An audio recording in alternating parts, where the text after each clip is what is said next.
All right. Here we are then. 1 o'clock. Yeah. Hey. XFM. I'll tell you what you should play. No, I'll tell you what. Before you say, Yeah. we're back then. Yeah. We're back in town. Well, that was what I was going to say. You should play Boys Are Back in Town. No, this is Boys Are Back in Town. You should play that then. It's just a sec. Talk then. Someone should talk. It's obviously already a shambles. Can you believe that? I'm amazed that we're back on the air and it's already a shambles. What are you doing? What? What are you talking about? I'm talking. No one was speaking. The record was ending. No one was speaking. It was just. Well, I might shut off. Already, I might shut off. It's like nothing's changed. Boys Are Back in Town on XFM 104.9. We're back then, aren't we, Carl? I'm Ricky Gervais, with me Stephen Merchant and Karl Pilkington. I'm not coming back. I'm definitely not coming back. Oh, care that I'm not coming back. Rick, I seem to remember the end of the last time we were on. What was that, 3 months ago? Yeah, 3 months ago. Carl said he's never going to do the show again. There was nothing that was going to bring him back. Yeah. He didn't enjoy it, wasn't going to do it. All the ruse, right? Really? Yes. I've known him coming back for about 2 months, because he's got our agent now representing him. I thought he was a fool, really. Why? Well, what's he done for me? What's he done for us? No, I know, but I mean, he's your agent, so, and he's sort of calling Graham. And it was all a con, so Carl could get Mondays off. Poor Graham, the station's struggling enough as it is. Yeah. It's like running around like a headless chicken. Yeah. No one's listening. That's why I don't bother talking on the record then, because there's no loss to London. Sure. Right? It's pointless, this show. We don't do it for the money. We don't do it for the kudos. I don't know why we do it. No. Is there anything on telly at this time? I could have had a lie in. I know. But, it's all a ruse to get Mondays. He's got Mondays off now, because he has to do the show, 2 hours, right? And he's still getting paid. And it's all a con, because he knows that he's holding him over a barrel, and it's like, we've got to keep Carl happy. Right? I had Mondays and Tuesdays off before Duncan got involved. No, but you know what I mean, though? And it's like, poor Graham, who's the MD, in charge of the thing, probably pulling his hair out, worrying about the station, right? It's a sinking ship. And then Karl comes and goes, well, I'll do it, but I want Mondays off. He's probably sitting home now. His family, he's probably ridiculed by his wife. His kids almost certainly would have lost all respect for him. He's been fooled by Karl Pilkington. He calls his mates and goes, I'm busy, Graham. I don't, I just can't think. It's embarrassing. But do you know what I mean? And you think it's funny, and you think you've got one over him. He's going, Monday's off for 2 hours. Yeah, you do. You think, and now you're embarrassed. We've said it on air. But you're only conning yourself in the long run.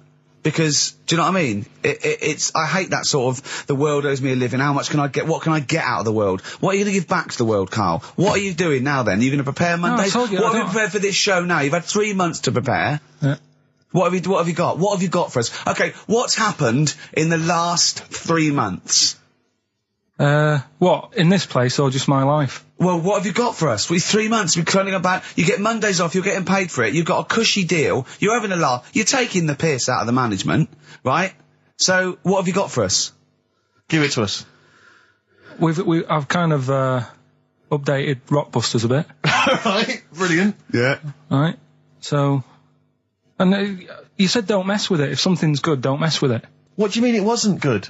It was never good. It was never good. No, of course we had good. to fix it. It was fun to do. It was a laugh. I mean, I imagine it was much more fun for me than the 450 listeners. You know what I mean? I enjoyed it. I enjoyed squeezing your head and dressing you up. No, but that's just it. When I had a meeting with Graham, right, I said, look, I'm not being funny. I don't want to do it anymore. Yeah. I've had enough of it. Yeah. And he was like, oh, what's up with you? You sounds like you have a right good laugh. I said, yeah, but that's all good acting and stuff. I said, it's hell in there. I said, like he's talking about Vietnam. Yeah. I said, having my head squoze, right? What? Squoze is still not a word. We've been away 3 months. It's still not a word. Right. Yeah. I said, he's putting a dustbin lid on my head. Yeah. You told this to the MD. He's hitting me with a tray. Yeah. He's chucking toilet paper at me. Yeah. And he said, yeah, but that's all over 2 years. I said, no, that was the same day. Okay then, what has changed in 3 months? They're listening, they've been listening for 6 minutes now. Come on, give us something. Bit of Nickelback. What's happened in 3 days? Play a record and let him 3 months? What, in my life or in here? Nothing's happened here, nothing's changed here. Right. But, I don't know, do you know last time we were on? Yeah. Right? And, I was telling you about the woman over the road, where I live. The one that walked around naked? There's a woman who walks about the flat naked, This is when Carl was watching a woman naked, then she looked at saw him looking. So what he did, this is the genius he did to get out of this, he pulled his pants down so he was naked too. His girlfriend comes in and goes, Karl, what are you doing? He went, I can't tell you now, but don't look out of the window. Yeah, go on, sorry. That woman, she's bought some blinds.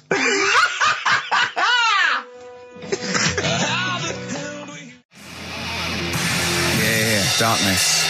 I believe in a thing called love on XFM 104.9. I'm Ricky Gervais. You're Steve Merchant. Sure. That's little Karl Pilkington over there. Where is he? There he is. There he is, yeah. All right. Yeah. Hey. Back together again. The old gang. Yeah, it started last week. Yeah, I think triumphant return. I think it went well last week, didn't it, Karl?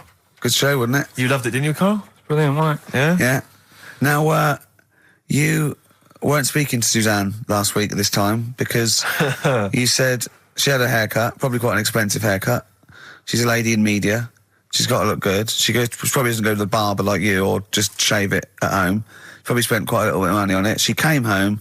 She thought, well, my sweetheart, my lover, my sweetheart, you know what I mean? The man in my life is gonna love this. Well, he adores everything about me. He's gonna love my hair. She walked in.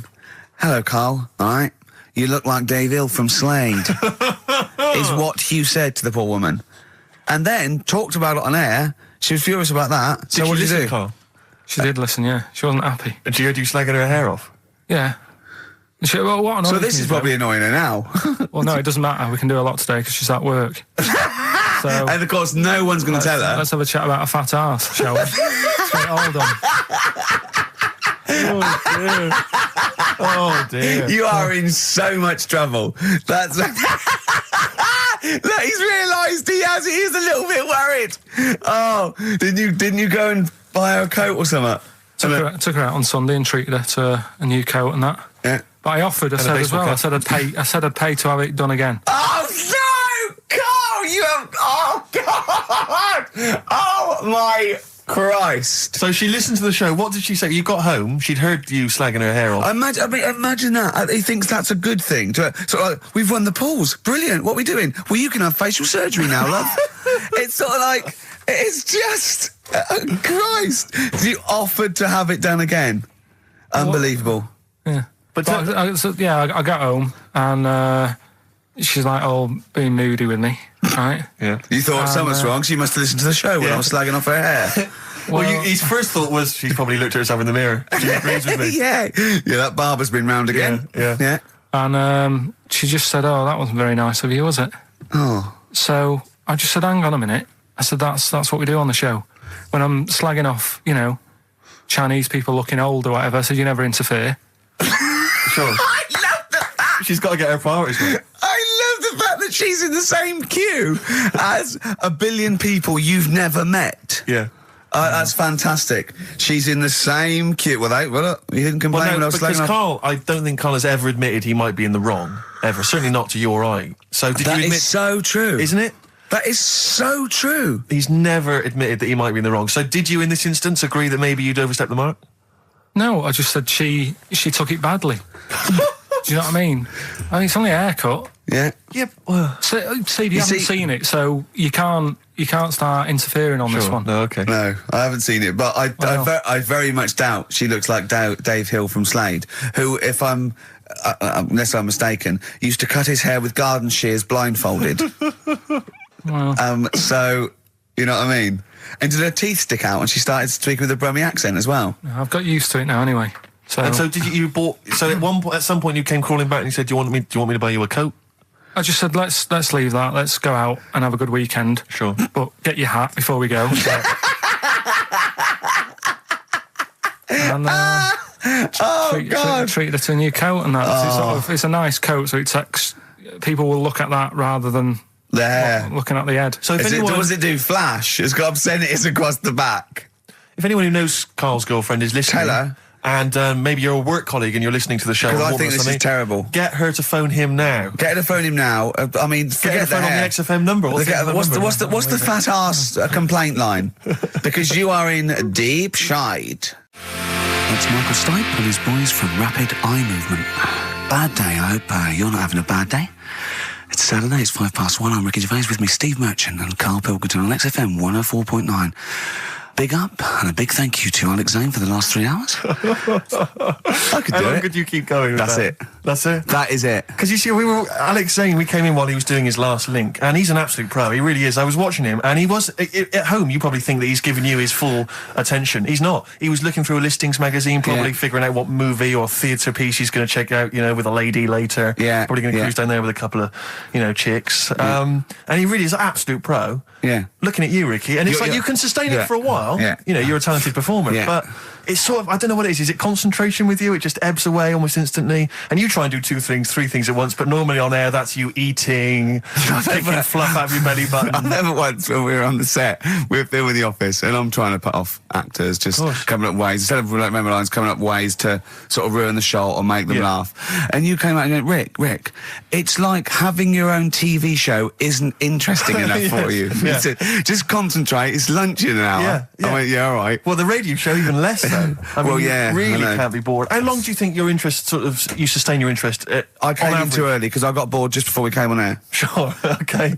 I came in too early. I got to stop getting the cabs early. Yeah, so you're bored now. I think I've got to get about 5 to 1, and then I think that'll last me till about 1:30.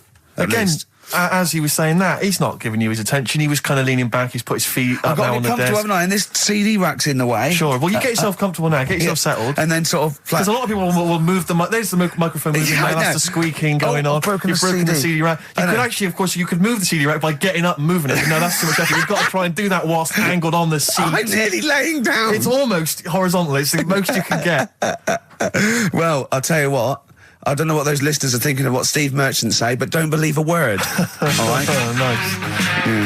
Classy. Yeah. 5 minutes past 1 o'clock on XFM 104.9. Ricky Gervais, Steve Merchant, Karl Pilkington. A retro cut there, Thin Lizzy. Don't believe a word on XFM 104.9. I'm Ricky Gervais, with me Steve Merchant. Bubba-doo-boo. Who's that over there? It's Carly Pilk Boys. You all right, Carl? Oh, that's clever. How you doing? Yeah, I'm all right, yeah. Yeah. Wallace Chambers, Kings of Leon on XFM 104.9. I'm Ricky Gervais, with me Steve Merchant and Karl Pilkington. And England are world champions again then, so... Oh, it's brilliant. It was amazing, wasn't it? See, I'm not a rugby man at all. I never watched rugby. I think the last time, was when we won about 12 years ago, whenever it was. And I got into it last week because I realised... we were doing so well. I'll watch England win anything. Yeah. Do you know what I mean? I don't care what... In fact, I wasn't into war when I was little until I realised we were so bloody good at it. We are really good at it. It is, it's brilliant. But, fantastic. Yeah, it was great. Right, that's the rugby thing over. What next? That's it. That's all I've got. That's all I had today. It does steam me... Sometimes I watch it and it does remind me of when I play rugby, because one of them will boot it down the field, and then someone will catch it and boot it straight back again. Yeah. Which is essentially how we play rugby. I was made to play rugby. I had to play rugby. And I don't think I'd get rid of the ball so quickly. Yeah. I don't think I ever got tackled or fell over. Yeah. I think I touched the ball about 20 times in the 2 years it was compulsory. Yeah. I was terrified.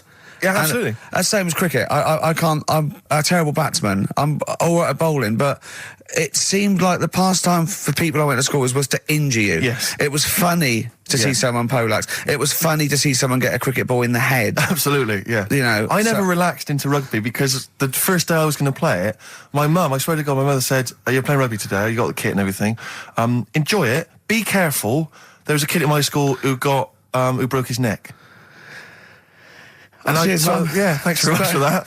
See you later. So I just went to school absolutely petrified. One thing, broken neck, is that or you get better in a couple of days? Oh, can find your wheelchair.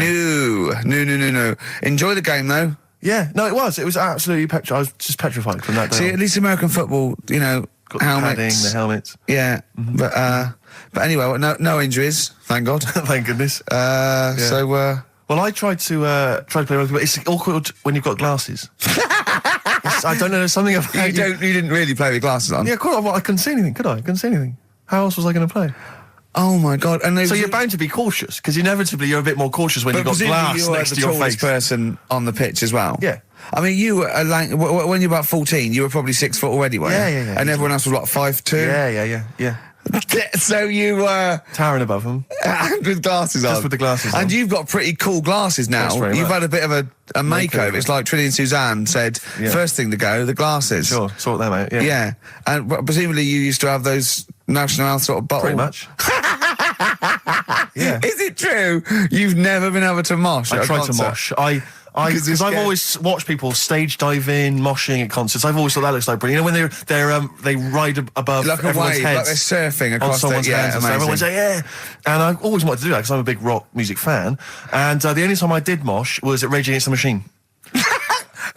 I tried to mosh at Rage Against the Machine. I love the idea of a band called Rage Against the Machine, aimed at a man with glasses who won't mosh. Well, it was at the Reading Festival, and I think the lead singer, I forget his name, he went, can I just remind everyone that racism and fascism are on the rise in Europe again.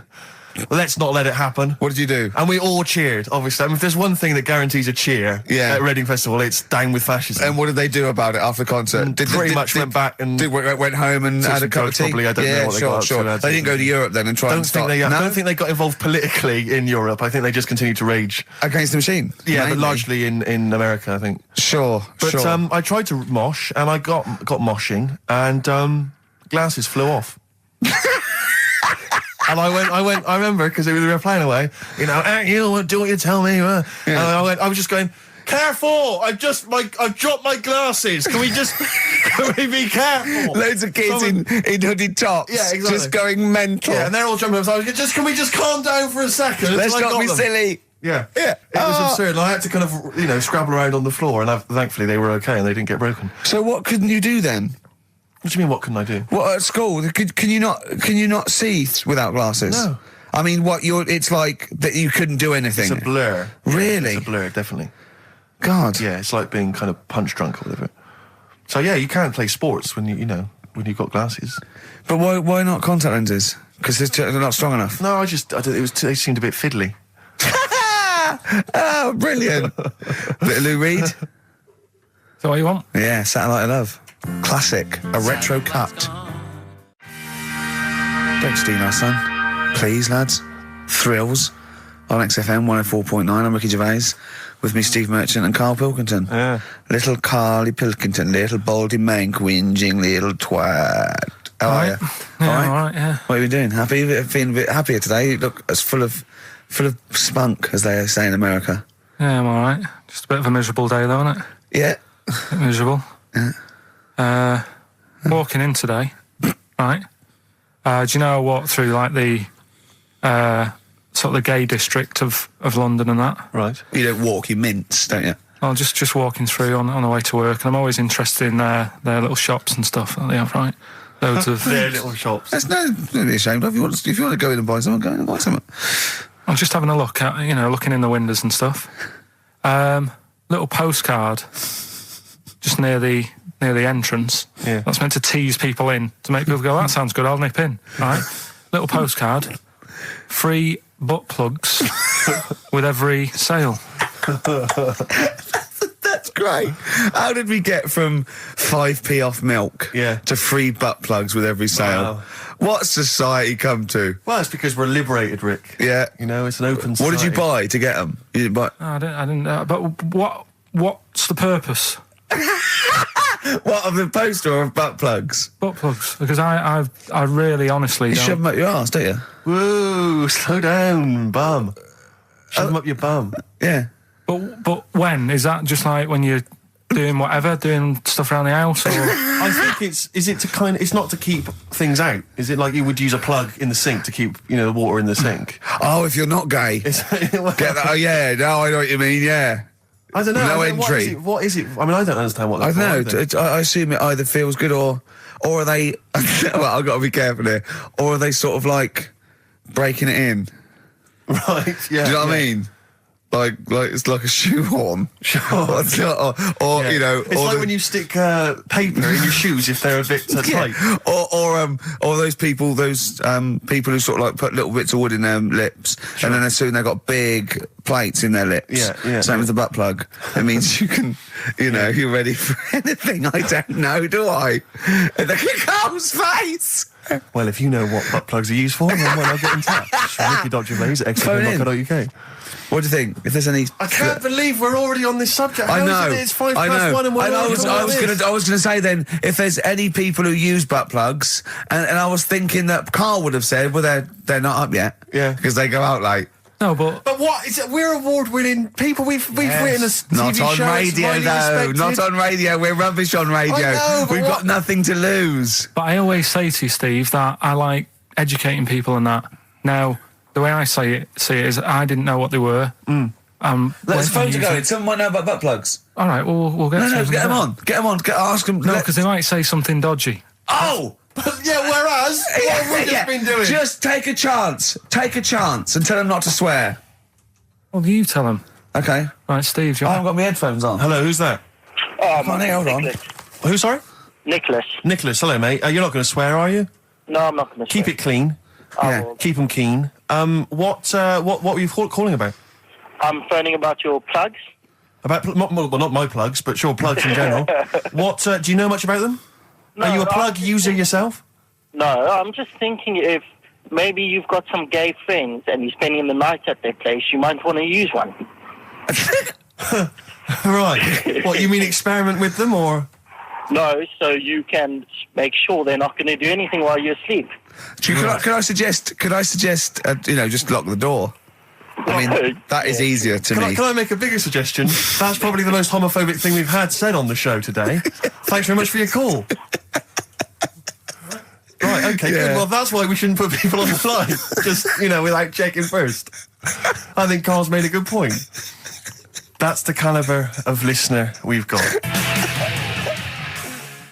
Jet, are you going to be my girl on XFM 104.9? I'm Ricky Gervais, with me Stephen Merchant. Over there, little roundy bald head of Karl Pilkington. Good news and bad news. Good news is, boys are back in town, we're here for 2 hours. Hello. Bad news is, we have no monkey news, gay fella news, or little Chinese fella news. Really? We're going to try and, leave that for a week, and then maybe come back to it. Yeah. Why do I get the feeling that within 20 minutes we'll be talking about little gay Chinese monkeys? Carl, think of that. We have got monkey news. Have we? Oh, yeah. So we've already broken that promise. Oh, okay. I thought we were going to try and sort of talk about something else. I just done Jonathan Ross show, and they don't talk about the same things every week. It's weird. It is weird. But, or as Carl says, weird innit? Yeah. So, gave this show about 5 plugs. Nice one. Yeah. So, I think we'll get upward of 800 people listening. Oh, double. For the first 2 minutes. Yeah. And then turning back. They're already switching over. I'd have thought so, yeah. I spoke to my friend yesterday. He's a little bit of an odd fella, and he said that for his own amusement, he had an iPod in his car, and he bought a little sort of transmitter, and he could transmit the music from his iPod to sort of just beam it, kind of as he was driving along, to sort of passing cars. What do you mean? Make their radio play it? Well, but if they had it in the right frequency, yeah.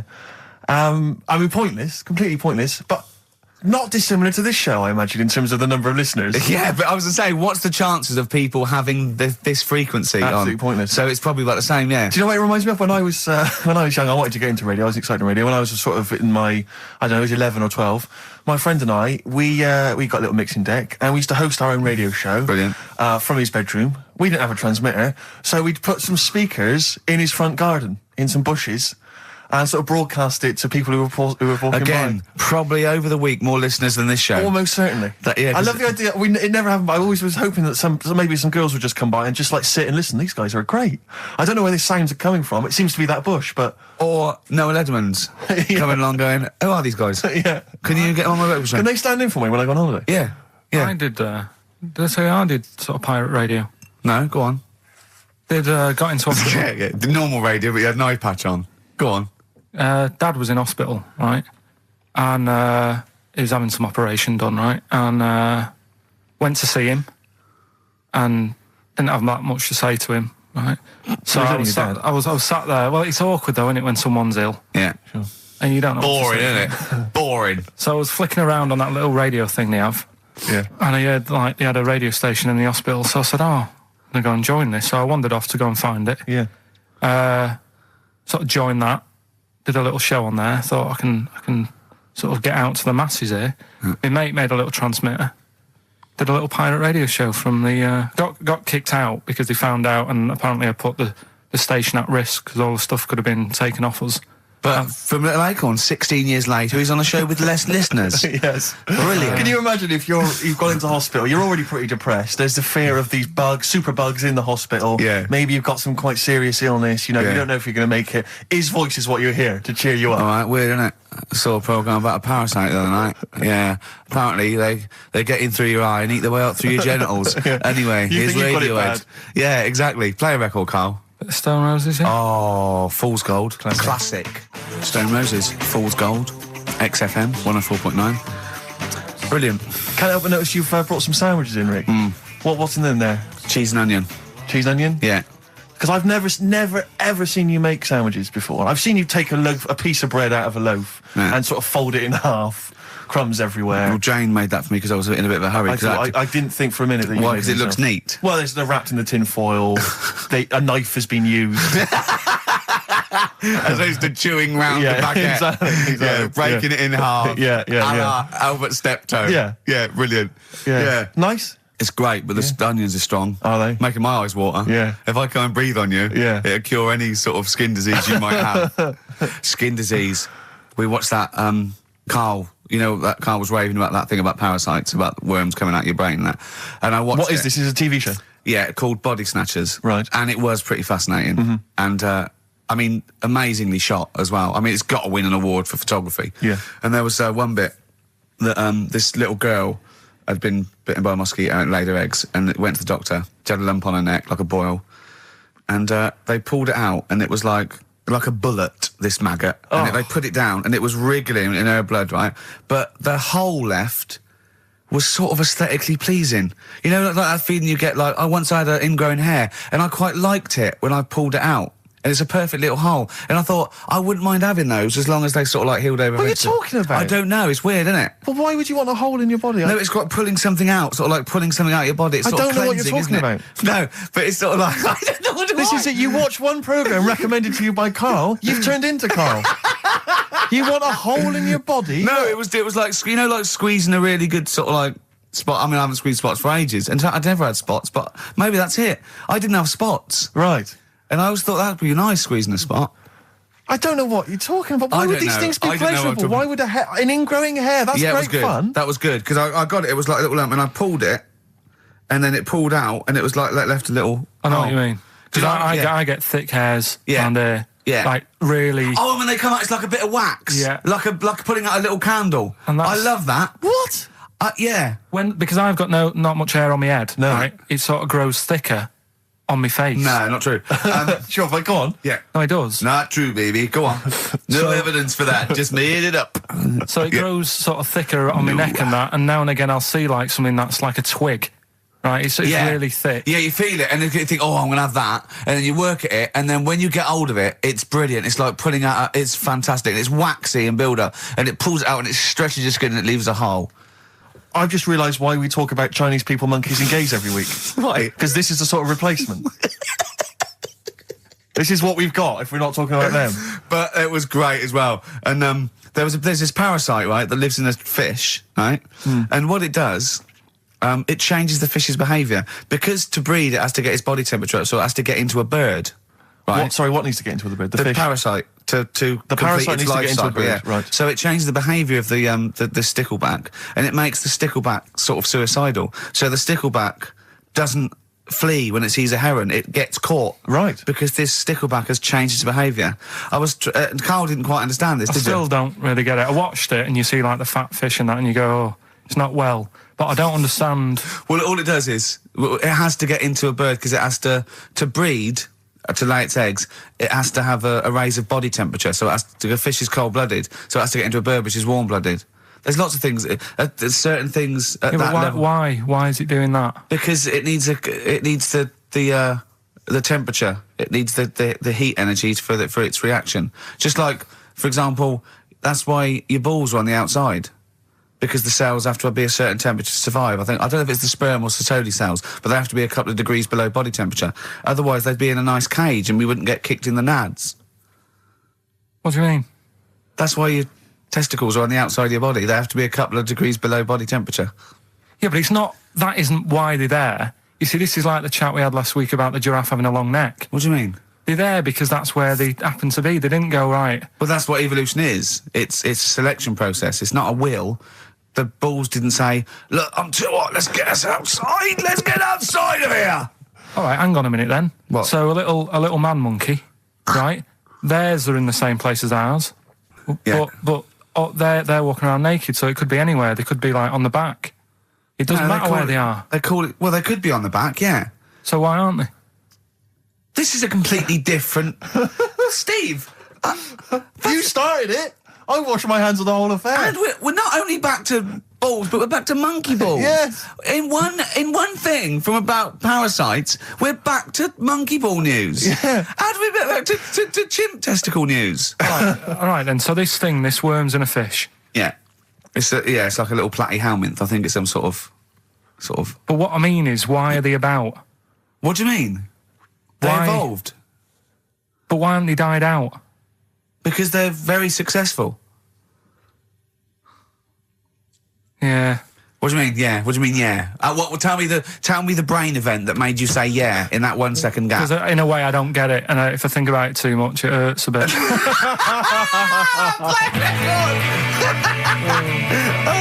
They've just been around for years, Carl. Yeah. Like Cliff Richard or something like that. Yeah. Roll Over DJ by Jet on XFM 104.9. I'm Ricky Gervais, with me Steve Merchant and Karl Pilkington. All right, Karl? Yeah. Bit miserable today, Karl. Let me explain why. Go on. Steve, and to you, the listeners. Well, we came in to a big bunch of stuff. Dropped our fight. Was it Becky from Marks and Spencer? Just like lovely stuff.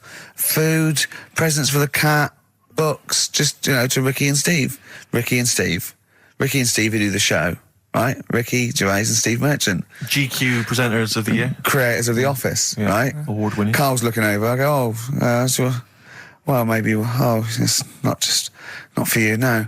And then he told me why he's grumpy anyway. Go on. Do you know what XFM are giving everyone? How long have you been here? About 6 years. What are you getting for Christmas from XFM? 2 CDs. Is that of your choice, or do they choose them? There's a list of about 30. Right. Tell them what you chose. 30 CDs. I've gone for Kings of Leon album. Yeah. And the best of Bob Marley. Haven't we, given them away in the past or something? Or you could have burnt them off, couldn't you? You could have done copies. Illegal, but you could have done that anytime you wanted. I don't think Bob Marley minds if you bootleg his CDs. It's out of order, though, isn't it? It is bad. Although is that always the case? Has it always been the truth of all the time you've been here? No, it has been better than this. Yeah, although you do get paid quite well and you do have an easier time. Yeah, but don't give me the CDs then. If it was a milkman, you don't go, I have 2 bottles of semi-skimmed. Happy Christmas. Yeah. That is a valid point. Do you know what I mean? You complain? Who is it who made this decision? There's no point. No point, is there? Why? Just no point. I don't like moaning anyway, just... Has it come from up top? Is it from the capital people? Just everyone. That's what everyone gets. Yeah. Yeah, but will Christian get 2 CDs for getting up at 4:30 every day for about 5 years? And keeping this station afloat. Probably. Yeah. So that's why I'm a bit fed up. What do you listen to first, Marley or Leon? Well, you have a bit of Marley. I'll tell you what Marley's good for as well. You're going to have a little beach holiday, aren't you, over Christmas, going to Lanzarote? Listening to that on the beach, you'll realise how wise XFM are in the long run. You go, well, look, they could have given me 400 quid, right? I'd have spent that. But this is, the legend lives on. It keeps on giving. So you're probably, you know what I mean?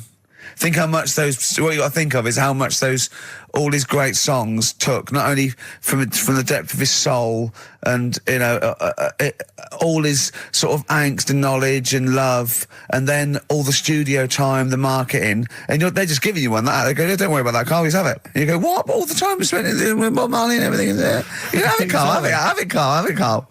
And Practice. Yeah, have that. Thanks, well done. Carry on. We're still going to pay you for the work. Yeah. That's just something on top. Here's a little piece of Bob, free. Yeah, so don't moan, it's extra. So, they didn't have to give you it at all. Play a record, you ungrateful little swine. Some people, like the homeless, aren't getting anything this Christmas. This is my favourite Elvis Costello track of all time. It's Alison. This wasn't on the list. Right. What? Ricky and Steve are here. Karl Pilkington is away today, so Mr. Ian Cantfield is... Stop it! This is my signing off link. Right, look, I'm running into your show now and it's your fault. Mr. Ian Cantfield's with Ricky and Steve today. Jimmy Carr's on X-List duty tomorrow. If you didn't get a request in, I'll see you 10 o'clock next Saturday. Merry Christmas. XFM. Comfort and Sound by Feeder on XFM 104.9. I'm Ricky Gervais. With me, Stephen Merchant. Hello there. But no Karl Pilkington. No Karl. He's in Lanzarote. Lanzarote, but we have got a very, very special stand-in. It's Camfield. Say hello. I'm so excited to be here. It's been, you know, the things I've learned in the last 10 minutes before we've even gone on air. Like, you don't have a theme tune. I don't have a theme tune. I don't wear headphones. Exactly. Ian wears headphones with a preamp. He's got 3 midgets just brought in his back line. Right? They're called Dog, Mongo and Blitzkrieg. Look, Blitzkrieg is up there, like, eating a banana. Yeah. He is the king of rock, the new king of rock. Well, the prince, he's the prince of rock. Obviously, Vance is the king of rock. But we'll be doing that, we're working out who. Over this, and by the way, Camfield, I don't want the Ian Camfield that does XFM and going, and there's fast approaching 1:23, here's Ash. I want the Camfield that goes, I snorted ants with Lemmy. Okay? So, we want the real Camfield.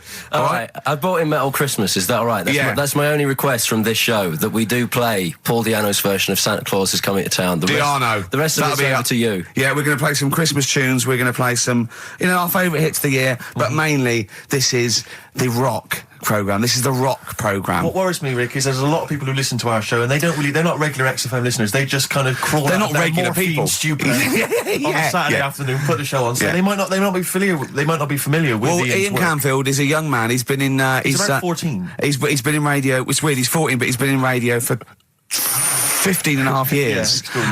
He was weaned on the milk of a Vance. Right? And he's going to be the new rock god, aren't you? Well, I'm trying. Yeah.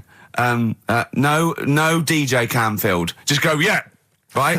And over the 2 hours, I want to work out the 4 pillars of rock, right? I want 4 names, 4 pillars of rock, right? Huge rock pillars, and then I want the king who stands astride them like the archangel of metal. So we'll be asking Ian every few minutes. We're asking, right, who's your first pillar of rock, and then keeping the one that stands astride them.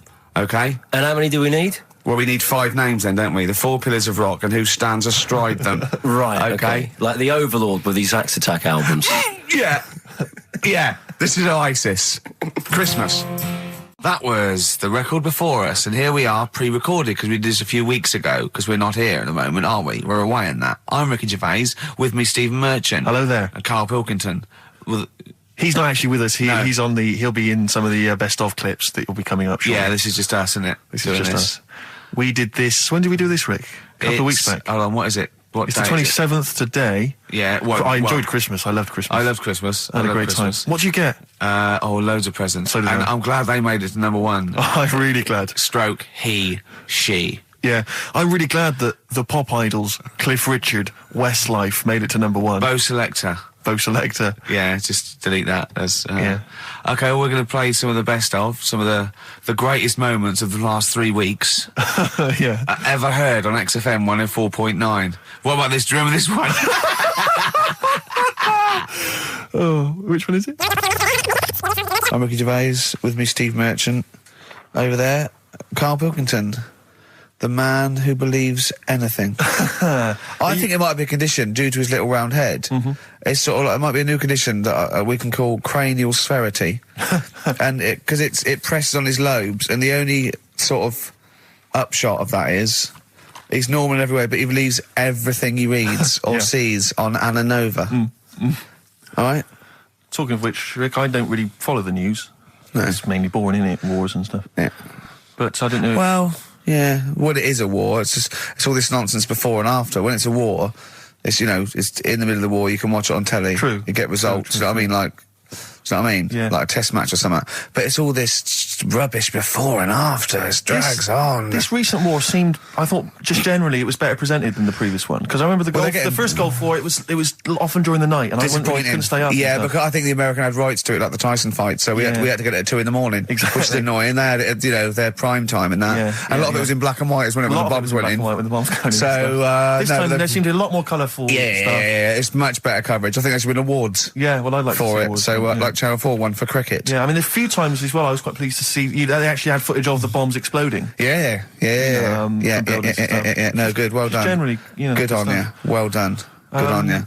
Yeah, it costs a lot though, doesn't it? It isn't a costly War's thing. A lot more when you got something like a Jimmy Carr game show, which probably costs about £100,000. Yeah, like half an hour war costs millions. It's almost as expensive as like Terminator 3 or something. Yeah. But I mean, But then you got a variety. Exactly. Sorry, Steve, you were talking, mate. Well, no, I just wanted to make sure you were aware that the World Elephant Polo Championships have taken place. I did get it. I think they mentioned it on. Yeah, we won, didn't we? England won. Yeah. Well, my question is, where have they been practicing? I don't know. Do you remember ever at school anyone ever saying to you, "Are you interested in playing polo with elephants?" Do you reckon it was 5 blokes in pith helmets kept sneaking into a whipsnade? Possibly. What are you doing, lads? We're practicing. Get down. Yeah. Get off them elephants. Yeah. I didn't even know we had a team. I can't believe it. No, but it's like Johnny Wilkinson and the rugby lads. They're going to get MBEs, all sorts. The elephant polo boys, nothing. They're going to get nothing. I haven't seen the sun talking like them. To be fair, it's not like horse polo where I don't think there's a stick long enough. I think the elephants kick it, don't they? I think you might be right. I think they're not allowed to use their tusks. They'd burst it, weren't they? I think they go, start again. Raheem! Yeah. What do you mean the elephants kick it? All right, I've opened a can of worms here. Normal polo on a horse, they have like mallets. Yeah, they whack them, right? But I think it's obviously they're too high up. I think I might be wrong, but I'm pretty sure they just train the elephant to kick it. So why are people something about? Why not just let them have a kick about without? And why does horse racing have to have a jockey? Well, they just let the horses go, okay, lads, on you, no cheating, on your marks, get set, go. Get back here. Brilliant. Yeah. Play record. Right, Adams? Yeah. Yeah, this is absolutely fantastic. His version of Wonderwall, if you've not heard it yet, you'll be loving it. You'll be loving this. Kings of Leon, California Waiting. Steve, the public have been waiting for us to return. That's true enough. All right? Yeah. They had the best of last that week. Was a joy. They had Camfield and us without Carl the week before. But it's been a while since we've all been together. I'm Ricky Gervais. With me is Steve Merchant. And over there, with his little sunburnt-y, baldy head, little Karl Pilkington. All right? Yeah. That wasn't Steve slapping me head then, by the way. No, that was just him clapping like Steve Wright in the afternoon. It's a great show. Because it is a good show. Yeah. He's so pleased that we're a posse. Yeah. And we're all back together. 3 holidays Carl's had last year. Yeah. I'd love to have 3 holidays. You've got to start putting the work in there. I had 2 holidays though. No, you had 3 holidays. You went away with Suzanne and her parents. Yeah, well, that doesn't count. It does count. If you book 2 weeks off the firm, you go away and you go, how was your holiday? Go, well, it didn't really count. It wasn't a really good holiday. Can I have them days back, please? My New Year's resolution is to be nicer to you, but well done, you've already broken that. No, but talk sense. Talk sense. You've had 3 holidays this year. And I'm just saying, you're in your 30s now, and 30s is when you should be really putting the work in. That's true enough. To reap the benefits in your 40s, 50s, 60s, 70s, 80s, 90s, and 100. Karl, what's your New Year resolution? What about think before you speak? It's worth... See, I'm allowed to laugh. I'm allowed to laugh at things other people say, Karl. That is a good suggestion. How was your holiday, Karl? It was all right. Right, brilliant. But that I don't see on the ratio of good to bad in Karl's mind. That might be amazing because we never hear him singing the praises of anything. I'll tell you what. Can we have a cracking little tune and then come back and hear about Karl's holiday? I'd love to do that. Let's keep it tight. Snow Patrol and Run on XFM 104.9. I'm Ricky Gervais.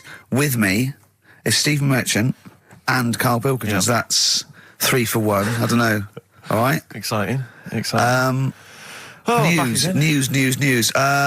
Breaking news is that there was only 2 more weeks of us before we have to go away on a little extended break again. So, can't give any more details yet. We don't know when we can come back because, we don't know what we're doing. We're going to, America. We're doing the Golden Globes, and then we're going to watch the Office pilot being filmed. Yes. And then we got bits. I'm doing a bit of a tour, so it'll be sort of the summer times probably. Yeah. I'm saying it like they care. Oh, they don't give a damn. Do you know what I mean? I sometimes think that because you think, oh, you don't want to let down the people. You want to keep it consistent. You want to give, but really, I know I like doing this more than anyone listening. Definitely. Do you know what I mean? Definitely. I love coming in. I love squeezing Carl's head. Yeah. I love playing some records. You know, I like sort of sitting in the room with you. I know you love it. Oh. I can't wait. I can't think of anything else I'd rather be doing on a Saturday. Yeah. So, we got our Saturdays back, though. Yeah, that'd be great. I mean, my alarm went off today and I was a bit tired because we had a couple of drinks last night, didn't we? Last night, yeah. We had, you know, we're party animals. I've been looking for an office this week, as you know, and it's so stressful. Just walking around, just talking to agents and... right, okay. So... my method is this, right? I walk around the area that I want to be an office in because I don't want to hear anything else. I don't want to, you know what I mean? So I walk around. To be fair, it is about a square 500 yards. Yeah. Right? It's sort Your of... house is in the centre. yeah. I walk, And so I walk around and look at placards. I go, that's a nice office. And I phone them up. There's loads of different people I'm dealing with, right? And they went, oh, we got one in so-and-so street. I think it was 5th Street or something. I went, oh, yeah, I went along to... I'll see you there in 20 minutes. I got there. You were there, if you remember. I looked around and I said to Steve... it looks all right. There's no pawn shops or anything like that, right? And Steve went, well, it is next to a brothel. And I looked, and there on the next thing, like, you know, model, first floor, Susie, 03. I thought, and I phoned him and I said, do you know what? Don't bother coming here. No, I said, no, I said, because it's next to a brothel. He went, yeah. I went, right, okay. Just for future reference, I don't want an office literally next to a brothel, right? When I go to work, I don't want to walk past prostitutes. Call me old-fashioned. Yeah, right? as you're going into work, there's a prostitute. Yeah. Morning. Oh, she's got a cappuccino. Yeah, Starbucks, yeah. Business good? Yeah, it's a bit slow at the moment. But it picks up later this evening. Does it really? Good. And I said to him, I've got so my New Year's resolution is being like a little fascist when it comes to business. And I said, also future reference, no crack dens and no wild animals in the porch. And I just can't believe it. There's always something wrong. We went to one, right? It got there, right? And a woman said, oh, I'm new here. She didn't know what keys she was using. And she went, it's the 3rd floor. And she went, there's no point, we won't both get in the lift. I went, right, will you get a desk in the lift? Right? She went, I've got a chair in the lift before. Brilliant. So, just find me an office, Rathbone Place, sort of Percy Street, Charlotte Street, Dean Street. Yeah. Yeah. 1st or 2nd floor. I'm worried we're going to get emails from estate agents, phone calls from them. You know what those people are like. But I don't look at the emails. True. Fair enough. So, play a record. Enough. Fortune Faded by Red Hot Chili Peppers on XFM 104.9. With Ricky Gervais, Stephen Merchant and Karl Pilkington for the last time. Yes, we've said that before, of course, so don't get your hopes up. Yeah, we've had some highs, some lows, some laughs, some tears. Karl, you concentrating? A lot of tears, mainly from the audiences. Yeah. Now, before we get into talking about maybe some of the hijinks we've had, looking back, looking forward as well. Yeah. I came in, Karl was sitting at the desk, he went, all right? I went, all right, yeah. He went, see that Alan Clark diaries? I went, no, I didn't. He went, no, a lot of people talking about it. He went, I've never kept a diary. Keeping a diary will always get you into trouble. And I said, like Anne Frank. What did you say, Karl? The woman in the cupboard? That's what he said. The woman in the cupboard. And I went, save it. Save it. You never speak to Karl off air. Save it all from when we're on the wireless. He went, but what did she do? What did she do except be in a cupboard? What did she have to write about? And I said, what are her thoughts? Do you know Anne Frank? That's all I know about Anne is there's no point pretending it. Anne! That I know stuff. Yeah. Right. Well, tell us everything you know about Anne Frank. She was in a cupboard. Yeah, what else? If she didn't do that, I wouldn't know about her, seriously. That's all I know about her. Yeah. So what did she do? But how do you think we know about we know about her cupboard because of her book, don't we? But hang on, what in the bigger scheme of things, why was she in a cupboard? I don't know. Right. I honestly don't know. You don't know anything else about Anne Frank beyond the fact that, to quote you, she was in a cupboard. Well, what's she done then? You tell me. Why should I know more about Firstly, a woman in a cupboard? I don't think she was in a cupboard. She wasn't in a cupboard. She was in an attic. All right. Yeah. So what was she doing? She was hiding from the Nazis. She was hiding from the Nazis. But isn't that the first place they'd look? Sort of work from the top down. Carl, they weren't specifically looking for Anne Frank. They weren't going, where is she? Where's Franker? If she gets that book out, we are in the deep shit. We've got to stop the book. They were just looking generally. She was 13, 14, she was hiding, she was Jewish and she was hiding, lived in Amsterdam, didn't she? Yeah, as much of her family were having to hide, being helped by, friends, non-Jewish friends. In a cupboard. Cupboards, And how long did she sort of hide up there for? Until she was caught. Long enough to write a book. So she even got caught after all that? What do you mean, so she even got caught? We're talking about one of the great, humanist tragedies of our times, and you're going, she couldn't even stay hidden. What do you mean, didn't she get caught? No, I'm just saying, it's not a great tip then, is it? Do you know what I mean? She didn't do it well. She didn't hide and say, well, I escaped it. Her diaries are not a manual on how to hide from people. It's not how to win at I don't know anything about her, and we might be going down some ground that's a bit dodgy. I don't know enough about it. Maybe it's best just leaving it. All I was saying is diaries, what do you do them for? Have you kept one, Steve? Never kept a diary, no. Right. I can understand your fear that it might get discovered, someone might read it, find out all about your inner secrets. Of course, the good thing about you is you tell everyone what you think about them. Yeah. Yeah, but... There was going to find a diary and go, oh, God. Can't believe it. Carl doesn't like my haircut. Yeah. Carl thinks I look like Dave Hill from Slade. Yeah, I told you that, didn't I? Yeah, I told you that. Do you think they'll last, though, diaries and that? No, because they were a bit of a time killer, weren't they? It was something to do at the end of the day, whereas now there's iPods and that. Do you know what I mean? He's fantastic! The iPod of Anne Frank. Yeah. No, that's what I mean. New from Sony. That would be great, wouldn't it? All her greatest hits. Who could forget? Oh, well, dear. Leave that then. I didn't know it was that deep. I thought it was just like a, You thought it was like, didn't you? Adrian Mole type thing. Yeah, what are we doing?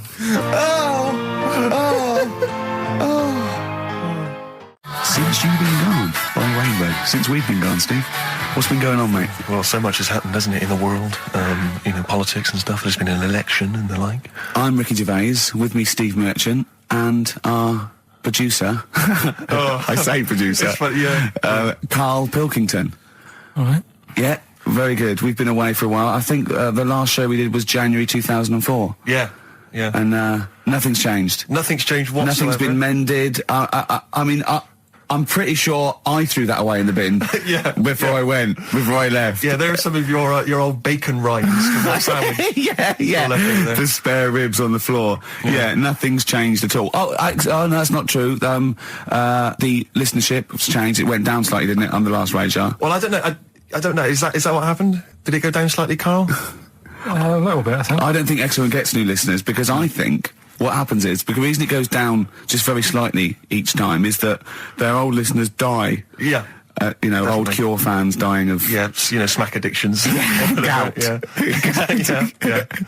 But anyway, I haven't listened to this station for a year and a half, so that's increased by 1, which is probably quite a high percentage. Exactly. I suppose that my question, to you, Rick, would be, why now? Why have you come back now? I was a bit bored of sitting at home. Okay. Yeah. Because we're just here for 6 weeks. 6 weeks. Well, we're standing in for Adam and Joe, aren't we? Yeah. Yeah. How the tables have turned. I remember when they were standing in for us, but... Yeah. I don't know. But the only reason I'm here is because my housekeeper cleans between 1 and 3. Oh, right, that's a good idea. So I just want to get out of the house. And, Are they listening to XFM? Well, no, she doesn't speak English. I'm not made of money, Rick. Okay. If I can help out, a young immigrant lady, then I will do. And there are so many things I can do for her in so many ways. Yeah. But her, picking up my old tea towels and stuff is ideal. So that's why I'm here. But all I'm worried about is I think people kind of associate with the name Ricky Gervais. They associate a certain level of quality. Your live stand-up DVDs, there's a level of quality. You've put a lot of work into them. You've honed it. The TV work you've done, likewise. Should people expect the same from the radio show? Definitely not. No. Definitely not. those things that, you know, you sit down, we sit down, we write them for a long time, write them for a year maybe, then film them, and we worry about everything. This is, I'm not even sure I'm talking into the mic at the moment. I was actually doodling, as you saw there. Yeah. I'm eating a sandwich as we speak. Yeah. You know, although we do like music, that is true. That's absolutely right. Should we play some great records? Let's play a great record now. Coldplay, Speed of Sound. Steve, I know you like an insight to my musical taste, but that's my favourite Coldplay track of all time. I just thought I'd just throw that in. Not a fan of clocks? No, I think I've overplayed Parachutes a little bit, and but that's my favourite one. Like it. I'm afraid to say I'm a bit of a Philistine when it comes to Coldplay. That sounds the same as all the other ones. I'm sorry to say. Oh, you'll have to meet these boys one day. Yeah, well, I'll tell them to their face. I don't care. A little bit rock and roll. I don't care. Well, I'm Ricky Gervais. That little funny little Wurzel type voice over there is Stephen Merchant, and with us our producer Karl Pilkington. All right. All right. Whenever we say producer, of course, that is in inverted commas. Yeah. Done with the fingers. Well, he didn't have it. I wanted to play some off my iPod today to record it because they didn't have it here. It's a great track called Anthony and the Johnsons. He didn't even have the lead. He went, right, it's difficult. And he went, is it any good? I went, yeah, it's really good. He went, well, why haven't we got it here already then? Oh, that's the paradigm, is it? If XFM hasn't got it, it's no good. Four Non-Blondes doing well, is it? That's still in the cupboard, is it? Unbelievable. We're a little bit annoyed today, aren't we, actually? I'm really annoyed. Yeah. All that stuff we did last week, that Landau sent us some sparkling wine, and we thought, right, you shamelessly plugged it. Yeah. How many times you mentioned it? About 20 times. About 20 times. Well, the finale was hitting Karl on the head with a cork. That's on the website, by the way. Okay. RickyGervais.com. Go there and see Karl being hit in the head with a cork, right?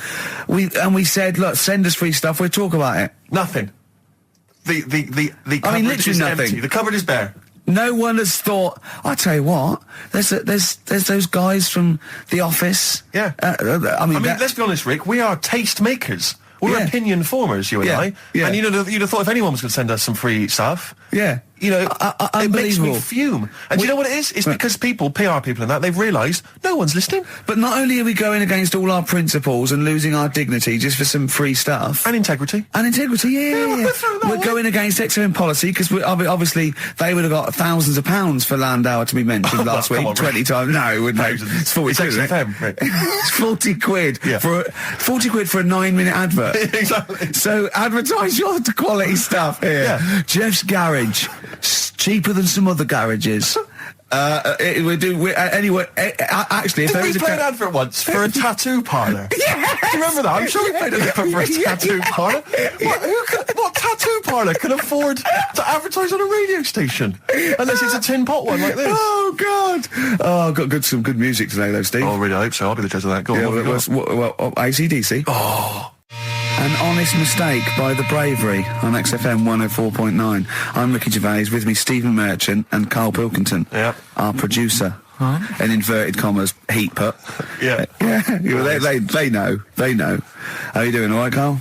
Yeah, didn't they also write something about me, bald round head? Yes, perfectly round little bald man head, they said, so... Because you need to know that when you listen to the radio on that. Really matters what my hair's doing. Your hair, have you given it a little sort of polish? Because you look like a cue ball at the moment, and you've had a shave in it. I've never seen such a round head. It actually looks like a plate with ears. Yeah, well, for those that have never seen Karl, I actually, if you remember, I think he looks a little bit like Mr. Spoon from Button Moon. He does. If you've never seen that show, and also he looks like, you know when they say they find with a little 4-foot human and it's actually 500,000 years old and they give it a name and it's the first, Australopithecus into. Right? He looks like one of them as well. Perfectly round little. He is the missing link. He looks half human, half monkey. Because he's got a slight slouch as well. So yeah, it's like those pictures where you see it going from an ape to a man. He's one of those in the middle. Yeah, and of course his monkey hands, his hairy little wrist to those skinny little things that he can get oranges out of holes with. And it's unbelievable. Why are you so all shaved and polished and everything? Got a wedding. What? Got to go to a wedding today, so thought I'd, clean myself up a bit. Yeah. Shouldn't you be wearing a suit or something? No, I'll go home and put something on. Oh, okay. But, Suzanne said, make an effort. I sort of had a shave and that, and then I came out of the bathroom, she said, oh, your head looks a bit sort of eggish. She's right. She always worries about when I have a shave, because I just, That's your girlfriend, Karl. I know. Saying that. Just think. So don't worry about Heat saying it. The funny thing is, it's Boyd Hilton, I think, of Heat that wrote it. And he's got a little bald head. Yeah, no, don't slag him off. Yeah, but on the end of his review, does it say, you know, written by Baldy Boyd? No, because it doesn't matter, it's a magazine. Don't worry about it. Looking forward to the wedding? A bit boring, isn't it? But you gotta do it. They're probably listening. Should we do a shot? No, it'll be a great day for them, but I know what will happen. Suzanne will see, you know, all the fuss and that, and then she'll get ideas and have to let her down and all that. Why is it you don't want to get married again? I always forget. It's just... who's it for at the end of the day? I've been with Suzanne for 11 years, right? Sure. We're happy. Well, I am. That's what counts. You're never happy.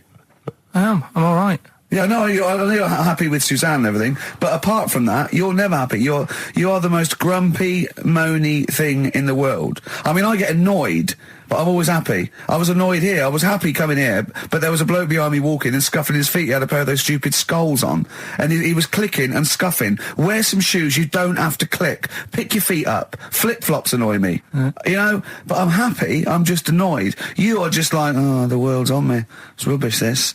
I know the world's great. It's just sometimes people annoy me by being there, you know. But Steve said I should be locked in one of those towers that princesses used to be locked in fairy tales, because everything annoys me. But you're grumpy. I'm not. I'm all right. Oh, right. Okay. Listen, we better play a record soon. But coming up, Steve, I went away with Karl. Okay, it was a little present from Jane. It was a golfing day. I could take someone. Took Karl. It was a brilliant day, absolutely brilliant. But it ended with us sort of drinking and chatting, and me saying, "Right, I'm going to bed," because Karl said the most ridiculous thing he has ever said. Think of that. That's something. Oh, sometimes, Karl, I think you're on another planet. Here's the only ones. Foo Fighters, Best of You on XFM 104.9. I'm Ricky Gervais. With me, Steve Merchant. And Karl Pilkington. All right. Karl's had a bad week. I'm going to say it straight away. He tries to rule out stress in his life. Yeah. But he's had a bit too much stress this week, haven't you? One, a phone call from his mum, stressed him a little bit. Right. Something he said in a magazine about his auntie. Okay. Came back to haunt him. Auntie Nora? Auntie Nora, yeah. Don't name her. No. Oh, she knows who she is. No. Okay, we won't name her. Right, we just say it's the one who farted for 5 minutes, and as he saw a skirt when he was young, and I found it like a split tennis ball. So it could be any of me aunties. We're that coming up, and also a bloke in Times Online, Chris Campling, did a review of the show, right, and basically said that Karl Pilkington is a creation of Gervais and Merchant. Well, if only that were the case. He said. He started off saying he liked the show. Yeah. He was excited. Said it was a good show. A lot of the jokes. I'm already questioning his critical faculties. Yeah, exactly. And basically said that we didn't contribute much, or seemingly didn't seem to contribute much, and we couldn't sort of like ad lib or anything. We just laughed at, particularly me, laughed at Karl Pilkington, who was coming up with some, you know, quite funny stuff. Yeah. Right? But then he does a twist on it. He goes, but the thing is, we're the puppet masters. He's a created person. We've created the persona Karl Pilkington for our own amusement. Right. He bases this on simply that we talked about... What was it we talked about? The Chinese not aging well, and he heard him talk about that on my DVD. But clearly I say, Karl, remember when you were talking about that? It's a news, or remember in the week, and so he thinks it's all scripted now. Imagine if this show was scripted. I'd be ashamed. Yeah. If this show was scripted, I would send back the BAFTAs for the actual shows we've written, and I would say... I'm having a go at Chris Campling. He's nice about our other work. He likes The Office, and he likes my stand-up and everything, and he likes the show, but he's saying... Because we're not spontaneous, we scripted this and invented Karl. So he's like, you know, we've invented another Gareth. If we had created Karl, I would not have squandered a character that good on this poxy radio station. Absolutely. Also, does he know that we spend about 3 months on half an hour script? So how long does 2 hours of drivel? But the main thing is, as if this could be scripted, it's dreadful. It's shocking. Or maybe this is scripted. Hang on, you've lost me there. Let me just check the script. Maybe Chris Campling does not exist. Maybe I've made him up. I don't know what to believe. See, the name doesn't wash with me. What was his name? Chris Campling. Sounds odd. That's something that I made up, isn't Campling's almost like a joke. It's almost like a gay name, isn't it? Oh, he's a Campling. So I think this is scripted. Yeah. I think I've probably made this whole link up, and Karl is a creation. Campling, that's not a real name. No. I made it up. I should have come up with something better. Yeah. Sorry. Forever Lost. The magic numbers, and the magic number is 104.9. XFM. I'm Ricky Gervais, with me, Steve Merchant and Karl Pilkington. Right, 2 more shows. Till we're off air for don't know how long. Is that 2 more including this one? Yeah, no. 2 more after No. It's this is one, and then there's another one. Right, 2 more. And that's shows. the last one. There's 2 more shows. Yeah, including this one. Well, starting now. If I'd have said this at the end, it might have been ambiguous. But I've said it at the beginning. There's 2 hours. That's a whole show. Right. So there's 2 more shows. 2 more shows, including this one. Yes, okay. Well, obviously. So 1 more show. After it's only 1:05. After this show, 1 more. Yeah, one more. Yeah. Next week there's 1 more show. That means 2 altogether. Oh no, it's only 1 more show. Good night. Okay.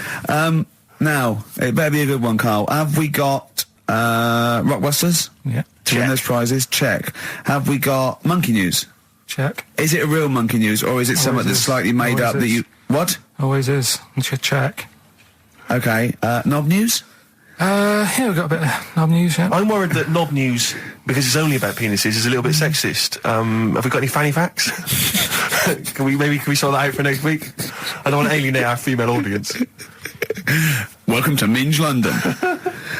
Good, I'm glad that's that. Well, brilliant. We've got a song with a story? Yeah, doing that. What is it? I don't want to sort of tell you what it is yet, because the song isn't that great. Do you know what I mean? It's not a song that's like an XFM song, but every time I hear it on, say, like Magic or whatever, yeah, I have an argument. 105.4. Yeah, I have an argument with Suzanne that, you know, what I think it's about, and she says, don't be stupid, it's not about that, and I'll say, no, it is. And so we're going to decide who's right. Yeah, well, I don't know what song you're talking about, and I don't know what the argument is, but Suzanne's right. Definitely. No doubt about it. Yeah, we'll have a listen, but I'm hoping that once people sort of listen to it again with my thoughts, every time this song sums up what people should think of you. It's don't believe a word. All right? That's the sort of links I'm capable of. If that doesn't bag us as Sony, then nothing will. Landed, Mr. Ben Folds. We've landed on XFM 104.9. Ricky Gervais, Steve Merchant, and little Karl Pilkington, and his magical little manky, round, baldy head. He was described as a wacky mank in one of the papers this week. Really? Brilliant. Well, remember we were talking about it last week, about he came round to my house, and I popped out my Mr. Johnson, to take a little look at. And his 2 That made daughters. the papers. That made the papers. Wow. What paper? It wasn't front page of the Times. It must have been like the Daily Star or something. Just squeeze Live 8 on the second page.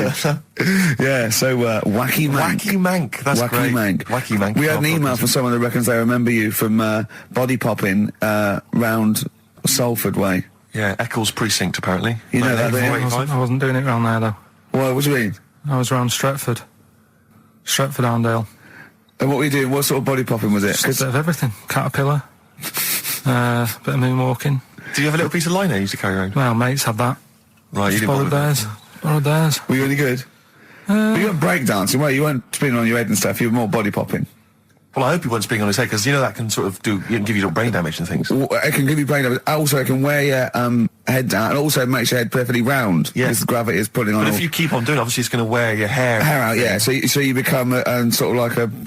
Stupid, bald, and roundy-headed. Yeah. So I very much doubt that you did do any of that. Did you, Karl? Didn't do any of that. Well... So you're shooting off in a minute, aren't you? Well, yes, because we were trying to make poverty history, Karl.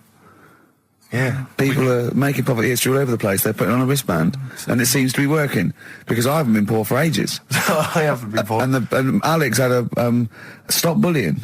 Alex was wearing a stop bullying wristband, and as he himself said, he seems to have sorted that out. You haven't been bullied for ages? I haven't been bullied for years. So wristbands work. I saw one in a shop window the other day, which said, stop child abuse.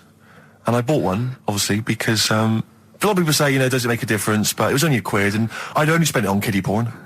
So, you know, I think I've made a little difference there, in a small way. On a serious note, though, I like the idea that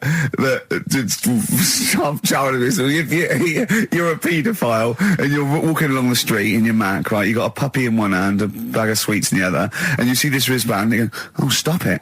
Oh, okay then. Yeah, I thought before. That's what you think. Okay, fair enough. Yeah, I won't be doing that again. Yeah, he was hanging around in Topshop for unsavoury reasons. You saw them in there for only £1. Carl, we haven't got long, have we? We've got an hour and a half because we've got to shoot off. I've got to shoot off down to Live 8 and introduce Rem. So we got a lot to pack in. We got the Rockbusters, and then we give away. I just saw those. I'll finish the sentence in a minute. I look forward to it. I'm getting excited. Yeah. I'm getting excited. So we got so much to pack in. Yeah. I haven't got time to finish all my. So listen, right? You know the things we're giving away. The signed little Homer. The Nigel Tufnell thing and the Flanimals, right? It looks brilliant. They've done a brilliant job, the people here at XFM. So take back all you were saying about them, Carl. And also we should say as well, you've still got a chance to win that, because if you get today's Rockbusters, you go straight into the hat for the big draw, so you've still got a chance to win all those top prizes. Play a record. Bit of Monkeys. Yeah. Wallace Chambers, Kings of Leon on XFM 104.9. I'm Ricky Gervais, with me Steve Merchant and Karl Pilkington. And England are world champions again then, so... Oh, it's brilliant.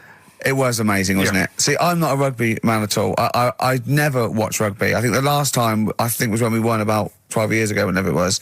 And I got into it last week because I realised we were doing so well. I watch England win anything. Yeah. Do you know what I mean? I don't care what... In fact, I wasn't into war when I was little until I realised we were so bloody good at it. We are really good at it. It's brilliant. But, yeah, fantastic. Yeah, it was great. Right, that's the rugby thing over. What next? That's it. That's all I've got. That's all I had today. It does steam me... Sometimes I watch it and it does remind me of when I play rugby, because one of them will boot it down the field, and then someone will catch it and boot it straight back again. Yeah. Which is essentially how we I was made to play rugby. I had to play rugby. Yeah.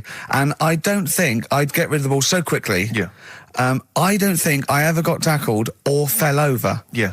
I think I touched the ball about 20 times in the 2 years it was compulsory. Yeah. I was terrified. Yeah, absolutely. That's same as cricket. I can't... I'm a terrible batsman. I'm all right at bowling, but it seemed like the pastime for people I went to school was to injure you. Yes. It was funny to see someone poleaxe. It was funny to see someone get a cricket ball in the head. Absolutely, yeah. You know, I never relaxed into rugby, because the first day I was going to play it, my mum, I swear to God, my mother said, "Are you playing rugby today? You got the kit and everything. Enjoy it. Be careful. There was a kid at my school who broke his neck." And thanks very much for that. See you later. So I just went to school absolutely Man, one thing, broken neck, is that or does you get better in a couple of days? Oh, you can find your wheelchair. No. Enjoy the game, though. Yeah, no, it was absolutely I was just petrified from that day. See, at least American football, you know, got helmets. the padding, the helmets. Yeah, but anyway, no injuries, thank God. Thank goodness. So, well, I tried to play rugby, but it's awkward when you've got glasses. I don't know, there's something about you didn't really play with glasses on? Yeah, I couldn't see anything, could I? I couldn't see anything. How else was I going to play? Oh my God! And so you're bound to be cautious, because inevitably you're a bit more cautious when you've got glass next to your face. But the tallest person on the pitch as well. Yeah. I mean, you were when you were about 14, you were probably 6 foot already, weren't you? Yeah. And everyone else was what, 5'2"? Yeah. So you were towering above them, with glasses on. Just with the glasses on. And you've got pretty cool glasses now. You've had a bit of a makeover. It's like Trinity and Suzanne said, first thing to go, the glasses. Sure, sort them out. Yeah. And presumably you used to have those National Health sort of bottle. Pretty much. Yeah. Is it true? You've never been able to mosh? I tried to mosh. Because I've always watched people stage diving, moshing at concerts. I've always thought that looks like brilliant. You know, when they ride above like everyone's wave, heads, like they're surfing across someone's heads, and everyone say yeah. And I've always wanted to do that because I'm a big rock music fan. And the only time I did mosh was at Rage Against the Machine. I tried to mosh at Rage Against the Machine. I love the idea of a band called Rage Against the Machine. Yeah. Aimed at a man with glasses who won't mosh. Well, it was at the Reading Festival, and I think the lead singer, I forget his name, he went, can I just remind everyone that racism and fascism are on the rise in Europe again. Let's not let it happen. What did you do? And we all cheered, obviously. I mean, if there's one thing that guarantees a cheer at Reading Festival, it's down with fascism. And what did they do about it after the concert? Went back and... went home and had a cup of tea? Probably, I don't know what they got sure. They didn't go to Europe then and try and stop... I don't think they got involved politically in Europe. I think they just continued to rage. Against the Machine? Yeah, mainly. but largely in America, I think. Sure. I tried to mosh, and I got moshing, and glasses flew off. And I remember, because we were playing away, you know, you do what you tell me. And I was just going, Careful! I've dropped my glasses. Can we be careful? Loads of kids in hooded tops. Yeah, exactly. Just going mental. Yeah, and they're all jumping up. So can we just calm down for a second? Let's not be silly. Yeah. It was absurd. And I had to kind of, scrabble around on the floor, and thankfully they were okay and they didn't get broken. So what couldn't you do then? What do you mean, what couldn't I do? What, at school? Can you not see without glasses? No. I mean, it's like that you couldn't do anything. It's a blur. Really? It's a blur, definitely. God. Yeah, it's like being kind of punch drunk or whatever. So yeah, you can't play sports when when you've got glasses. But why not contact lenses? Because they're not strong enough. No, they seemed a bit fiddly. Oh, brilliant. Bit of Lou Reed. Is that what you want? Yeah, Satellite of Love. Classic. A retro cut. Lou Reed, with a little help from David Bowie there in the background. Satellite of Love on XFM 104.9. I'm Ricky Gervais, with me Stephen Merchant and Karl Pilkington. Now, Steve, you know how Karl won't do anything outside his jurisdiction. He moans about stuff. He's got one job. We're doing about 5 things in the week. Always plate spinning. We just turn up and he's always available. He moans about it. He goes, "Oh, lucky you caught me," right? He's chatting. He just whinges. He's one of those people that whinges enough and people think he's overworked. So he got Mondays off, right? He's just a whinger. Yeah. I haven't got Mondays off though, have I? Yeah, well, anyway, 2 hours on a Saturday. This is what the phone message he left me Wednesday on my mobile, but I just is chatting about certain things that are going on at the moment. What he does need to know. Duncan, who he mentions, is my agent, and you'll understand a few other things. But this is the sort of message I get from Karl, right? Whinger. Old messages. All right, 12:10, Wednesday. Just getting loads of people calling me all the time about shit. Yesterday, DVDs signing for BBC London. I don't work there, but I've been dragged into that. I've got a woman on leaving a message from Talk TR going on about do you want to go and see Pop Idol again? Right? They're just saying you and some listeners can go. So I'm sure you'll love that. I've got Jim Benner wanting you to introduce the tin buckets at the Astoria. So can you just let Duncan know that I'm doing his job whilst he's sat on his arse with his thumb firmly up his arse? Can you let him know that I'm running around like a here sorting shit out for you? Alright, see you later. Message left at 12. Do you know what I mean? I know, but that's the kind of phone message he's leaving. Do you remember who he was before you... But he's even annoyed that he gets a phone call. I remember he got a phone call for you to do a voiceover and didn't pass it on. You missed a voiceover. That was thousands of pounds. No, I did pass it on, though. I told you. You said someone had phoned. Yeah. That's not good enough. But who's that? Well, she didn't say, and I didn't ask. But of course she said.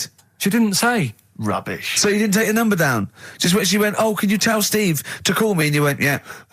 Yeah, well, I just thought you'd know her already. I should have known. It was a woman, so I should have known. He's having a go, you see?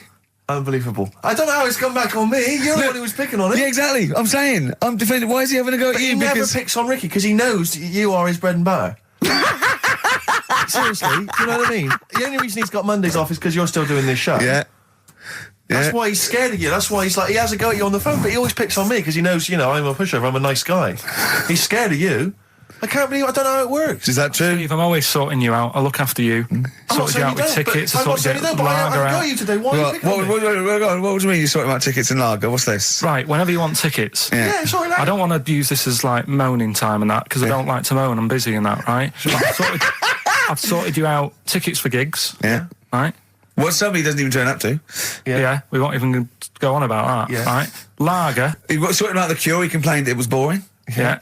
It was that big drum of lager that you had, and you said, "Oh, put that in your room for me, because I don't want to carry it home." Right? Lazy. So I said, "All right, then I'll put it in my room."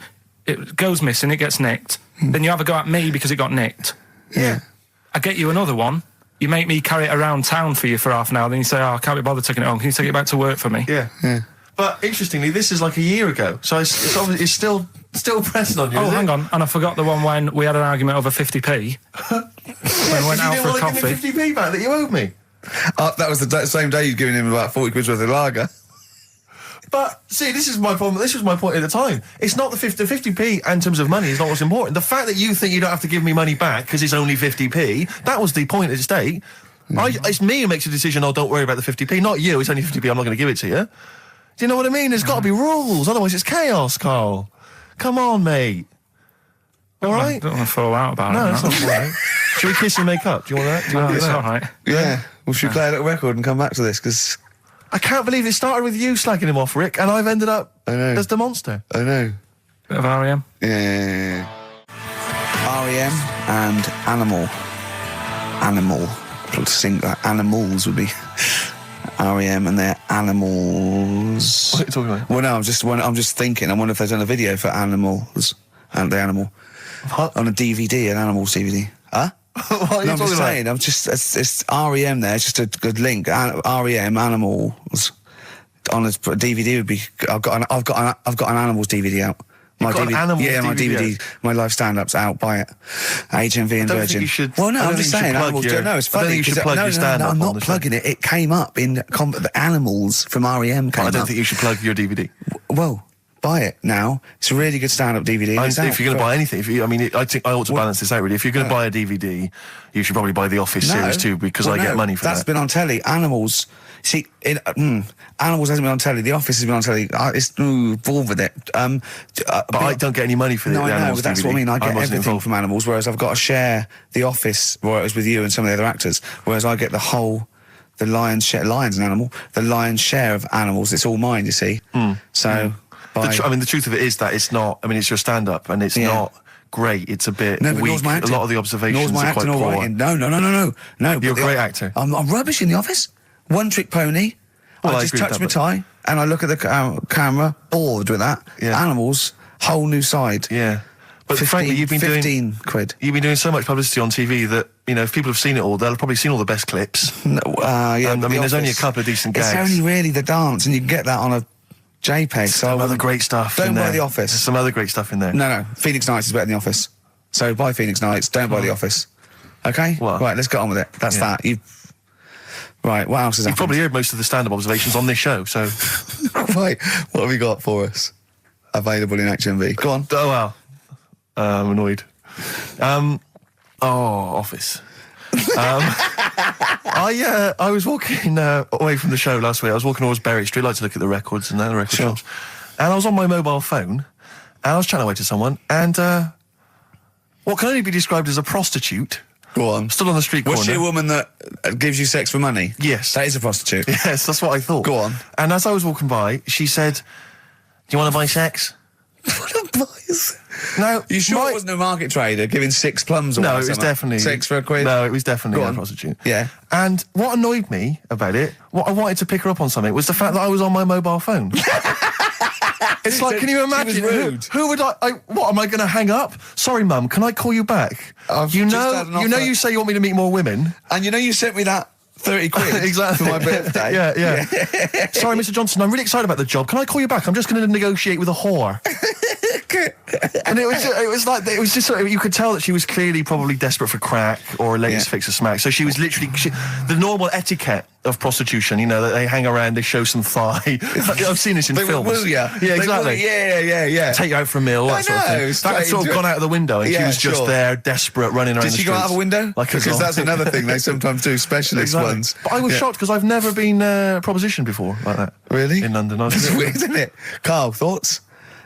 I think you'd be sort of approached a lot because they tend to sort of go for people who look like they haven't got much chance. Sure. And I'm not being mean. No.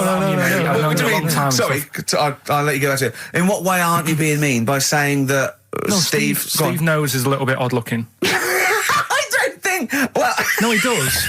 Do you know no, but it's not what he thinks of his looks. It's what he thinks of you talking about his looks on... No, but it's like how you were talking before about, your eyes are bad. It's nature's little way of saying, look, nothing to see here, right? I don't get that! I don't know what you mean. But when you look in the mirror and that, they've gone, look, he hasn't got the looks, let's make his eyes bad, right? Yeah. Nothing to see here. Yeah. That's what I'm saying, they're balancing it out, right? Yeah. And it's funny, right? Now we're on the topic. Sorry, Johnny Depp. No, listen, but... My chest is gonna burst at this moment. Whenever we go into this conversation, I always think to myself, Carl, Do you know what you look like? I'm gonna. Seriously, can I be honest with you? You look like, if you've got like a balloon, a hot air balloon, right? Just a little balloon, like a party balloon. If you drew a little face on it, right, and inflated it about halfway, that's what you look like. Right. No, play a record. I don't want to get into this. It's too intense. Now you've got onto this. Let's just nip it in the bud now. I'll tell you something that I wasn't going to tell you because I think it was I don't want to hear it. I don't want to hear it. Right, it was on the tube. Right. Well, I wasn't. Someone told me they were on the tube. Right, and the tube pulled into a station. Right, and one of the women saw the poster that's out at the moment with you and Rick on it. Right. Yeah. So this woman apparently goes, "Oh look, there's Ricky. Ricky's on the radio." Right. And the other woman goes, "Oh yeah, don't you listen to it?" So she goes, "Oh, I didn't know he was on the radio." And she goes, "Oh, I'm sorry, Steve. look at." Because he didn't sound this bad. She said, "Oh, look at that person he's with." So she goes, "Yeah." She said, "That's Steve." She said, I was sort of aware that he looked odd because Karl mentions it on the radio. Yeah. So it wasn't as much of a blow to me, but I can see how it was a bit of a shock to you. Yeah. So that's weird, isn't it? Yeah. And that isn't me sort of telling this woman to say anything. That was all happened without anybody else sort of bringing it on. Yeah. Do you know what I mean? Yeah. So... Was it... Sorry, you seem to be relishing this. Was it because of the little balloon story that made you... I honestly, Steve, I wouldn't have told you, but if you're going to start, having a pop... Yeah. Do you know what I mean? I can't just sit here and take it and that. No. I mean... all mates. Yeah, it's just... Yeah. Well, I mean, I was mistaken for Johnny Vegas. Steve's got a story about that, if you want to have a go at me. Well, someone just thought you were fat with a beard, which is true. Well, don't have a go at me, because he said you look... Well, you started it. No, I didn't. Yeah, I didn't. You were milking it. You were egging him on. I was laughing. You were egging him on. I sort of was. Yeah. But let's not, Oh, it's a good job you've got lots of good mates like Jonathan Ross you can go and hang out with. You don't need other friends, people who've helped you in your career. He's a good-looking bloke, isn't he, Jonathan Ross? He's a good-looking fella. Play a record. New single from Evan Dando, that's called It Looks Like You. XFM. Out of Time by Blur. Luckily, we're not out of time. Got another hour and 25 to go. So it's not over yet on XFM 104.9. I'm Ricky Gervais, with me Steve Merchant and Karl Pilkington. We've had quite a lot of emails, as ever, Rick. I should just say, because we're very lazy. It's a much listened to show. We're very lazy people, and we rarely reply or read out the emails, but we do... I never read the emails. Absolutely. So I rely... If I haven't replied to them, or my mail, Steve opens my mail and reads my emails. So if I haven't replied, it's just because he hasn't passed it on to me. Yeah. Okay. But I haven't passed it on to you because I know you'll never reply. Sure. So, I'm just cutting out that. But I just want to say thanks for the emails. We do read some of them, and we do appreciate the fact people send in jokes. I appreciate it. I love it. But... As long as I don't have to do anything towards it. Sure, we had an email from Jack. He just said he missed the last 2 weeks' shows. Has he missed anything? Not really. No, it's the same stuff. Same I think last week Karl was having a go at Chinese people not aging well. He had a go at the gays, and he came up with a ludicrous story about a monkey that was impossible. Yeah, so I don't think Jack's missed much. No, go on. No. We've just had an email from the Pringles people. Oh, right. Good, because it's finally started to happen. I hear these stories about people getting given cars and Armani suits and trips abroad, and we haven't had no, but finally people are starting to, realise what we're doing, our impact on society, and we've got a whole box of Pringles sent to us. Not on those little tubes, the proper tubes, the foot-long tubes. Yeah. So... and well, what have they said? Well, the Pringles guys want them said, back. No, they've said they like the show, and if you want more Pringles, give them a call and they'll send you more Pringles. Yeah. I bloody love Pringles. Yeah. Pringles are... The thing about Pringles is, they're Moorish, right? Yeah. But how would I put it? The sort of thing when I open them, and by that when I pop, right? Yeah, I have to eat the. Well, okay, how can I put this? When I pop, I can't stop. What do you mean? I don't... Well, when I pop them open, I can't stop eating them open. Right, when you pop, you can't stop. Yeah. Yeah.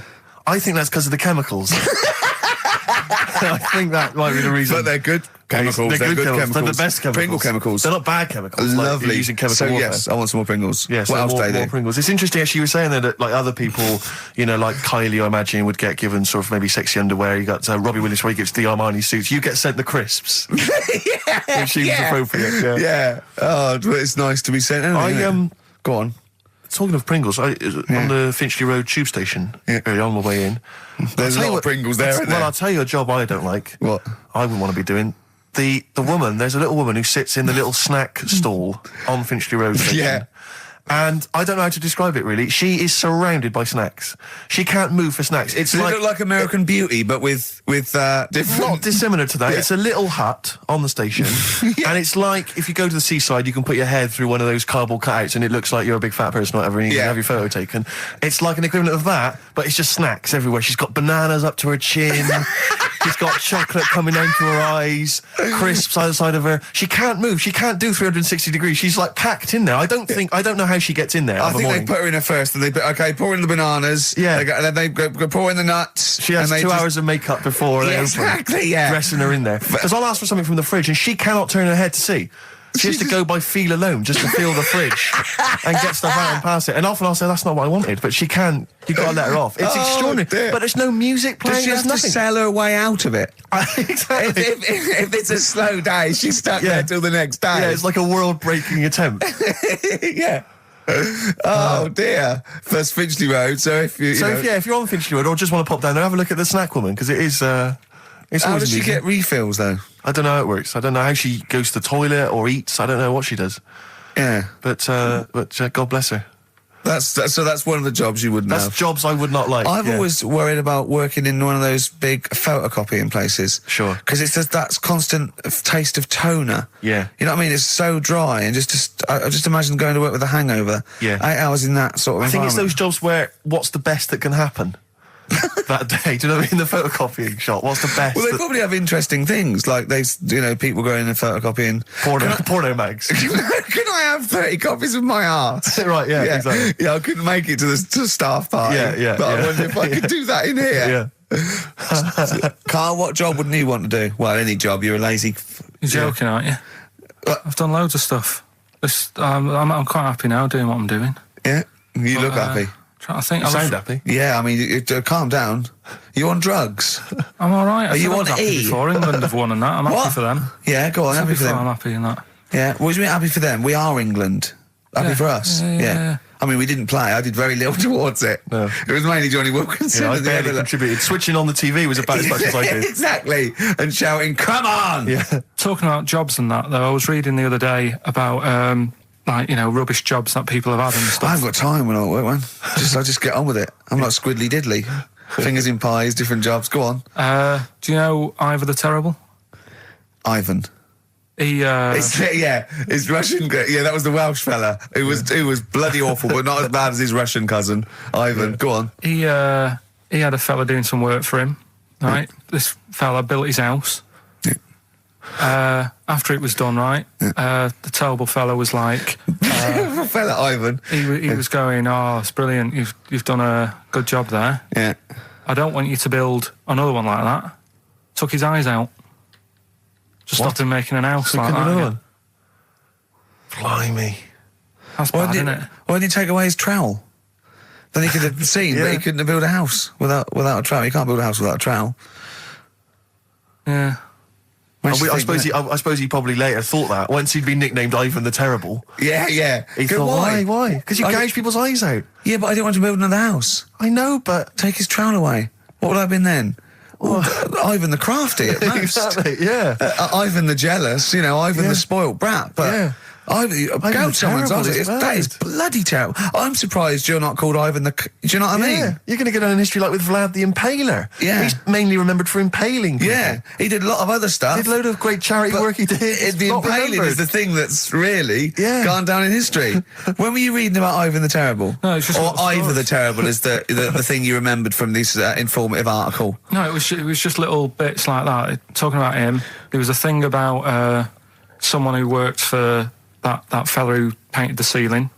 Sistine Chapel? Yeah. There was a thing, a woman who worked for him in his house. And I love how you assimilate information. when it's just bordering on the academic, or just the interesting and true. It's wonderful. Ivor the Terrible gouged someone's eyes out, built him an house. That fella who painted that ceiling had a woman work for him. Imagine if you wrote that down in an essay. Imagine if you wrote that in a school essay. Well, you'd probably end up with not getting a grade, or thinking you turned up to more than you had. Exactly. Anyway, the woman who lived with... Yeah, the woman who lived in a shoe. Go on. Yeah, there was this woman who lived with him, and she used to, like, you know, go out and do all this shopping and that. Yeah. But because she couldn't read or write, he used to have to draw everything that he wanted. Why couldn't he just tell her? I don't know. No, wait. That's an excellent point. Could she talk? Yeah, but if it's a big list and that, loads of different coloured paints. But why couldn't she draw on a piece of paper? Why did he have to do it? Because he's a better drawer, isn't he? That's the point. We were just looking for the logic of the story. You found it. You've done it. Play a record. He's a better drawer.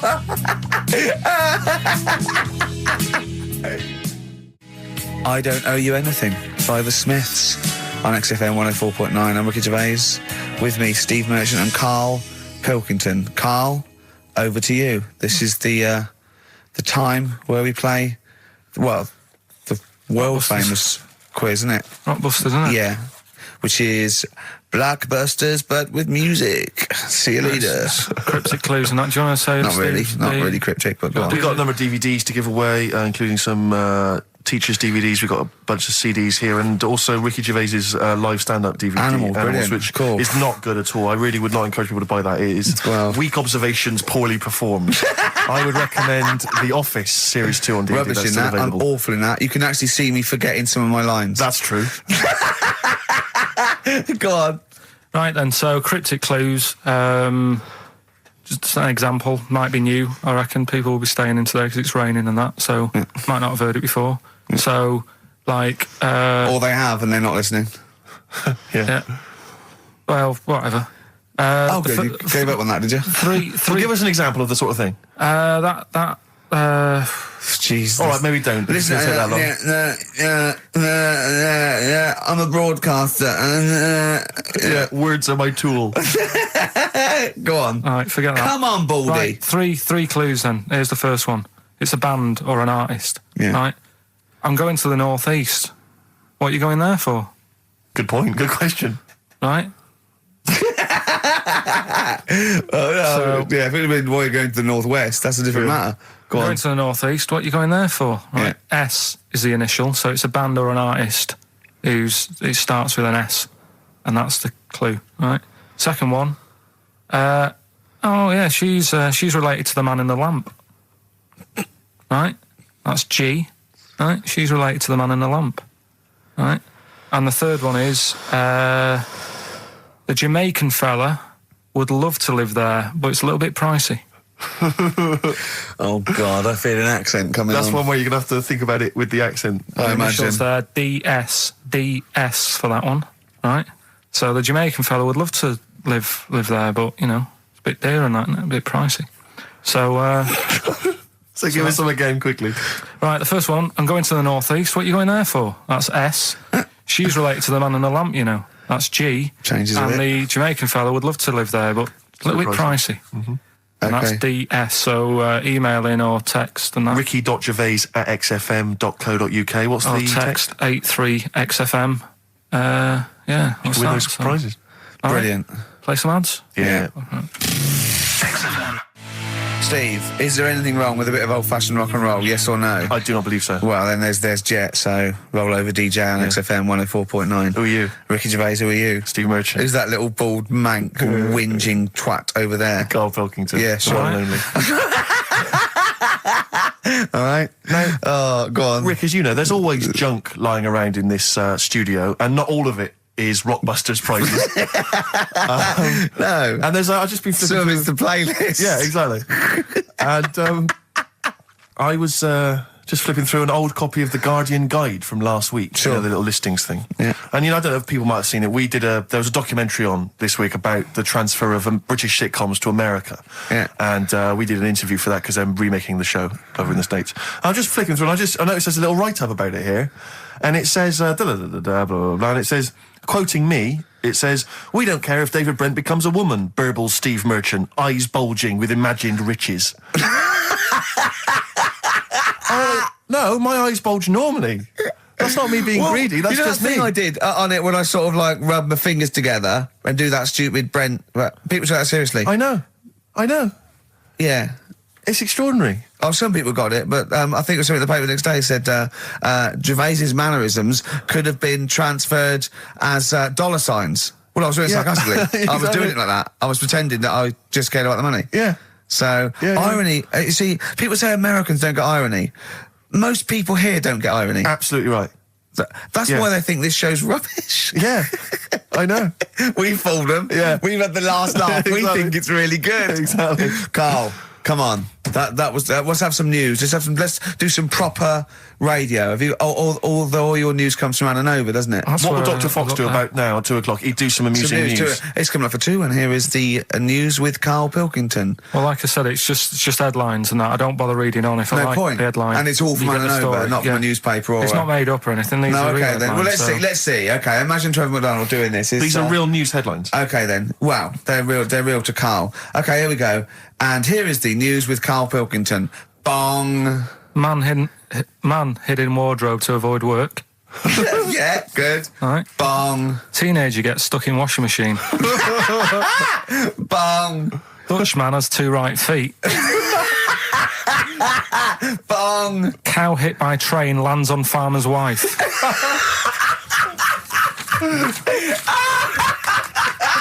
That is the real news to you, isn't it? That's brilliant. I was just thinking the cow flying through the air. Yeah. And the wife going, oh no. Yeah. Oh dear.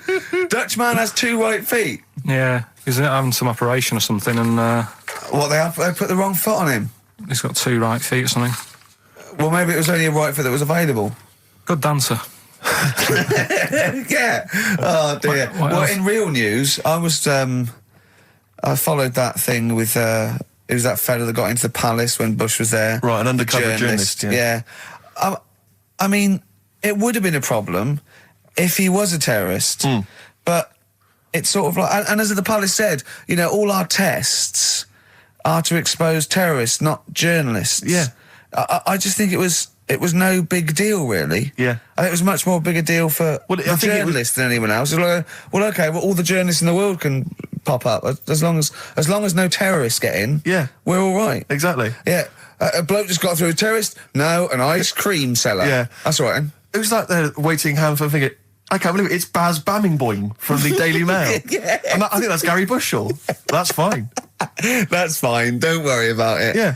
But it was just that all he did wrong, though, was just lied on his CV. Well, I think he did. But everyone lies on their CV. Of course. Everyone gives references. I don't think I've ever done a CV. I tried to lie. I did one once when I was at UDO and I was an events manager. I applied for a job at Radio 1 for events manager. Didn't even get an interview. Yeah. So I just stopped the CV lark. Sure. And I just, you know. The one knocked back and that was exactly. it. Exactly. No, yeah. So you've lied on your CV, have you, Carl? Yeah, loads. Yeah. It's just it's like someone from Little Britain. Yeah, no. Yeah, loads. Yeah, go on. Come on. There was one when there was a job going at Granada. In fact, this isn't even lying, and I still didn't get the job. Go right? on. But well, you don't get a job just because you don't lie. It's not. Have you lied? No, you got the job. Yeah. No, but there was they ask you loads of stuff, don't they, that you think, well, that's got nothing to do with the job. I don't know why you're bothering me, asking me certain stuff, right? Qualifications, things like that, yeah. Yeah. But, well, it was languages. Yeah. Right? What did it say? It just said, you know, put your name, put your address, languages, right? And, what? Oh, yeah. You don't speak any other languages, do you? Well, I just put English, quite good. You didn't? No, I did. Honestly, ask Suzanne. I think you told me this before. Did you really put English quite good? Yeah, honest to God. Didn't hear back. Well, you know what they meant now. That you know what your error was, don't you? Are you fluent in French, German, Chinese? Yeah, but I didn't want them to think I've got loads of big words and that. Do you know what I mean? Well, I don't use loads of big words and stuff. No, they meant, do you speak any other languages? It's any other languages, Carl, not the one. They assume that you can speak English because you're filling out a form. Yeah. Oh, well, it's like language is none. They assume you can speak something, and they probably think it was English. And to put quite good when you are English. Yeah. English is your first language, yeah, I'm quite good at it. I see your point, though. It's true, though, isn't it? Yeah. I'm not sure quite good is accurate. No, poor. English, weak. Poor. Weak. You didn't get the interview, no? What did Suzanne say when you told her you'd put that? She just laughed. It was too late. It was too late to do anything. How's her hair? Do you want to talk about it? She's off today, so... Is it alright, is it? Oh, she's listening, you mean? She's at home today. But it's probably alright now, isn't it? Because a bad hair day doesn't last... it'll be nice. It'll be a little nice, not today. You're scared of her, aren't you? No. I mean, I don't want to... You've learned your lesson that, you know, you can't talk about people like that because it upsets them. Well, plus I can't do it all now because we're doing Pulp Fiction later and it sort of involves her head. So... Brilliant. So excellent. There's me thinking that you're being considerate. Yeah. All worried about... You don't want to use up the material until later. Play a record.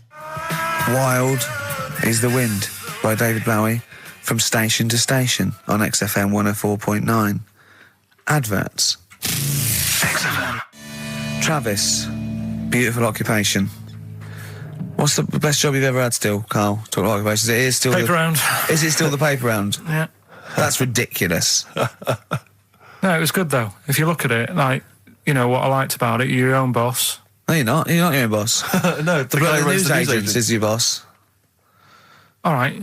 But then once you get out and you've got your papers and that, you're on your own. You want as long as you deliver the papers exactly to the places he said you are in the time he said. Yeah. It's freedom, isn't it? Any jobs you wouldn't do? I just thought of one that you wouldn't do. Go on. With your sort of mild homophobia. Well, I'm not. Proctologist. What's that? Basically sticking your finger at other people's arses. Right, well, I wouldn't do that, no. Why have you got to do that? What do you mean, why have you got to do that? Why does anyone need that doing? Because they've got to look if they've got an arseache or something. Which trainee doctor makes that their speciality? Do you know what I mean? That must be, right, we got a place for proctologists, and it's you, Meadows. You came last. Oh, seriously, what? I'm not the arse doctor, am I? Yeah. You came last. Oh, I'm a bum GP. I can't believe it. Yeah. You got to... Oh, I can't believe this. Yeah. That must be it, mustn't it? Well, presumably no one would choose it. No one would purely... If they can have the brain surgery... Well, what if you were brilliant but you were shy? You couldn't look people in the face. Yeah. You could you could do anything you want. Yeah, I just don't want to look at them. I just want to do their asses. Yeah. Really? Just want to do the asses. Yeah. Yeah. Look at Carl's face. You didn't know there was such a thing as an arse doctor, did you? No, not really. Specialised. He does nothing all day but that. Well, he probably has a sandwich about 1 o'clock. Yeah. Washes his hands. What do you mean he does nothing all day but that? You don't say that about a brain surgeon or thoracic surgeon, do you? No, but that all day. That's not good, is it? I love the fact that I can blow his mind with just things that people take for granted. A dentist just looks in mouths all day. Yeah, but that's a bum job. Just think of that. Oh. So what do you need to know then there? It's a lot to know. You gotta have nice nails. Yeah. No rough edges. Well, you'd be alright, because you got that job handing out biscuits to the old people because you had nice hands, didn't you? So, yeah. And I know a lot about biscuits. I know my biscuits. Do you? Yeah, I know which ones they like and that. Do you? What do they like? What do old people like? Bourbons, rich Do they tea. really? Because that's my least favourite. I would never eat a bourbon. I could be starving and I wouldn't eat a bourbon. If you want to let us know what your favourite biscuit is, email in. Ricky.Gervais at XFM. But I'll tell you what, with all them eating biscuits, I bet they get arse problems, don't they? So you could double up, couldn't you? You could be handing out biscuits in the morning and checking out... So why would you go and have that done then? What sort of problems then? What do you mean? Loads of problems. Like what? Prostate. And they've got to go there. They have to like have a little, you know. Well, there was that. I told you that story. That bloke. It's not an apocryphal tale because it's about an orderly's report, and this is the bloke that filled out the form, and what happened, he went into hospital basically with a sauce bottle up his arse. And on the report, he said, obviously, you know, pleasuring himself using a sauce bottle. And on the report, he said that he'd been shopping at Safeways, and he'd come in with his shopping, and he'd forgot his key, so he'd put his bags down on the step, right? And he started climbing up the drain pipe to get in, right? But as he was climbing up, his trousers and pants fell down. He slipped and fell, and the sauce bottle went up his arse. And the orderly said this story would be somewhat believable if Safeway sold their sauce bottles with condoms already attached. That's like a game of Kaplunk. so he I love that he put a condom on it. I wonder if that was so he didn't want to get an infection from it, or he wanted to use it on his chips later. So waste not, want not. Talking of arse, Blockbusters. We should give those clues again, because we're not getting many right responses here. Let's give them once more. You know what I think? Because the mentalists out there get his clues and they're rubbish. So I think his clue must be so way off. I know. That it's something wrong. Do you know what a pun is, don't you? You can't change the word. You can't have, he's bald and he rides a bike. Who's that? Bicycle Stipe. That doesn't count. It's got to be Michael Stipe for it to be correct. It's got to be Michael Stipe, yeah? All right, well, the most we've got 2 right, right? So let's hear the clues again. All right. First one was, I'm going to the northeast. What are you going there for? S. It's a band or an artist that starts with S, right? I'm going to the northeast. What are you going there for? Second one, she's related to the man in the lamp. Right? That's G. Band or an artist. The last one. The Jamaican fellow would love to live there. It's a bit pricey, though. Right? DS. Right? DS. DS. Email in or text in. Ricky.Gervais@xfm.co.uk. Or on the text, 83XFM. Right? Dylan's, of course, playing in London this week. Yeah. And good luck to him. Classic. Bob Dylan, It's All Over Now, Baby Blue from 1960-something. Bit of trivia for you, Steve. Go on. That is the last record we ever played on the old XFM before we were fired. I bet that was a moving moment for about 8 people. I just thought of something. You know that thing we did about, they said that we just cared about the money, selling it to America? Yeah. If we cared about money, would we be here now? Do you know what I mean? I know. I think this proves that we don't do things for the money. Exactly. Jesus. All right, Carl? A couple of emails. Monkey Matt's emailed us. Who? Monkey Matt. Oh, Matty, yeah, go on. Yeah. He says... How's the Monster? He's all right. He says, Carl has missed a cracking headline from The Sport. Hide-and-seek champion found dead in cupboard. That's good. I hope it's real. I don't know if it is. I doubt it. Just looking through some of the news stories that Carl did make it into Carl's news roundup. Yeah. Just this one you might be interested in. Headline, woman says partner ran off to become vampire. Yeah. And it says a young mother says her partner has dumped her to become a vampire. Rebecca Roberts from Somerset says Matthew Barrett fell for a blood-worshipping woman in a US cult. The 23-year-old mother says he began shaving all his body hair, dressed in black, and used Rebecca's lipstick to redden his eyes. Rebecca caught him performing weird blood rituals in front of his computer at night, cutting himself to prove commitment. She said, I thought it was just a hobby. Everyone's got a right to one. I was pleased he'd found an interest. Brilliant. This is apparently from The Sun. Apparently he's left. He's gone to America. He's living in this Ohio-based cult. But it's the last bit where she's been asked whether or not, if he came back, would she take him back? Sure. And this is where I wonder if the journalist, you know how journalists are supposed to just report the news, be objective. Yeah. I wonder if maybe the journalist here has maybe had some interference. Made the quote better for them than go on. Because it says, I never thought this would take over his life. Now, if he came back, I'd say fangs, but no fangs. Oh dear! I can't believe. Imagine you're the woman, Rick. Okay. And I've come round. You're the journalist. I'm the journalist, and I've come in and I've said, okay, I read about this. All I have to do is not say that thing. You've come. I understand you're obviously quite upset. Your husband's gone gutted. Off. If he came back, would you take him back? Definitely not. Right. Really, what would you say to him then if he came back? Just get lost. Right, but I'm really pissed off with you. Would you perhaps say something a bit more pithy?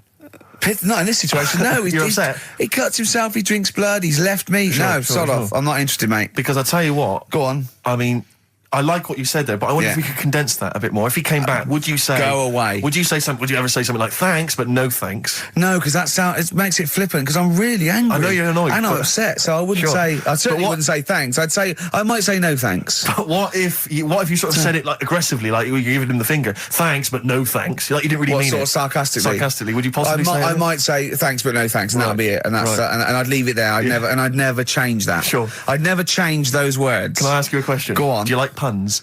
Hate them. Right. I don't like Countdown. I don't like QI. I don't like any of those posh Cambridge, Oxford types. I hate puns. If you had to say thanks but no thanks in the form of a pun, what would you maybe say? I wouldn't. I never would. Right. I'd say thanks but no thanks. I would. I mean, I feel embarrassed that I'd even say that because I don't think I would even say thanks but no thanks. Okay. But if I did go that far, I'd leave it there. Sure. So, have you ever noticed, as I have, the similarity between the word thanks and fangs? Not really. It's very similar. Not Fangs, really. fangs, F-T-H, there's a K. Fangs very much. G, it's A and N. Well, the A, the N and the S, but that's about it. Would you agree it sounds marginally similar? Yeah, Is it possible you might one day say fangs but no fangs? I wouldn't know. Right. I could put that though, could I? But don't say I said it. Right. I mean, yeah. Fangs, but no fangs. Yeah. This is the thing. Just, if you ever read an article in The Sun, The Mirror, anything, do not believe it. Really seriously question and query it, because... If it ends with fangs, no fangs. If it ends with a pun, almost certainly they never said it. Feeder. Do you know what? I'm annoyed at now, right? We've got another ad break coming up. How many ad breaks have we had in this show? I know. Carl, how many ad breaks have we had in this show? It's about 3 an hour, 3 or 4 an hour. 3 or 4 an hour, so about 3 minutes. So... 20 minutes. 20 minutes is wasted on shite. I mean, apart from the stuff we talk about. Well, it's funny you should say that, because someone said to me last week that they felt that there were more adverts now on the show than there used to be. Are there more adverts in the show? I think, just checking some of the emails, I think that's because people are requesting them. They find them more entertaining than what we're giving them. But... can't we sort this out? Don't go on about it. No, can't we though? Why can't we have less? Why have we got so many? Is it... It happens, doesn't it? Well, no, you can't listen to radio after every record. It's bad enough trying to keep them listening with the rubbish we come out with. Yeah, we've got Rockbusters here, let's get them back. Right, come on then. Right, has anyone got all 3? No. No, right, okay, so there's some... I'm going to ban Rockbusters. Okay, go on then, what are the clues again? Tell me the answers. Well, give us the ones that they did get. All right, well, they did get... she's related to the man in the lamp. What's that? That was G. Gina... That was Genesis, right? Genesis? Like Genesis. So, the sister of the genie, Genesis, they got that one. No. What's the band's name? Genesis. No, say the band name. Genesis. Right, okay. Well, I don't get it, because genie is nothing like that. Well, they did, so don't worry about it. Stop worrying about the ads, stop worrying about that, all right? The third one was... the Jamaican fella would love to live there. Go on. But it's a little bit pricey. Go on. Right? What was the initial? DS. Deer Streets. Right? What? It's a Deer Street to live on. Deer Streets, oh yeah, I haven't heard of them. But what are they, a band? That's Dire Straits. No, it's not Dire Straits! It's not Dire Straits! Deer Streets! The Jamaican fella. Go on, make it sound like that. Like Deer Streets. Deer Streets. Do it again. No, it's still not. Keep going. I haven't got it yet. Go on. Deer Streets. Deer Streets. They got that one as well, so... All right, well, let's hear the one they did. Can I do an impression of a Jamaican fella saying Dire Straits? Right. Dire Straits. It's not the same. The first one they struggled with was, I'm going to the northeast. What are you going there for? Well, when you say struggled with, no one got this. No one got it. Go on then. Didn't even attempt it. Okay, go on, the northeast. What? I'm going to the northeast. What are you going there for? Seal. Seal? What? Hull's up in the northeast, isn't it? Hull is, yeah. Hull, yeah. Yeah, so... I haven't heard of them either. Is that a seal, right? So that works. Who's Seal? Seal. Oh, Seal? Yeah. What's that got to do with the north, though? Seal. That's the way I'd say it, isn't it? Okay, that's the end of Rockbusters. Unbelievable. That's the end of Rockbusters. I can't believe we even brought it back, Rick. Right. I'm serious. That's the end of Rockbusters. Can I be honest with you? Go on. I'd love to hear some adverts now instead of that. Well, so would I. Adverts are better than that. I'm just saying, Laura. Doesn't matter. Laura's the one with. Well done, Laura. Right? She only got two, but we'll give her that. Yeah, just play the ads. I'm actually looking forward to the ads. Really looking forward to it. I hope there's a phone. Black Rebel Motorcycle Club. We're all in love on XFM 104.9. Sorry about Rockbusters. That's the end of it, definitely, because it was dreadful. Do you know what I mean? It's not. Do you know what I mean, Steve? Yeah. It's quite funny, but that was awful. I mean, we've apologised for that quiz so many times. I know. We've given it. I think it's 2 comebacks. Like it though, don't they? No, they don't like it. They don't like it because it's like it, that's too. That's people. No. That's the end of that. Less adverts next week. Sort that out. Because it's awful. 20 minutes of adverts. Do you know what I mean? It's not what people listen for. So, right, redeem yourself. Have you got the film thing you're in? Right, yeah, I'm in a film. It's Pulp Fiction this week. Right. Changed it a little bit, tweaked the storyline a little bit. Okay. It's just to make it better, yeah. It's just do you know I've talked about Suzanne's hair and that? Yeah. About when she got it cut, didn't like it and that. Yeah. So it's sort of about that. Listen to it. There'll be a question at the end. You can win some good stuff. Yeah. Well. Right. So and this is the scene where they're in the restaurant. Do you know when they're about to do the robbery? Yeah, play. So it's not a restaurant. I've changed that. It's a barber's. Right. All right. Okay. All right. God. There you go then. Is there going to be a question after this? Yeah. Okay. Right. Girlfriend came in here earlier. Had a haircut. I'm not happy with it. Look at the state of that. Well, don't laugh. Yeah. I mean, I don't want to cause any fuss, but just want you to sort it out. Afraid I can't do that. Well, you can do that because it looks a mess. Look, my friend, this is just where you and I differ. Well, you've got to do something, because look at it. When she came through the front door at home, I thought Dave Hill out Slade had walked in. Funny, I was thinking the same thing. Look, I don't want to cause any problems or anything. She hasn't even seen it properly yet. She sort of had it cut and came straight home and didn't look at it. Suzanne, just look in that mirror. Look what they've done to your head. God damn it, what is it? Suzanne! No! We're not gonna do anything stupid, are we? I'm the manager here. There's no problem. What do you mean it's not a problem? Look at the state of her hair. Be calm, cooperate, and this will all be over in a minute. I'm gonna go home. No, we're not going anywhere until they've sorted your hair out. I'm not walking home with your hair like that. It's embarrassing. So let's just get it. You die. No, forget having it dyed. Just get it cut. Colour's not a problem. Just sort it out. Just get rid of... Let's see what we can do. Right. Good. Look at it. Look at the state of it. I'm trying real hard. Suzanne, just keep your head still there so you can... Just hang in there, baby. You're doing great. I'm proud of you. Just sort that bit out there. Just put that.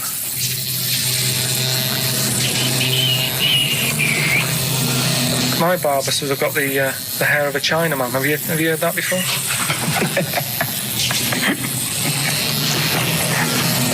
Oh, man. What? What's so funny about that? Is it serious or what? Freaking me out. If my answers frighten you, you should cease asking scary questions. It's almost over. There you go. No, it's not brilliant, but that'll have to do, won't it? I reckon we'll have to buy her a hat on the way home. Yeah, that's probably a good idea. Do you think Suzanne's listening? It's all right, isn't it? I like the fact that in that she's represented with a sort of dimwit southern accent. Yeah. Your girlfriend. So I'm sure she'll have appreciated that. All right, it was nice, yeah. It was a nice... I don't know what kind of copyright infringements that has made. Yeah. Well, right, well, the question is, what did I say is odd about my hair? Odd about your hair? Yeah. Oh, well, All yeah. right. Fans of the show will know that already, I'm sure. Yeah, so email in, ricky.gervais@xfm.co.uk, or, just email, actually. Yeah. Right. Bored? Right. Yeah. You can win some tat. The usual address. That is a beautiful record. Yeah, this is Thunder Road by Bruce Springsteen, as recorded by Badly Drawn Boy. You'll enjoy it. Good job. Badly Drawn Boy doing his version of Bruce Springsteen's Thunder Road. Good effort. XFM 104.9. Tricky song to do a good version of, but not Good bad. effort. Not bad. Badly. tell you what, who's also made a good effort. Go on. Stephen Gunning of Tooting. He's correctly identified that Carl's hair is like that of a Chinaman's. Or it was. Yeah, and many other people have emailed in saying, how can we know what your hair's like because you are a bold mank. Yeah. So people have correctly... Is our language okay on this show in general? I've told you that, you know, to be careful on that. Yeah, why don't you try putting some effort into it as you get Mondays off for this 2 hours? You come up with Rockbuster clue that no one can get because it was impossible. It wasn't even a clue. Yeah, I've got your headlines. I've done Pulp Fiction, right? I taught you about that fella, the builder fella, and his eyes and that. You don't even know what you're talking about. You don't even know what you've taught me. It's sort of like you borrow information. It's like one of those things that, you know, what are those things called, write once, read many. You can just pass it on, then it's yeah, one of those CDs you can just play once. Well, it struck me that is you and information. It goes in. If you tell someone once, it's like you've lost it. It's like passed the parcel with knowledge. It's gone now. You don't even remember what you told me. Like a chain letter. What? You mean chain letter, don't you? Shut up. It struck me when we were listening to his phone call to you at the very beginning of the show. I don't know if you might have missed that, but basically it was a message that Carl left for Ricky. But about halfway through that message, there was the feeling, I don't know if you noticed, but like the words started to fall apart. It was like he wasn't going to make it. Every time Carl opens his mouth, it's the equivalent of walking across one of those rickety bridges in Indiana Jones. That you might not make it to the other side.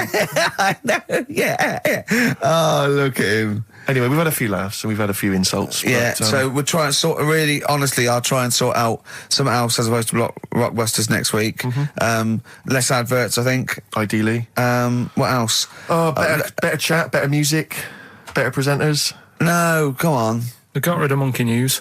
What's it? Oh, is there no Monkey News? No, it's gone on this week. Don't talk. There must be some Monkey News.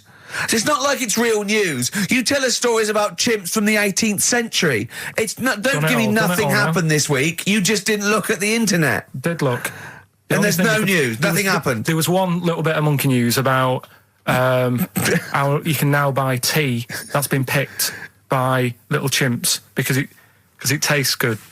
Right. That's what they're saying. Right. Why does it taste good? What do they do to it? I don't know. It just annoyed me. Is it those chimps from the PG Tips Act? Well, that's the annoying Are they dressed up, having funny conversations? Well, like that's in a the thing. Everyone made a fuss about, you know, that's cruel making them pick a piano up. Yeah. If I was a chimp, I know what job I'd prefer. Sure. Do you know what I mean? Doing removals rather than standing in a field picking tea and that. Yeah. I love the fact that he probably thought that was a documentary. Yeah. He thought it was a trailer for a Channel 4 programme. All right, we'll be back next week. I've got a little treat for them. Right, that winner of the DVD, watch the behind-the-scenes footage because you see Carl's little round head. So they're enjoying that. Who won that, by the way? We've given that away, haven't we? Yeah, we forget what it was. It's gone. Oh. Don't bother watching the rest of the stand-up, though. It's a bit poor. Leave you with 50 Cent's outfit. Fiddy, I called him Fiddy. I called him Fiddy Cent. Back next week. Fiddy. I'm Ricky Gervais, with me Stephen Merchant and Karl Pilkington, our producer. Right. In inverted commas, heat put. Yeah. They know. How are you doing, all right, Karl? Yeah, didn't they also write something about me, bald round head? Yes, perfectly round little bald man head, they said, so... Because you need to know that when you listen to the radio on that. Really matters what my hair's doing.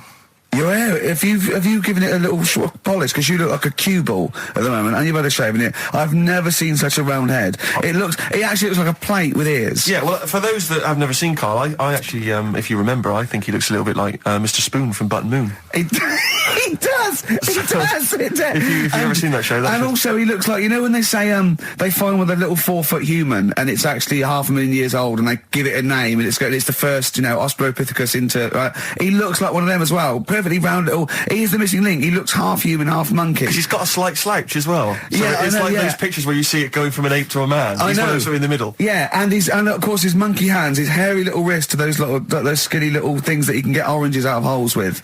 And it's unbelievable. Why are you so all shaved and polished and everything? Got a wedding. What? Got to go to a wedding today, so thought I'd, you know, clean myself up a bit. Yeah. Shouldn't you be wearing a suit or something? No, I'll go home and put something on. Oh, okay. But, yeah, Suzanne said, you know, make an effort. I sort of had a shave and that, and then I came out of the bathroom, she said, oh, your head looks a bit sort of eggish. She's right. She always worries about when I have a shave, because I just, That's your girlfriend, Carl. I know. Saying that. Just think, so don't worry about Heat saying it. And funny thing is, it's Boyd Hilton, I think, of Heat that wrote it. And he's got a little bald head. Yeah, no, don't slag him off. Yeah, but on the end of his review, does it say, written by Baldy Boyd? No, because it doesn't matter, it's a magazine. Don't worry about it. Looking forward to the wedding?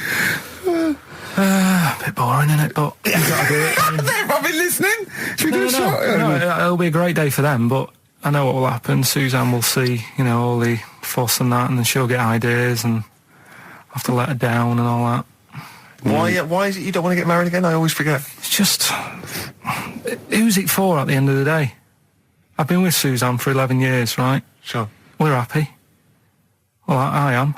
That's what counts. You're never happy. I am. I'm all right.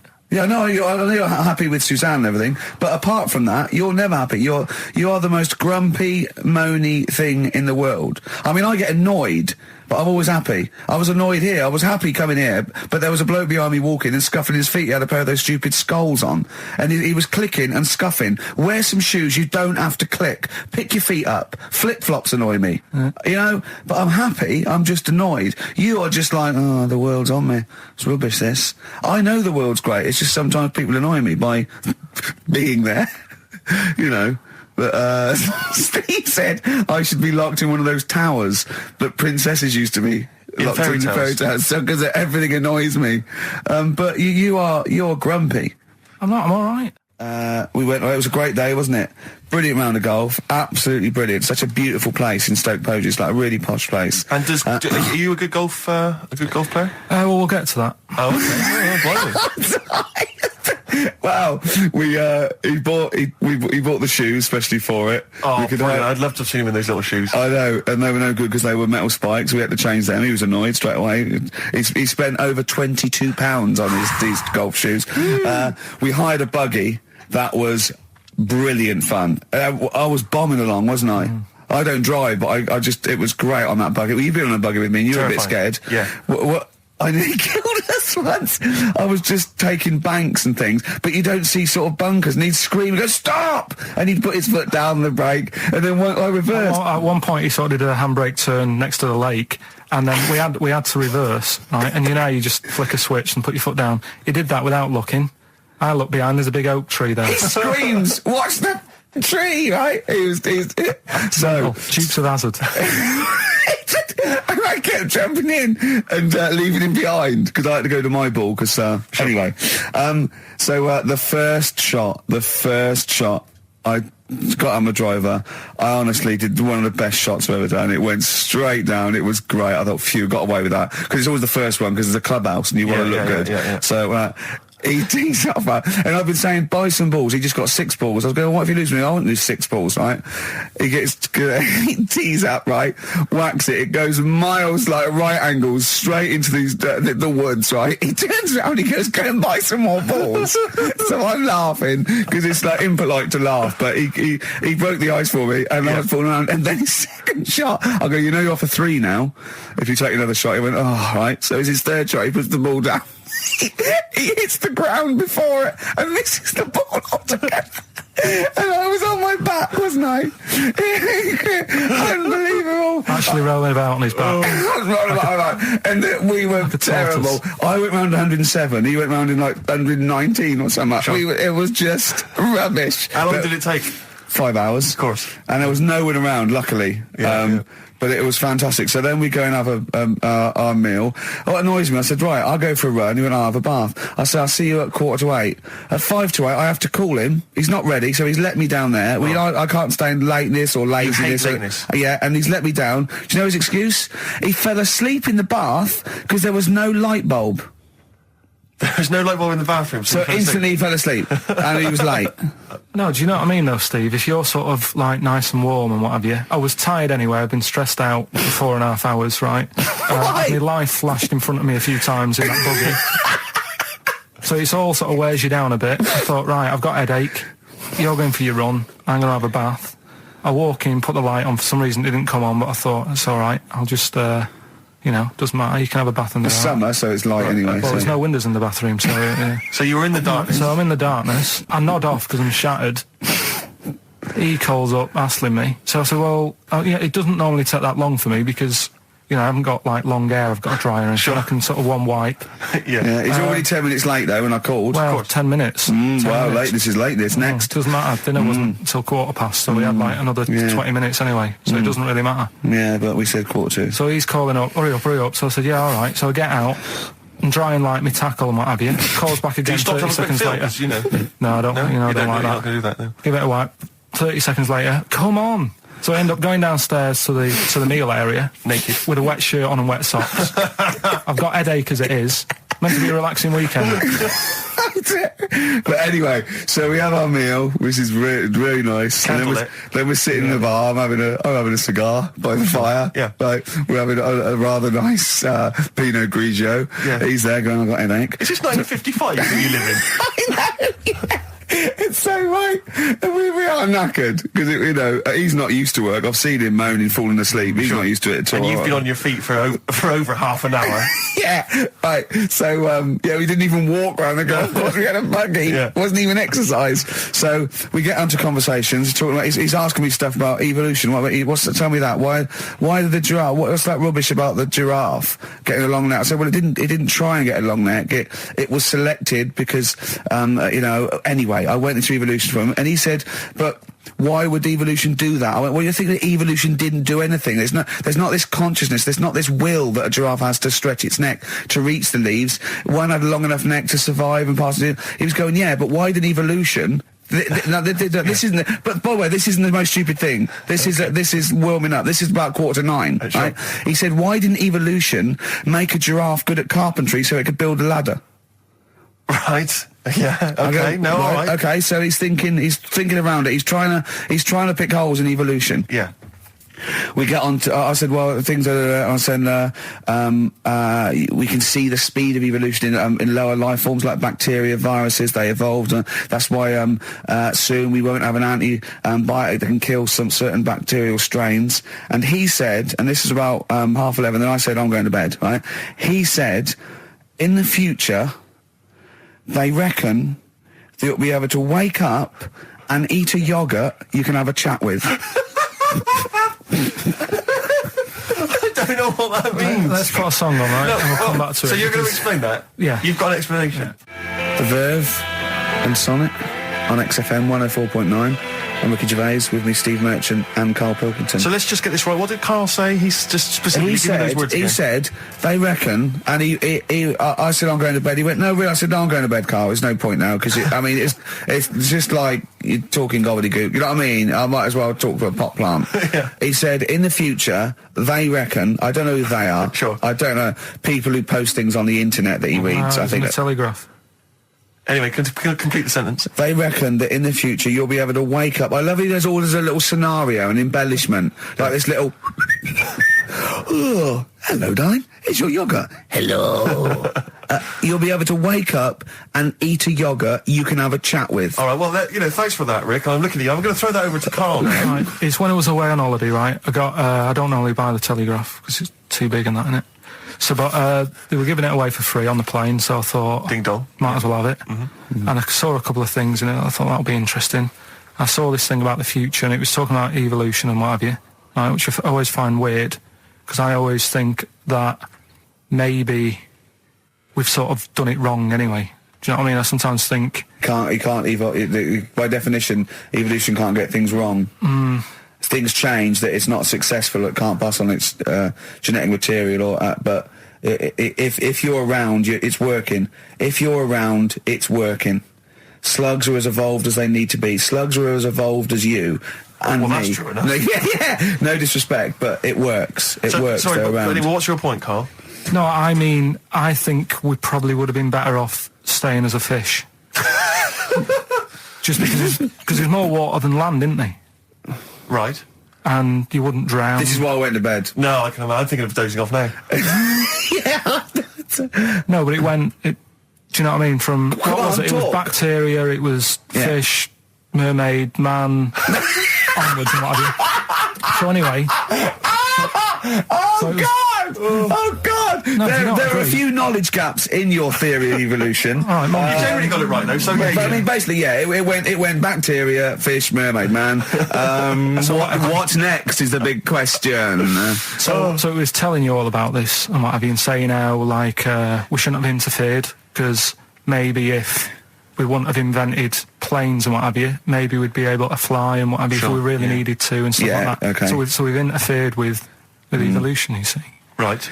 Well, then it was saying, well, what's the future got? Well, yes, in one way we have interfered with evolution. Yeah, the evolution of the human being in society is changing. It's no longer based on the strongest or the fittest, because medical science can keep us alive long enough. People can pass on their genetic material where without this civilization they wouldn't have been able to. So yeah, there are different parameters, there are different pressures, there are different things that say whether we're going to pass on our genetic material or not. Okay, so in that sense you're right. And that, Rick, as far as I'm aware, has led to a yoghurt that you can eat and have a conversation with. So this is what it was saying. It was just saying, you know, we're living in mad times and that. You know, there's a lot of weird stuff going on.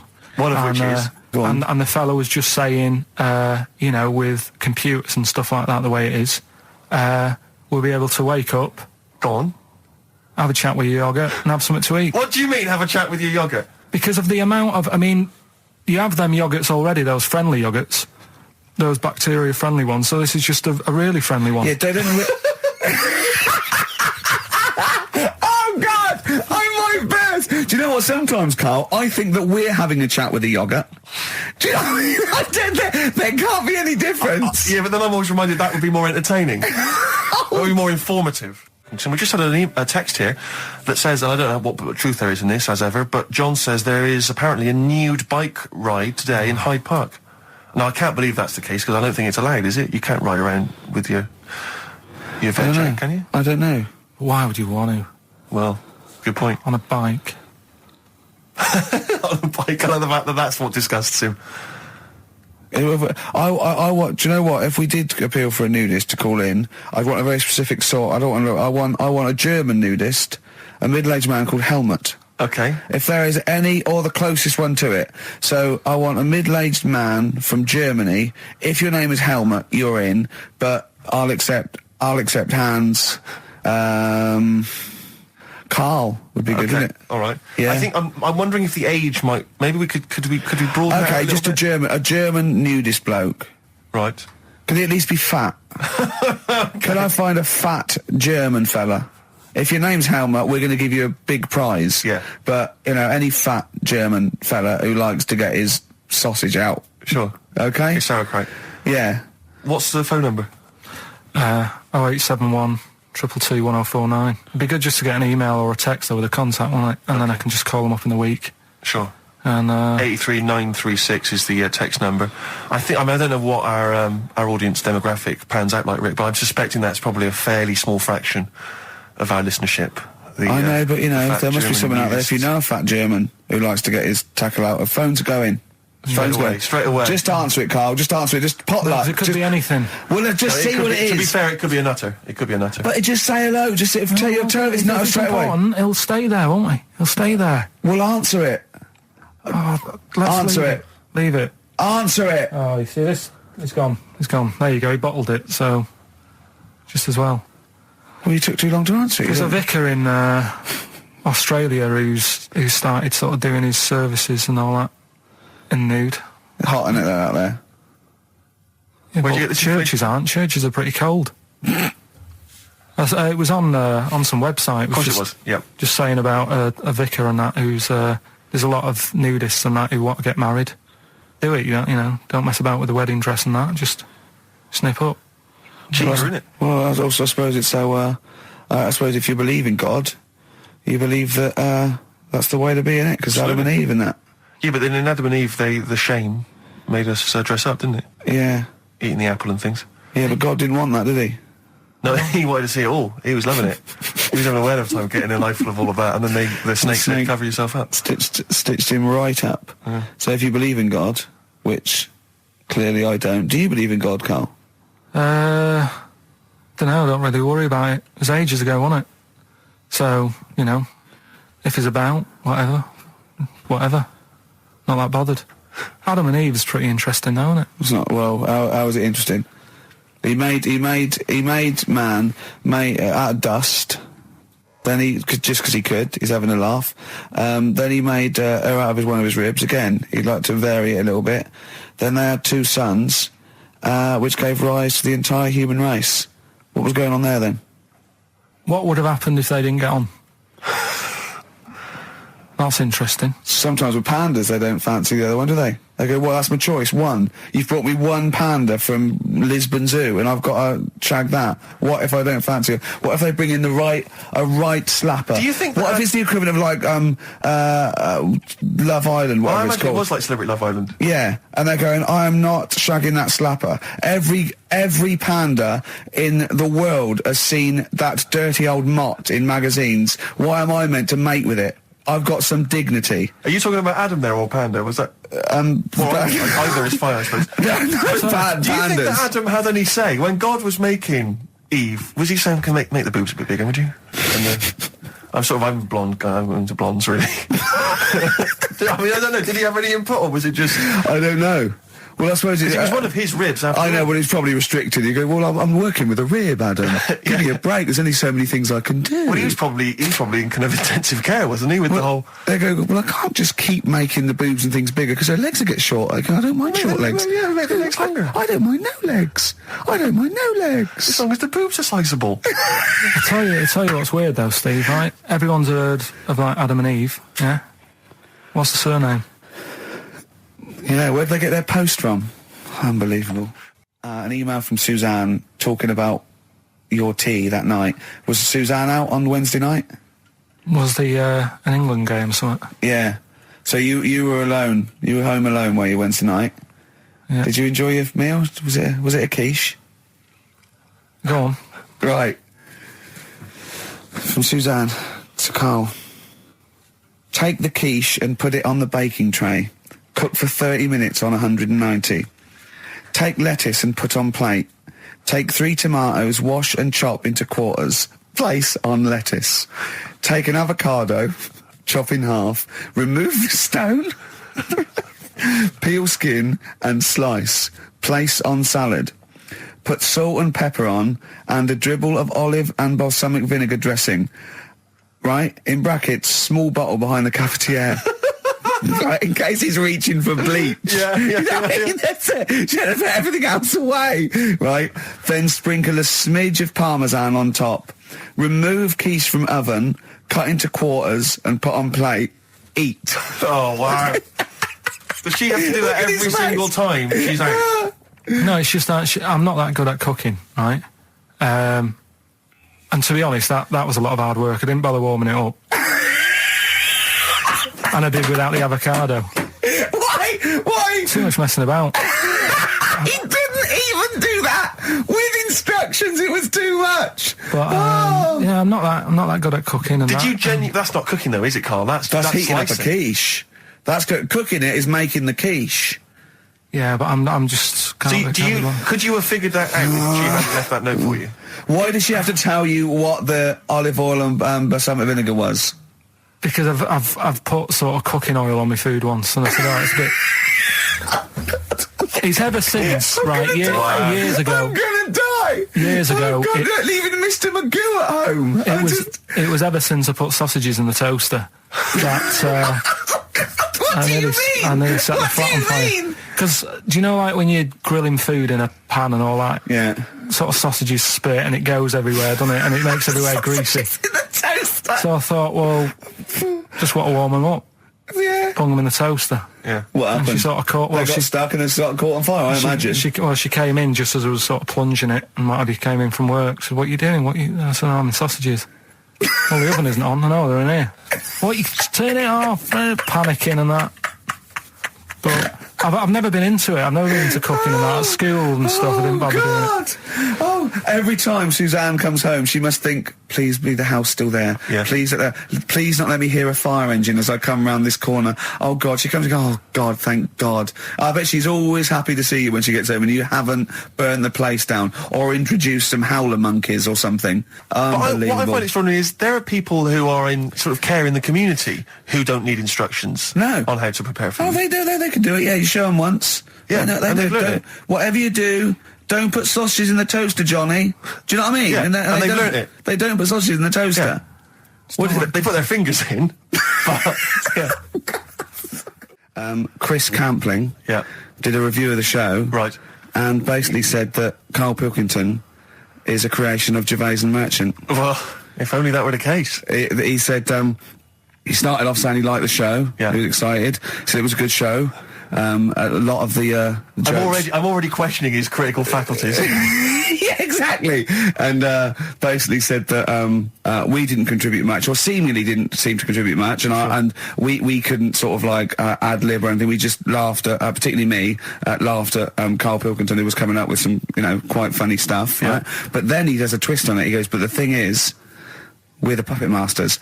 He's a created person. We've created the persona Karl Pilkington for our own amusement. Right. He bases this on simply that we talked about... What was it we talked about?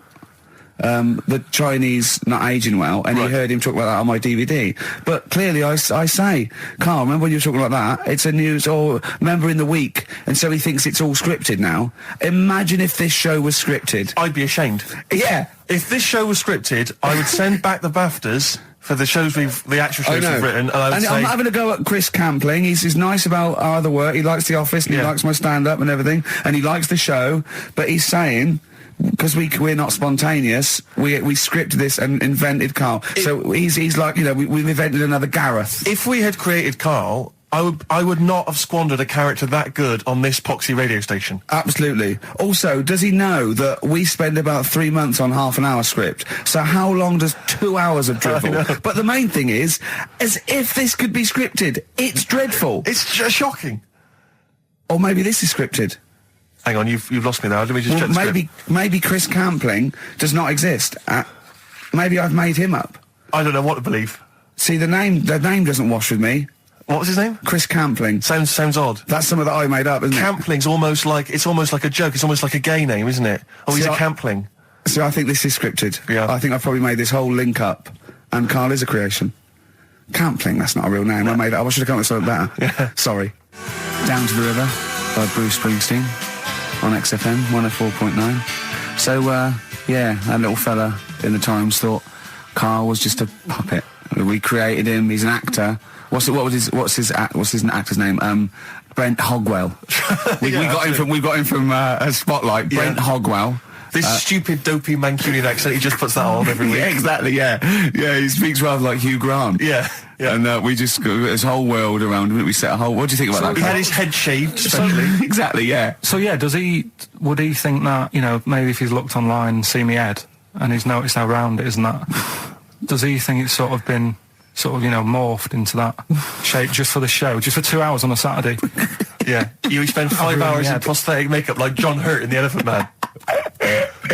Everything about him was made up. Yeah. We created him, because I remember coming up with Auntie Nora. Oh, yeah. You said, Rick, we need another character. I said, what about giving him an Auntie Nora? Doesn't sound convincing, I said. Yeah, and you said, what is it about? I said, well, I don't know, she farted for 5 minutes and she's got a fanny like a split tennis ball. No one's going to believe that. Yeah. Oh, that brings us neatly... Well, let's put that to bed now. So, Chris Campling, honestly, we do not script this shambles of a show, and Karl Pilkington really is like this. If you want, you can meet him. I'd love to send Karl for a drink with Chris Campling. Can we do that? And then he'll eat his words. Chris, if you're listening, honestly, this isn't a stitch-up. As I say, I'm not having a go at you. It's a very well-written article. It's very, very fair. You're just complimenting on his grammar. Yeah. It's a very well-written article, Chris. No, I'm saying we're not having a go. You've typed that beautifully. It's not like he snagged us off. I would just love him to meet Karl Pilkington. People in the street come to me and say, is Karl like that? And I so want them to meet him. Yeah. Or maybe he can send in, if he's online, he can send in 5 subjects for Karl to talk about that we couldn't possibly know about, just so he knows that we just really do throw things at Karl, and that drivel comes out. Imagine if it was scripted. I remember, I was on I don't know if this is alright to talk about. I mean, it happened, so, not worrying about it. It's alright to talk about. Everything's alright to talk about. But I was on the train, right, coming from Manchester back to London, right? Yeah. And got on it. It was like a Friday night. And it was heaving, like the last train is and all that. And absolutely chocker. Right? Yeah. So I'm walking through the carriages, thinking, is he in his seats anyway? Anyway, everyone's like, it's heaving, right? It's people stood up in the doorways, you can't get in the toilet and all that. there's not going to be any chair knocking about. So walking through, and anyway, I see this one empty chair sort of in front of me, right? I think, oh, why ain't anyone sat there, right? I'll just rush to that, get myself a seat, plonk myself down, right? And sort of turn round, you know, see who I'm facing, you know, see who you're sort of having a chat with. Little fella there, right? Little, Down syndrome kid. Right. Sat there, and he goes, all right. And I thought, oh, right, not bad, but do you know what I mean? They're always talking, aren't they? You ask a lot of questions, right? So I was like, oh, here we go, 2.5 hours, and I couldn't get up because the thing is, that's obvious. Sure. Right. So that's like mean. I'd never want to be mean. Do you know what I mean? No. At the end of the day. So anyway, so I think I know. I'll go to sleep.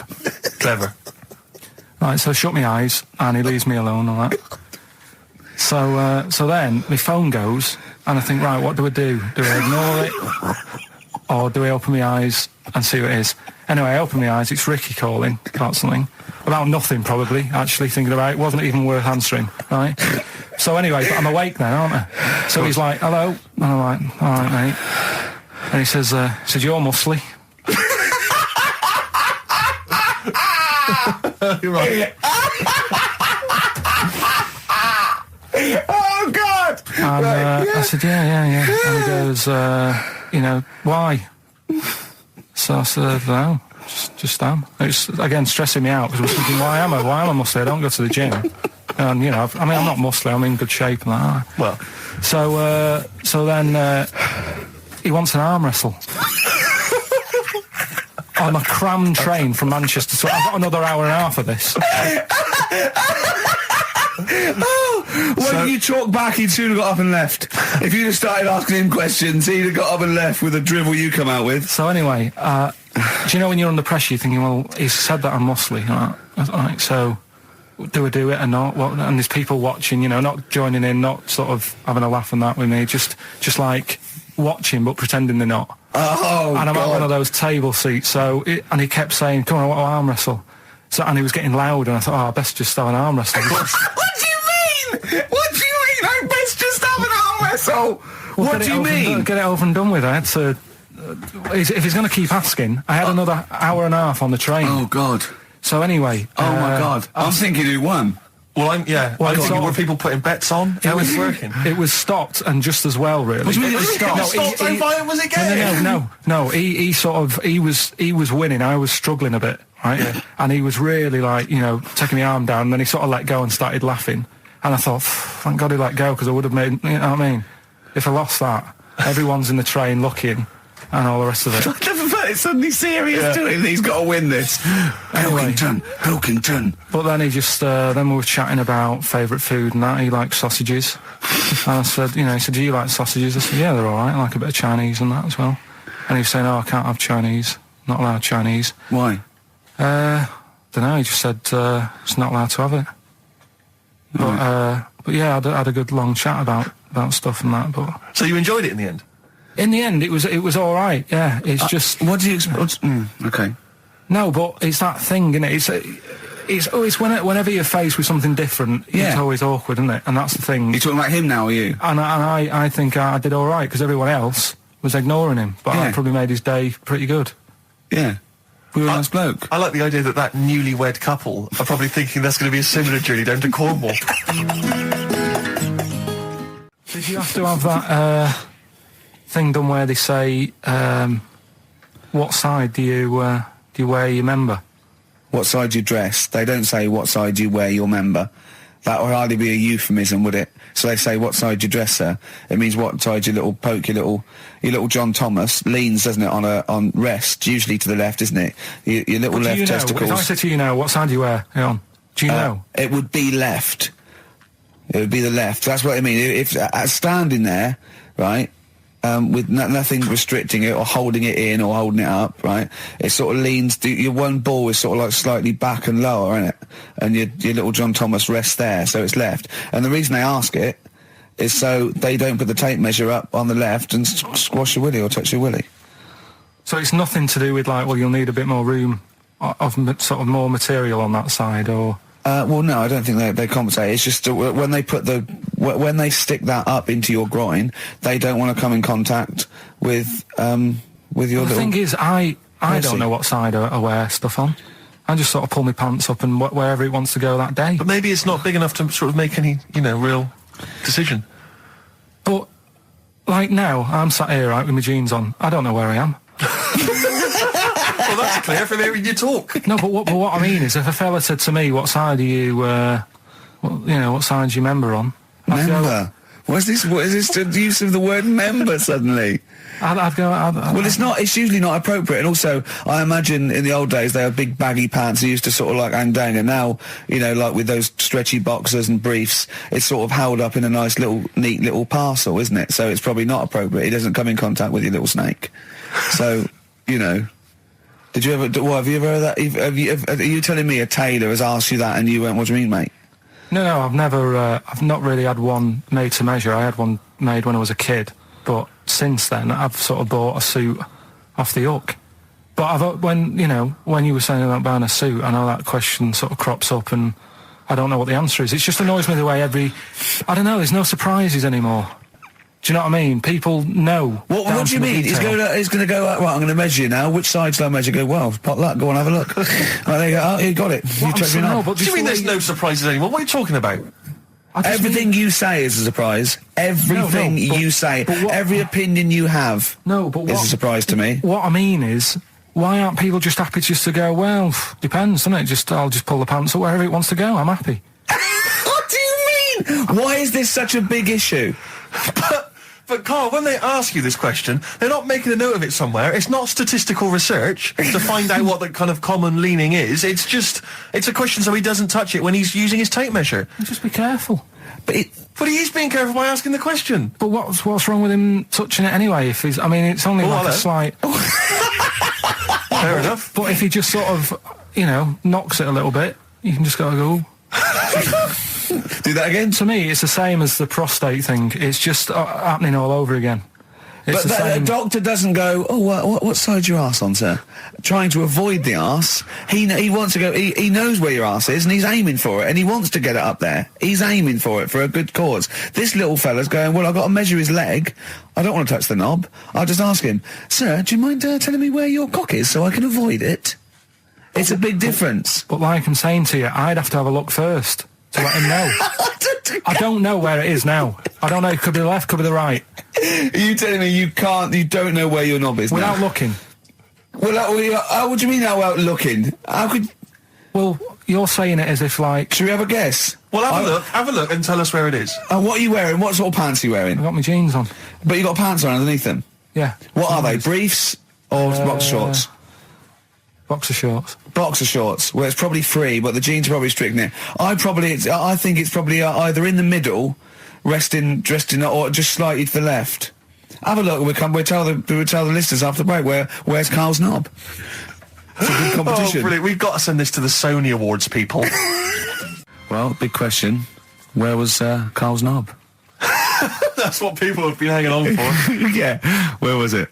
Well, I can't believe people have been texting in. Hey, what, guessing where it is? People saying, is it in the middle? Is it in the left? It cost them 10p. It cost them 10p to find out. Just wait, I'm going to get out the answer. You don't win anything, right? Like, strike it lucky. Right? Bottom or middle? Right. It was to the left. Oh! Yeah. I went with the right. That's annoying. See, I thought it would be to the left. If not, maybe if it was all scrunched up, sitting on your lap right, it might just pop up to the middle. Just pop out, like, Well, next week we'll be finding out where yours is. Where's Ricky's bollocks? Right then, which leads us nicely into knob news. Oh, it's the welcome return of knob news. Right. Okay, it's very much like the news at 10. This, isn't it? I do a bong, or in this case a schlong. And he gives me the headlines, the knob news of the day. Where have you collected all this knob news? Was there a lot of knob news this week? It was mental this week. The amount of stuff. The way it works, you give us the bong, I'll give you the headline. Okay. Steve decides which stories we're going to talk about. And now on XFM, knob news. Schlong. Man grows knob on his arm. Schlong. Man gets doctors to make him a second knob. Schlong. Turkish prisoners made hole in cell wall to produce third inmate. Schlong. Doctors accidentally remove man's testicles. So, well, can I straight away go for the accidental removal of the testicles? Well, it's happened before, right? We've talked about that before. Well, how did what did he go in for a tonsillitis? What are they called? Tonsillectomy. And he went in the wrong way. What are you talking about? How can they accidentally remove his testicles? It says he didn't look at his folder, and the doctor said to the fella, "Oh, we've removed your testicles and we wanted to take out your prostate gland." So that's what happened. There's the story. This is what I mean. That's why I don't like going to the doctors. Yes. It happens, doesn't it? Because all these sort of it's when they say things like, "Oh, it's just we do loads of these operations." That's when they're not concentrating. Brilliant. Do you know what I mean? When they say it's procedure, that's like having a boring job that you do every day when you're not going to be concentrating. I prefer them to go, "This is a tricky one, this." I know what you mean. I sort of do know what you mean. People, you watch TV programmes about, like, you know, removing someone's second head or whatever, and there's like the best surgeons from all over the world. It's televised. They can't make a mistake. They can't go, "We took his legs off by mistake." Whereas the fella who's having a prostate's like, "Oh, do you want to do it? I'm sick of doing that." Yeah. And they're probably doing a crossword whilst they're at it. Of course they are. I've seen that, actually, in operating theatres. They're doing a crossword. That's what I mean. Yeah. I was just examining some of the other knob news, Rick, a little bit more closely. Man gets doctors to make him a second penis. I'm sure we're all interested to know what happened there. Yeah. A German who persuaded doctors to give him a second penis has lost his wife after he showed her the result. Biker Michael Gruber lost his original penis in a motorbike accident, and doctors built him a second one using a mixture of skin, bone and other tissues. Bone? Apparently, the penis worked so well that he was even able to father a child with his wife Bianca. But Gruber was still not happy and asked doctors to repeat the operation and build him a better organ, to which they agreed. From his hospital bed, he said, "I've got 2 penises, but no wife. I'm hoping when I get rid of one of the penises, I'll get her back." What do you mean? Sorry, he had 2 put on. What side does he wear? So he's had both. So he's had 3 then? Yeah. This is probably the thing that happened with Hitler, when he had 1 ball, but he had 3 at one point, didn't he? So he just kept one in the other ball, gave his mum one, and kept the other one. Man grows penis on his arm. I mean, why people are constantly losing their penises around the world? I've no idea. But why? I didn't realise it was a bit... What do you mean, why on the arm? It's just a graft, isn't it? Yeah, but put it on, like, your buttock or your side. You can't wear a short-sleeve shirt. Why do they've done that before? I don't understand it. Why not just graph it onto the side of your leg or something where it's high up, close to where it should be? I don't know. To get it used to the environment.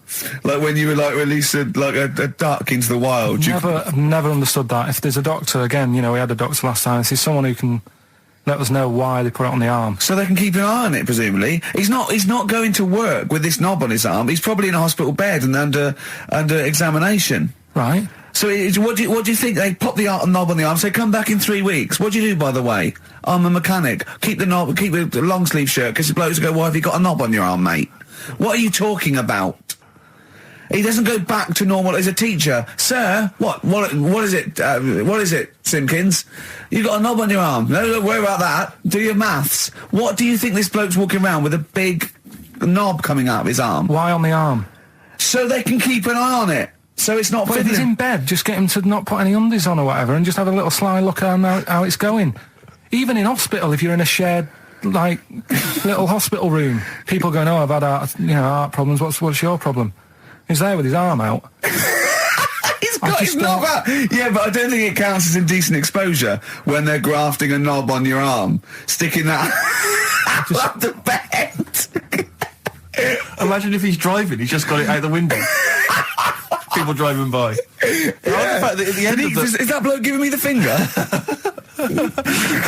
At the end of the "Man grows penis on his arm" story, it says, a Moscow surgeon said the man will be able to have sex in a few months. He said, "Women will never suspect." But what kind of a doctor talks like that? Yeah. I'll tell you, it's his cock now, seriously. The birds will never know. He'll be able to go berserk. Yeah. They'll never realise we grew it on his arm. That is unbelievable. Will he have a little scar on his arm, do you think? Yeah. I don't get it. Like I say, 83936 if there's a doctor out there. Or indeed if you've ever grown... Or a tailor. Making you a shirt. What side do you wear your cock on, sir? It's my left arm. Oh, chimpanzee that monkey news. Right. There's this monkey, right? Yeah. And it had been, do you know you hear about monkeys being badly treated and stuff like that? Yeah. So, anyway, it goes into this home. It's 14, this monkey. It's called, Matty, right? Goes into this home where it's looked after. What do you mean home? Just like, just a little monkey home, right? Okay, so zoo. Yeah, kind of, yeah, but they haven't got any other monkeys there, right? What have they got there? They've got just other animals and that, but not that many monkeys. But anyway, because he's there on his own, again, you know... When you say monkey, do you mean a chimpanzee, by the way? Because you usually do. Yeah. I can't believe that journalist thought this was scripted. Amazing. So anyway, yeah. So he gets sort of pally with the people working there and that, and it's smoking fags. It's having a drink at night and all this, right? What do you mean it's having a drink at night? How? It's all here, Steve. I mean, we haven't really got time, but don't say it's all here like it's proof. You've got another stupid story that someone has put onto the internet. Someone sitting at home in their bedroom has put onto the internet. So he's having a fag. He's drinking a lovely glass of Bang Rock Station. Yeah, the wine that's perfect for a barbecue. Yeah. Anyway, it's loving life. It's forgetting about its past and everything, right? When this other monkey comes along. Oh no. Trouble's brewing. Go on. Right? That comes in. Something said. Right, forget it then. Forget it. But I still call Karl every day anyway. Oh, sure. Today I called him a couple of days ago. Of course you did. And I went, it was the weekend, I went, what are you doing? He went, oh, just in Regent's Park and that. I went, what are you doing? He said, just going for... He went, oh, Jesus.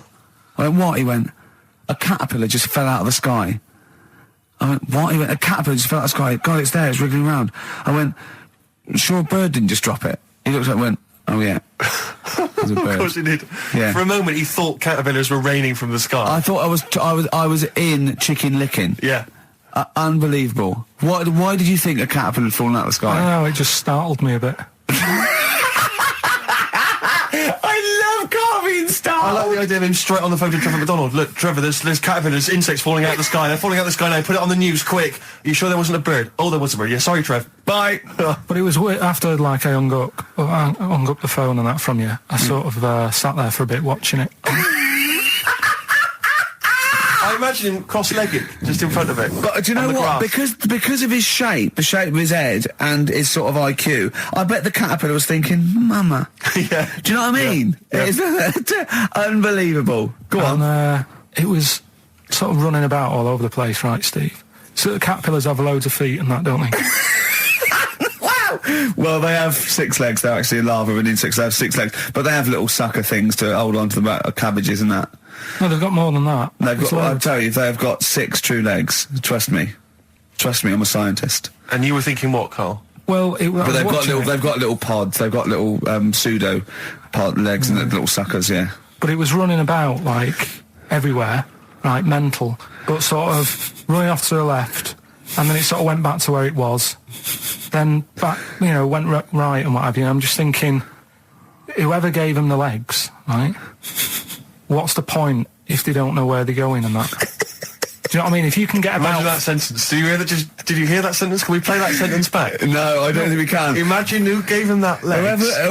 Whoever gave him them legs, what's the point if they don't know where they're going and that? And that. Always and that. And that. But maybe you just, to be fair to the caterpillar, with all its legs, okay, and you know where it's going, it had just been plucked from its house by a bird, shot up into the sky, and then dropped from 80 feet, hitting the ground. Onto the head of a weird, bold-shaved monkey. It was probably concussed.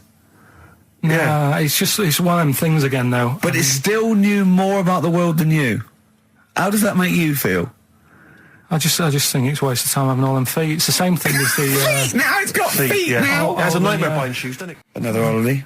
Well, it wasn't holiday. Well, it was. You had 5 days off work. Why isn't it holiday? You had 5 days not working for a living. You know how many days holiday gets a year now? 29. Oh, that's more than teachers, isn't it? It makes me sick. It makes me sick. Well, I know the kind of hours you work, Rick. It's mad. I mean, if you're not in work by midday, you're furious. No, but I mean, I'm always... 29's normal for the normal working person. Yeah, but, you know... And anyway, it wasn't a proper holiday. I went to see my mum and dad. It's nice to see them and everything, but it's not holiday, is it? Why? It's not going away. It's not getting on a plane, is it? Going away. Oh, is that definitely a holiday? What happened before 1950? I don't know. People used to go... yeah, exactly. People used to go to Blackpool or Brighton. That was holiday. Yeah, but I didn't Where did you go? Went to Wales. There you go. Lovely holiday. Lovely holiday. Have a holiday in Wales. That's what they say, innit? Come to Wales and have a holiday. That's what they say, innit? So come to Wales and meet your parents. Come to Wales and have a lovely holiday. Right. Well, anyway, it was good and that. It's always good to see him. Right? Yeah. But week off work. Do you know, like my mum likes gnomes and stuff. Yeah. Right. Of course she does. She's lived with one for 30 years. She said, you know, get your dad to take us to this park where they've got like, you know, 6-foot gnomes and stuff, right? Have a walk about. Sounds like a nightmare. Yeah. Sounds like a living nightmare. Keep an eye on Carl. So anyway, he stood still for 2 minutes. Someone bought him. No. You can't buy him and that. It's like a little exhibition thing, right? And it's part of a hall, right? This big hall that you have to pay to get in. But we didn't want to see the hall. I just wanted to see the gnomes. Of course you did, yeah. So anyway, my dad says, yeah, well, we can get in there for free. Of course he did. Clever. Right? So we parked up on this little country lane, right? No one about. How much was it to go in? Like £2? About £3 each. Yeah. But he said, well, yeah, but if you don't have to pay, do you know what I mean? You enjoy it even more, don't you, when you're walking about and you think, I've got this £3 in my pocket, no one's having it. Yeah. Right? No, looking over sorry for a bloke with a peak hat saying, can I see your ticket, please? I wouldn't enjoy it more, no. Go on. Yeah, but you don't worry about it, do you? You got a bit of money now then, Rick. You've changed. So anyway, so we had to walk across about 4 fields. For £3, right? And what happened was we're walking through all these fields and what have you, big grass and muddy bits and all that because it'd been raining, and climbing over fences and stuff. And we're in this field, right? And I look to my right, and there's about 30 cows all staring at us, right? And Suzanne started to panic a bit. She said, we shouldn't be here. Dad says, of course we can. We're allowed to go wherever we want. You know, all this land, it's ramblers' rights and all that stuff. Yeah. And take a cow if you want, unattended. Serves him right for leaving him in the field unattended. I'm having one. Yeah. And keep us fed for a week. Anyway, these cows start surrounding us. Surrounding us. Oh, brilliant. Oh, no. Face off. And Suzanne's panicking, going, this isn't right. We're not going to make it to the fence in time. They're moving faster than us, and he started sort of running a bit. Wow. And it's like some kind of bovine West Side Story. A gang of cows coming at you. Don't worry about it and stuff. But my dad had to sort of stand there and like wave a stick at him. Of course. And we got away, but Suzanne was like having a bit of a sweat on. Got away. Saying, we could have got killed. Sure. And my dad saying, no, it never happens. And I just wondered if it does, if there's a risk of... Yeah, it is rare, but there's been a couple of cases of being trampled by cows. They're not aggressive, they sort of run through you. Well, they're aggressive if they've got a calf. Did they have kids? What? You had kids with them. Kids, yeah. That's a goat you're thinking of. Yeah. Maybe they were trying to sneak into the gnome thing, and they were worried that, like, if too many people did it, and they thought some cows, we can just sneak in where cows, no one's expecting cows. And the cows were going, walk upright like you're human. Don't walk upright. They thought you'd blow their cover. Yeah. Yeah, people have been killed by cows before. Yeah, that was like the highlight, and then... So when you arrived there, you were presumably covered in mud, looking like something that had just come from Glastonbury, staggering around this exhibition. It wasn't that bad, it was just like a woods, and it had like a funny sort of funeral, like a graveyard thing. Right. Yeah. With bodies sort of hanging out the ground and that, and we had these 6-foot gnomes. Right. And then we just set off again, walked back. But you sure this wasn't a dream? No, it was good. But then I got back, right, Steve, and called up Ricky. I said, right, are you about? Have a chat and that. So he said, I'll just come round. It's a nice day. Have a drink and what have you. So I got round there at about 6:30, right? Go up to his door, knock on his door, right? He stood there with his tackle out. Oh. Yeah, what did you make of that? What was wrong with that? What do you mean, what's wrong with that? Why were you looking at it? Why were you looking at it? I tried not to look at it. But again, you're always sort of attracted to it, aren't you? Kind of like... I've never been attracted to another man's tackle. I don't know what you mean. You can't help but have a little sly look. Especially when it's there. When you ring the bell, and I mean the one on the door, right? And that's hanging out. And does he dress to the left or the right? It was to the left, wasn't it? Yeah, it was left, yeah. Just popped it out of my shorts for him. Just popped him out of the shorts. Should have seen the state of him. Shorts on, no top, cigar. Looked like someone out of The Sopranos. It was a mess. Yeah. And then, we sat on the balcony drinking wine, didn't we? Did you pop it back in, or was it... Yeah, I popped it straight back in. I'd got the laugh. Sure. I'd got the laugh I wanted. Yeah. He walked in, he went, it's not that hot. Straight away, it's not that hot. Oh, brilliant. Then, was that knob news, or is there more? No, it's got more knob news. That's just a taster. Just a taster. Listen, let's play some adverts, let's play some great music, and maybe we should have some early knob news. Early knob news coming up. XFM. We talked about it before. Do you know the little mouse that had an ear on its back? Yeah, sure. Right. Well, you thought he had a bad time, right? Listen to this one. Mouse walking about with us sort of wearing a monkey's testicle. They're just having a laugh. This is what I mean about a lot of scientists. What are they doing? When's that going to come in handy? I don't know what you mean. Well, they were seeing if, say if a fella loses one, right? Yeah. Hitler or whatever. And they go, well, don't worry about it. We can sort you out. I don't know what the monkey's going to do. I don't know if they keep passing them on or whatever. But the actual monkey testicle was put on the mouse. And it worked. It worked for the mouse. But isn't it... I mean, isn't a monkey's testicle quite large in relation to a mouse? Would it not look like the mouse was on a space hopper or something? Oh, yeah, it didn't look good. Well, they didn't put it where its testicles would be. No, they did. They put it... Well, how could it walk, then? The ear was on his back, so he could just get about. Well, I don't know. But well, you don't know, do you? You just guessed. Did they grow the monkey's testicles where the mouse testicles would... Well, it looked stupid anywhere else, though, wouldn't it? Oh, whereas a mouse with monkey testicles, that's fine. Oh, you'd be showing off. You'd be all right. I'd prefer that than the ear. When that mouse gets put back in with the other mice, do the other mice go, George, you look different. Have you had anything done? But the weird thing is, as well, apparently it still works as a monkey. What? So, like, what are you talking about? Like the sperm and that was, it was still sort of monkey Of course sperm. it was. What are you talking about? Well, that's weird.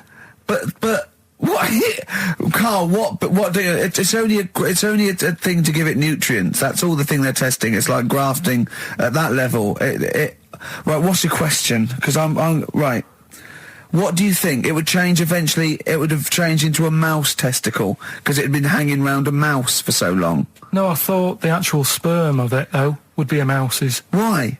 Because it's hanging off a mouse. No, but your sperm is actually created in the testicles. So that's why it has to be outside your body. Otherwise, we put them in a nice little cage. But I'm guessing then that they've done this operation so that they can do it to humans.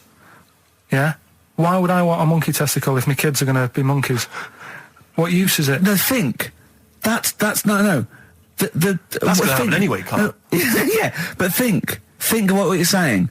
They've grown a monkey testicle on a mouse to see if it would still function as a monkey's testicle, okay? So they can do that to humans. So think, Carl, what they'd do is they'd grow a human testicle on a mouse and it could still be used as a human testicle. So what? To give you a testicle that you've lost. From a mouse? No, from another person who it was kept alive on a mouse. Because it's kept the nutrients alive, as opposed to keeping it in a deep freeze. Maybe bollocks go off after a week. I don't know. Maybe they get accidents. He had a little a card. Do you donate your testicles? Yeah, I'll tell you what. No one needs testicles yet. Let's keep them on a mouse. You have yours ripped off in some sort of bizarre skiing accident. You go, well, you're in a Battersea Dog Town. You pick the ones you want. They can grow them on anything. They can grow them on a Dachshund. Bulldogs are growing them usually that's where you see a bulldog. Usually that's waiting for an operate. What don't you understand, Carl? Hang on a minute. I thought this was knob news, not testicle time. I don't understand what it is. Testicle time's not for another 10 minutes. Yeah. No, it's all sort of linked and that, though, isn't it? Well, sometimes it's linked to a mouse. But what do you think about, like, I don't know, testing stuff out like that? Is it worth it? Could you not just go straight from... But listen, Carl, I'm getting this information from you. No, if this was on Question Time and someone said there were, Dimbleby and Paxman or whatever said it, I'd think about it as a moral dilemma. You've just said you saw a mouse with a monkey testicle. What do you think of that? I don't think anything of it. I don't think anything of it is the answer, Carl, because I can't trust the info.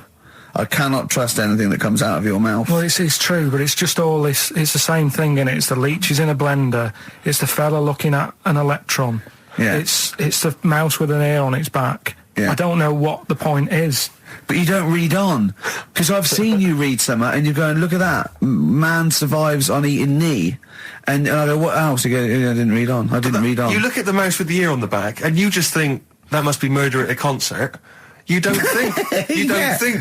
No, I just think, is it worth sort of wasting You think he swallowed someone's ear? He gnawed it away and swallowed it and it's just in his system? Yeah. No, I just get a bit sad about the mice and that. I agree. I mean, that is sad, yeah. Of course, anything like that. And the story, it's all sort of, how he's being pushed about by his wife. That's not literally. By his wife? She's wheeling him about? What do you mean? She's wheeling him about. They go to a party. Everyone sort of looks round and looks at him. What makes you think that he's in a wheelchair? What's the clues? What's the words? There's loads of little things. There's like I say, something about his wife walking around with me and all that. Well, of course she is. She's pushing him about. But walking around. If someone said, she was walking around with me, I'd think they were both walking around. There's a few. But that's not. There must be another. There must be a reason why you suddenly thought that fella's in a wheelchair. Right. My wife's walking around with me. Put on your makeup, and I feel all right. No, and she's always saying, "Do you feel all right?" And that she's always asking him how he is. Yeah, but she's just listen. Let me play it, right? And try and picture the scene, right? But now I'm only thinking of a little fella in a wheelchair. Well, have a listen to it, and just everything that's being said. Okay. Understand why I'm thinking what I'm thinking. No, never. Right, you ready? Yeah. No clue yet. Yeah. He's just sat there watching, probably. No. There's no. Wait until he's done. Yeah, no clue. Okay. No, that's all right. Right, that's just a woman getting ready, and he's fine. Yeah, he's just sat there, and he's got a great pair of legs. Right, well, he's sat there in the wheelchair. No, he's not in a wheelchair. Listen. Right. Yeah. Everybody looks at him. No, her. He's saying she turns heads. Walking around with him. Yeah, walking around with me. We're both walking around. Are you all right? Yeah, nice thing to say. He's all right. Huh? Yeah, he is all right because he's got a great pair of legs. Right, he might not have any legs and that, but he's happy. He has got legs. Right. He has got legs. I don't know why you think he's in a wheelchair. There's no clue whatsoever. It seems to be based solely on, do you feel all right? Yeah. Which she's just saying that because they're together at a party. Maybe he doesn't know anyone else there. Leg. Right. So he can't drive. Because he's drunk, probably. He's had a great time. He's been dancing. Puts him to bed. Because he's drunk. Well, is he though? He's turned out the light. His hands work. Is that it? Yeah, there's no clue. But the thing is, that's what I'm picturing. But that doesn't mean it happened. You picture people that are half man, half moth. It doesn't mean it's possible. Do you know what I mean, Carl? What you think is usually not true. Suzanne is totally right. There is no reason. I have never, ever thought that Eric Clapton was singing about a little fella in a wheelchair. And the one clue in that, there's two, isn't there? Are you all right? Oh, let me say that, little cripple. Right, and, I'll give her the car keys. Oh, why is she driving? He ain't got any legs. Pushing him around and that. No, pushing him around. So we'll do one more next week then. So wristbands work. I saw one in a shop window the other day which said, stop child abuse. And I bought one, obviously, because, lot of people say, you know, does it make a difference? But it was only £1, and I'd only spent it on kiddie porn. So, you know, I think I've made a little difference there in a small way. On a serious note, though, I like the idea that if you're a paedophile and you're walking along the street in your Mac, right? You got a puppy in one hand, a bag of sweets in the other, and you see this wristband, and you go, "Oh, stop it." Oh, okay then. Yeah, I hadn't thought before. That's what I think. Okay, fair enough. Yeah. Well, I won't be doing that again. Yeah, he was hanging around in Topshop for unsavoury reasons. He saw them in there for only £1. What do you mean your fortunes are on the up? Anyway, DJing. Well, I'll tell you, I was hired. Well, I say hired. I did it as a favour to a friend. His wedding the other week. And I got there, I was thinking, yeah, because everyone had their little role to play, and then people were doing a good job. I love you taking it seriously. And I spent ages putting together some CDs, special selection CDs. I love that! Because what I did was I burned them on iTunes. Did you turn up with your own headphones round your neck? Own headphones, wearing a suit, but headphones. Metal case. Didn't need it, just had them all in one small box. Brilliant. Boom. I thought this is good stuff. I got some classics here. Give me an example. Give me an example of the first hour, the warm-up hour. Rick, I'm coming straight in with Frankie Valli, Oh What a Night. Brilliant track. I mean, when those beats start at the beginning, who's not getting on the dance floor? Wait a minute, what's this following it up? Go on. It's the Jacksons. What, I Want You Back? I Want You Back. Brilliant. It sounds good at the moment, Carl. Yeah. So I'm thinking, at least I'm gonna roar this, because you know they laid on a good spread. The ceremony was nice, food was nice. I'm thinking this is going to be the piece de resistance. Yeah. Alarm bell started ringing. Why? When I realised there was a marquee outside. Of course, it's a balmy summer evening. I'm stuck inside on the dance floor, so I'm thinking I'm going to be struggling here to get them in. And even with flavours like this, I thought I'd struggle, Rick. So I'm sat there in my suit. I'm sat behind this little DJ console. I've got all the big numbers. There's 1 or 2 people making some token effort, but frankly, most people are outside everywhere. Oh, no. I was livid. Of course, they couldn't hear it out there. So I was playing to an empty room, really, and I was furious. I was absolutely furious. Because, I mean, what is, you know, they're wasting my time. They're wasting, now I could have just stuck the CD on and gone out. They're wasting Frankie Valli's. Frankie Valli's time. They're wasting the Jackson 5's time. They're wasting, you know, D-Light's time. Yeah, yeah. And, so I'm sat there, and there's a couple of people making a cursory effort. Mainly when they come to get a drink from the bar, they might have a little quick, you know, couple of twos. You shout, we don't want your not interested. All of you or no one. All of you or no one at all. And, then there's a microphone set up because people have been doing speeches. This little girl gets on the mic, right? It's being funneled through the speaker system. So every time I put my headphones on... Miss Dynamite, was it? It wasn't, sadly, Miss Dynamite. Although she decided to have a little go at MCing. She was screeching a little head off. How old is she? Oh, I don't know, 8 or 9. At their most annoying. When children are their most annoying, because they got a bit of confidence there. They're a bit cocky. They're not shy anymore. They're a bit arrogant. Yeah. She's screeching her head off, so I'm playing, you know. And she doesn't know it. Your face! I'm playing into the groove. No one's getting into the groove because she's going mental. She's just going, what's this? I don't know what this is. Play something I know. I'm thinking I haven't got any bloody DJ Otsu or Crazy Frog. I'm not going to play what you... So she's just screeching along, ruining it for everyone. And I say everyone, there was no one there. So me, she was ruining it for me. I bet you were really angry. I was furious. But of course as well, every time she screeched, it went through my headphones. So So, of course, and then her dad comes along, right? And I'm thinking, all right, he's seen what's happening. I just imagine you in your suit, sweating, getting annoyed at someone ruining your set that no one's listening to. I think, her dad's coming over. He's going to put pay to this. He's realised that, you know, she's causing a disturbance. He comes over there, joins in.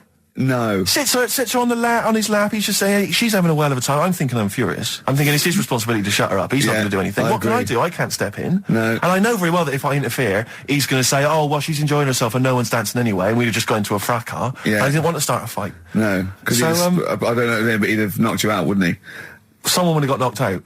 And I'm not saying who it would have been, but, you know, but to bear in mind, Rick, there would have been 2 of them. And, so I didn't want to get into a fight with him. And, anyway, so I'm playing. Anyway, so my friend came along. He realised what was happening. And I didn't have the guts to unplug the microphone. Because he'd have known, you see. Yeah. So I got my friend to do it when she had her back turned. So he pulled the plug out. The microphone went dead. She went, what's going on? I went, I don't know what you're talking about. I said, I don't know. She said, where's the microphone? I said, you must have broken it. I don't know what's going on. Someone will probably make you pay for that. And anyway, at least we shut her up. That is great. But it really went from bad from worse. And you know, there's that thing when you panic, you start panicking, so you're putting on a lot of flavours that you would have saved to the last hour. What are we talking? Boom, boom, shake, shake. Exactly, you're throwing him in early. Love Shack's coming on way too soon. Really? Oh, Love Shack before 11. It's heresy, but I had to do it. But anyway, in the end, I made the bride go and get some people in. I said, look, it's your special night, all right, and they're going to enjoy this. I'll be honest, love, this is a washout, and it's up to you exactly. to turn this wedding around, or I'm walking. I'm walking, and I tell you, they're going to have a sour memory of this evening, unless you bring some people in. Everyone in dancing. So she got him in at the end, and brilliant. And I'll tell you this, Carl. I mean, I don't know what you say, but they were loving it. They were absolutely loving it. A bloke came over and said, have you got Amarillo? I said, no, but I put on something even better, Delilah. Wedding crowds always go for Delilah. A song, of course, about old man killing his wife. It always goes down very well, strangely, at weddings. They get into a sort of hokey-cokey thing. They went berserk for it. And I was following it up with, I had the monkeys, I had all sorts going on. Brilliant. Of course, you know what happens. What? I'm going great guns. People are absolutely loving it. They're rocking it. I throw in, I had something cracking on at the end. Come On Eileen, of course, was on. People were going berserk for it. Which is unfortunate because the bride's name was Eileen. yeah. And then the bride pipes up. I'm throwing the bouquet. So they all traipse off outside again. I was furious. Oh, no. I plugged the microphone back in. I said, what are you doing?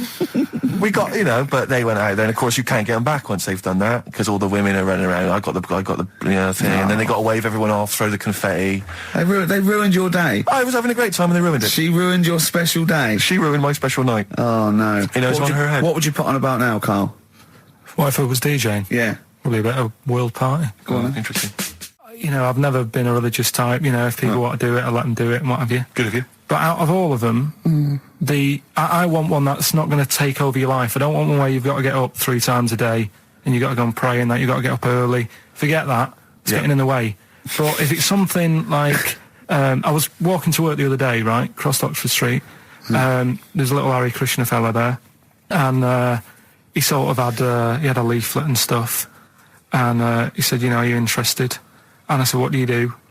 And he said, well, we're against getting stressed out and what have you. And he gave me a plum. They hand out food for some reason. But I sort of asked a few questions. Just the imagery. These 2 bold people, one of which is wearing an orange smock, holding a plum in the middle. He hands the other one a plum. It's almost like you can imagine some kind of religious painting. Exactly. Yeah. But what is their sort of main thing? Because he didn't really tell me that much. He was a Japanese bloke, so I didn't know what he was saying that much. Why? He wasn't speaking English? Not very well. He wasn't the best sales bloke to send out for them, is what I'm saying.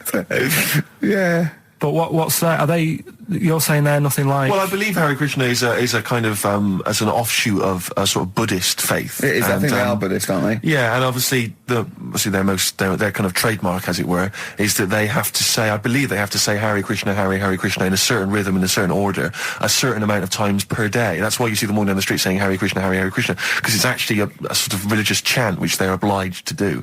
So you see, even if you go into the Hare Krishna faith, you may find yourself, in Tesco or whatever, forced to say Hare Krishna, Hare Krishna. Out loud, not just thinking it. Yeah, no, out loud. You can put it on an iPod and... You couldn't put that on an iPod, no, it doesn't count. No, I think you have to actually say it. So I guess that kind of eats into your social life a little bit. And there's the wearing orange as well. Particularly frustrating, I imagine, if you're in a cinema or a library. A little bit awkward there, midway through... or Star you Wars, live next door to a bloke called Hare Krishna. Yeah. Who constantly thinks you're calling him. Yeah. That probably... Yeah, so that's in this. I mean, I don't think we've quite done the Hare Krishna faith. It's full service there, but so interesting to you. I mean, you got handed a plum. You've been treated well by them. Yeah, well, but he couldn't tell. I just wanted to know how much time it would take up. What are the benefits? What can you do? What can? Well, I think the benefits are they probably don't get stressed out. They've probably got that sort of that zen, that chi-ness about them, where they try and interact and quite meditative. Yeah. Yeah. I've got some nice trainers as well, don't they, with their orange. What are you looking for then in a faith, Carl? You say what are the benefits? I mean, obviously Catholicism, you get the communion wine and bread, so... Yeah, but I can afford that. Right. Probably, just I like the Crusaders. I was forced into joining that as a kid, because a mate sort of joined it, and... he sort of said, are you joining? I sort of swore at him. I said, I'm not doing that. Right? Yeah. He said, right, if you don't come with me, I'll tell your mum that you just swore. So I was like, oh. So I went. So I went along, and I used to just go on the Friday when they played, Sabutio and stuff. And then I went on one Sunday, and it was totally different. There was no Sabutio. There was no sort of, table tennis. The thing where you hold a thing and knock things over.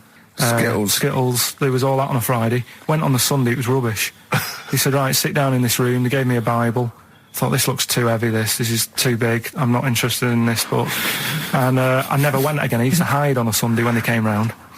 And that's been the only sort of... why did it suddenly turn out to have to hide on a Sunday when they're coming round? Because they wouldn't leave. They wouldn't leave. Who was it? Were they adults? It was well, he seemed like an adult to me at the time, but he was probably about 27.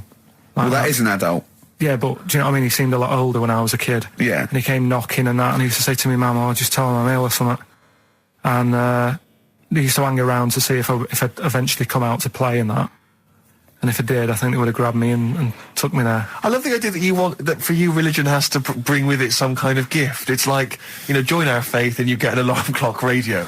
It's like something like I think religion does bring a gift. Usually, it's the gift of the Lord. Well, the gift of everlasting life, isn't it?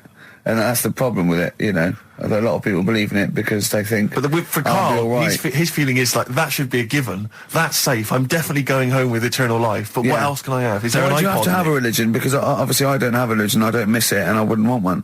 I'm an atheist, and that's out of belief. That's out of logic. And we don't get into the politics or the morality of it. Why do you feel you need a religion? Why don't you just get a hobby? Well, I didn't want one. I don't want one. I just was saying that, if I was to get one, which one would I go for? Is what I'm saying. I'd like to see you perhaps as a Jew. I think Judaism would suit you well, I think. What are the hours like for that? Tough. Can be tricky. That's what I mean. I don't want anything that's, And they have a day where they don't eat and stuff. I couldn't be doing that. So they have days when they eat too much? Yeah, but what happens if I'm not that hungry that day? Like I say, I don't like change. No. I like my Cheerios in the morning. I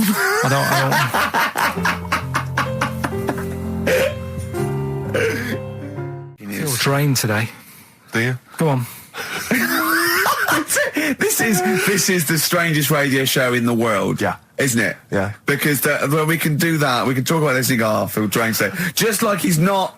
Like, no one's listening. Because that's the sort of thing you say socially and no one listens. Like, just when you're watching up, I feel drained today. It's rhetorical. Yeah. You're not expecting anyone, not even your loved ones, to go, oh, really? They just go, that. But to do it live on air, no one's listening. What I mean is just give us a jingle. But exactly. But the truth is, the contempt we have for our poor listeners is unbelievable. The listeners aren't listening, and we don't want to be here. So it really is one of the most pointless things ever. No, I would have been quite happy to do a full show. But you know what? The flow of it's just... I would love to listen to this back in 10 years. This actual show. Let's keep this forever. Let's keep this show forever. The show, we went early, we were bored. It was a day we're trying to save Africa, but we're a little bit annoyed that no one's listening. Yeah, right.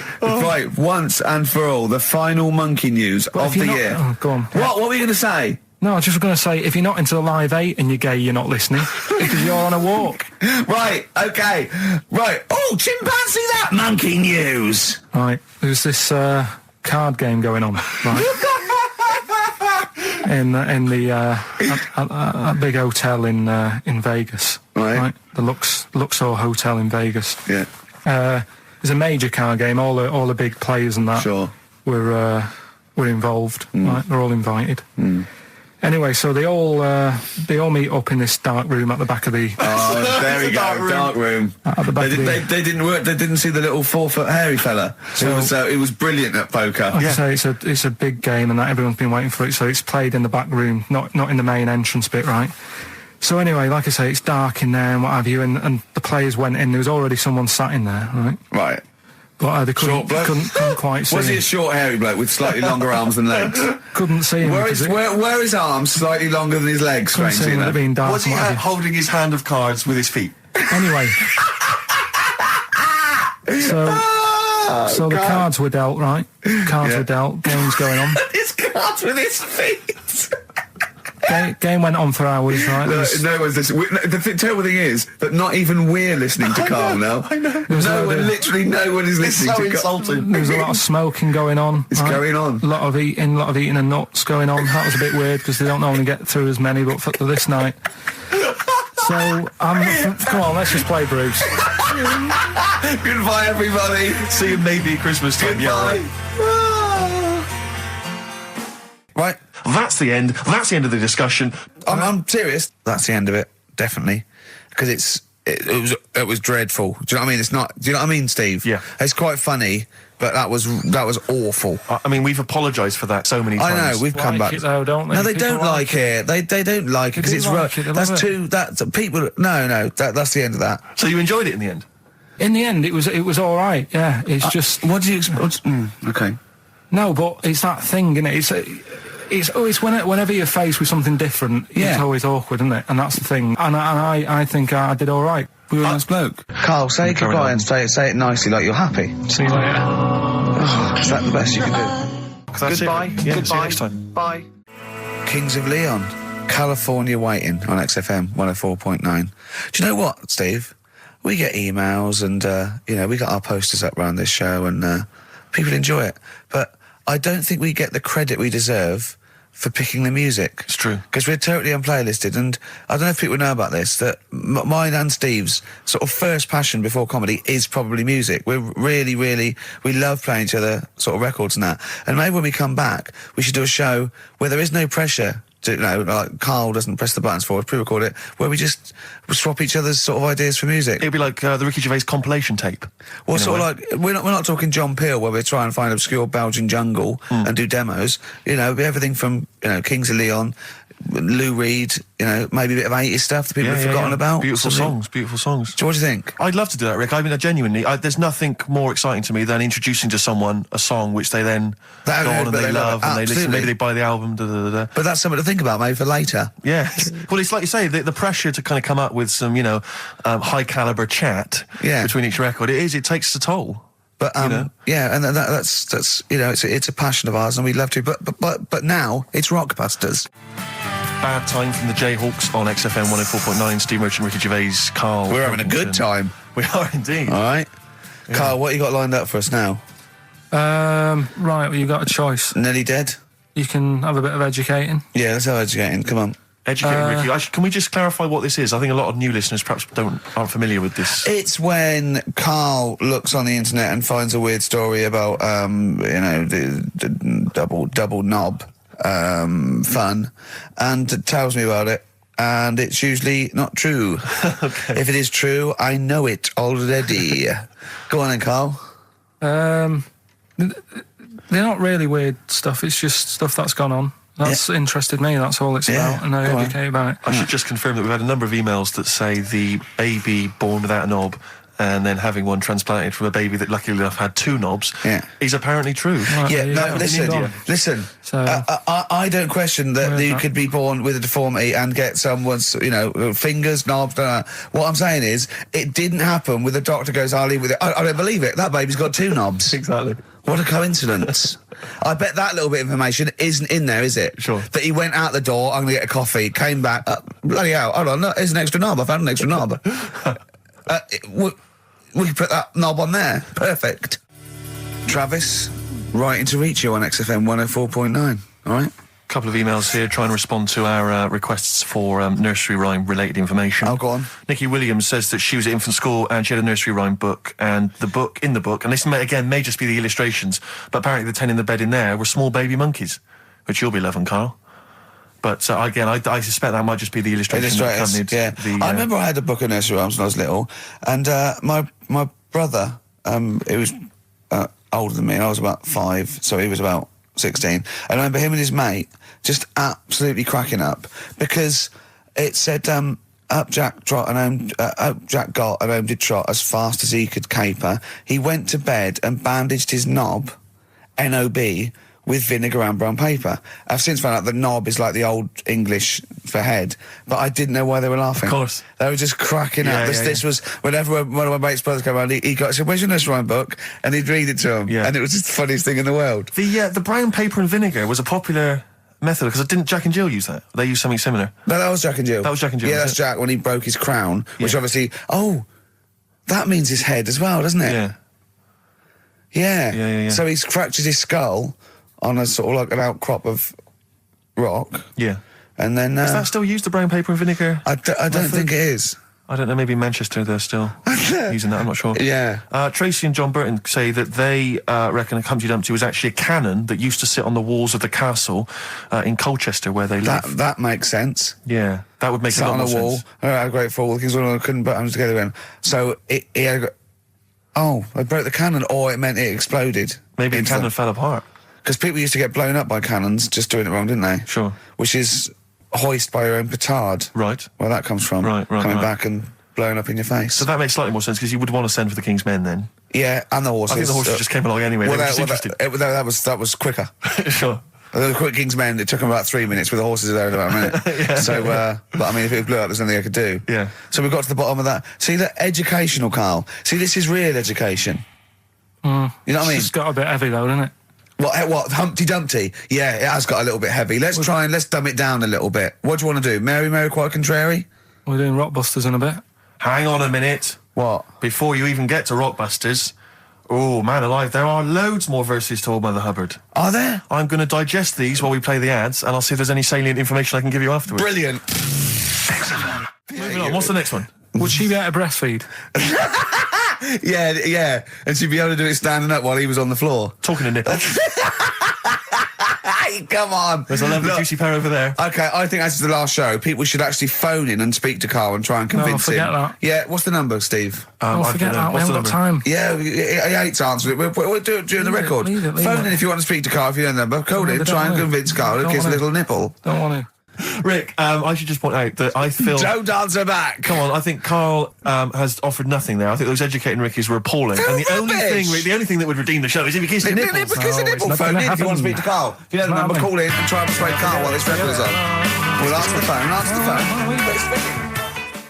Phones are still going mad. Answer one. Just put with someone out. Kings of Leon, California, waiting. He was rude. He's so rude to people. They phone up and they say, "Oh, kiss his nipple." And he goes, "Yeah, all right." And he hangs up on them. Answer the phone. Put them on air. Answer the phone and be nice to whoever it is. Be nice to them at least. Putting people on the air. Hello, Carl. Yeah, speak to Carl. Why don't you speak about that human monkey that was on the other day? Old news, man. How long have you been listening? Listen, can we forget the monkeys? What do you think of his nipples? All right, then just kiss his nipple then for... I'm not going to kiss his nipple. I'd do it 500 quid easy. Would you? Yeah. But why? Why do you want me to do it anyway? What are you getting out of that? Oh, come on, mate. 500 quid. It's worth it. Yeah, but... He's got the money. You'll probably get more out of him if you want. It's not about the money, really. I can think of Suzanne. Suzanne, you come on 500 quid and go, there you go. Just kissed his nipple, 250 quid each. She gives me more. It's not hard. It's not happening. Right, it's not happening. Did you just cut him off then? Well, there's another fella there. Who's that? My name's Linda. Right. All right, Linda, you all right? What would make your day, Linda? If Carl actually gave it a lick, not just a kiss. Forget it. Go on. I think what else has gone on? Well, while you're thinking, Carl, I should just tell you, you threw that question out earlier. Why are ginger people historically mocked? We've had a couple of responses on the text, 83XFM. Again, as ever with XFM listeners, don't believe what they say, don't trust what they say. But one of them... have we got any respect for anyone in the world? Get back to you. Pete in Tooting, now, again, I think this is nonsense. He claims that the reason ginger people are disliked is because Judas was ginger. From the Bible. I don't know where he's come up with this idea. No, I've heard that. But are there a great many people from, the Middle East who are ginger? Well, that's probably why he stood out. Sure. And he was probably fed up, and he thought, I'll get him back. Yeah. Maybe... Unless he had his hair dyed ginger when he was on the witness protection scheme. Which presumably he had to go into after all came out in the book. What did he do? What did he do? He stitched him up, didn't he, to the Romans, didn't he, Judas? Didn't he do it for 40 pieces of silver or something? I'm not big on the Bible, but apparently... Incidentally, if you'd like us to stitch up any kind of Messiahs for 40 pieces of silver, just get in touch, 83XFM. We're willing to do that for you as well. But that's one explanation. There's another one here, which is, again, I don't believe this for a moment. It says, ginger people get a lot of stick because in Elizabethan times, people with ginger hair were told that their mother had slept with the devil. And that was why their hair was ginger. So there's two options. Maybe if you've got some more, you can any more spurious thoughts, then get in touch. The Pogues, Rainy Night in Soho. I hope there isn't a rainy night in Soho tonight, Rick. I'm sure you're one of those who agrees with me. So we just had an email here from a guy called James Lee. He says, hi, just writing a bit of info on the scientists in Antarctica. I'm a scientist who's just come back from one of the Antarctic bases called Halley. There are 15 people staying there over the Antarctic winter. The scientists are looking mainly at the atmosphere, things like the ozone hole and meteorology. Right. I think there are 6 scientists staying over the winter, as well as a doctor, electrician, mechanic and a carpenter and so on. And so he's saying they do listen, they have the internet, so they maybe could listen to the show on the internet. And if you get the chance, say hi to Francis and the rest of the winter is for me. Sure, no problem. Yeah, thanks, James. But yeah, there they are. That's what they're doing. That's what they're up to. But why are they asking you for a message though? When I mean, have these people got families and that, or are they convicts, or? No, what do you mean? Of course they got. But they probably do get messages from their family. Well, why are you doing one for one? Is that? I mean, say, do you know, like you see it in like Porridge and stuff like that, where if someone's in prison and no one visits them, yeah, and they sort of look a bit fed up and that. Is this message that you're doing for like people who don't get a letter in the post from? Brilliant. So they put this on the shelf until someone doesn't get one. All right, Hargreaves? Yes, sir, I didn't get a message today, sir. You have got a message, Hargreaves. I've what, sir? Hargreaves, you have got a message.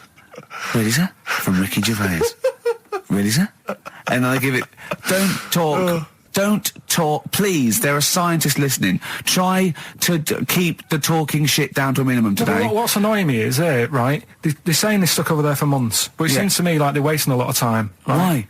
Well, you're saying they probably watch DVDs. They're saying they've got internet access. Yeah. Yeah?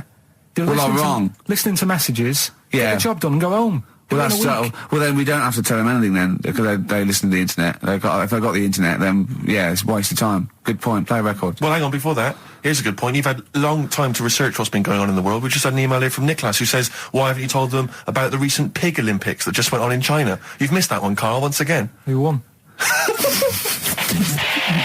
XFM.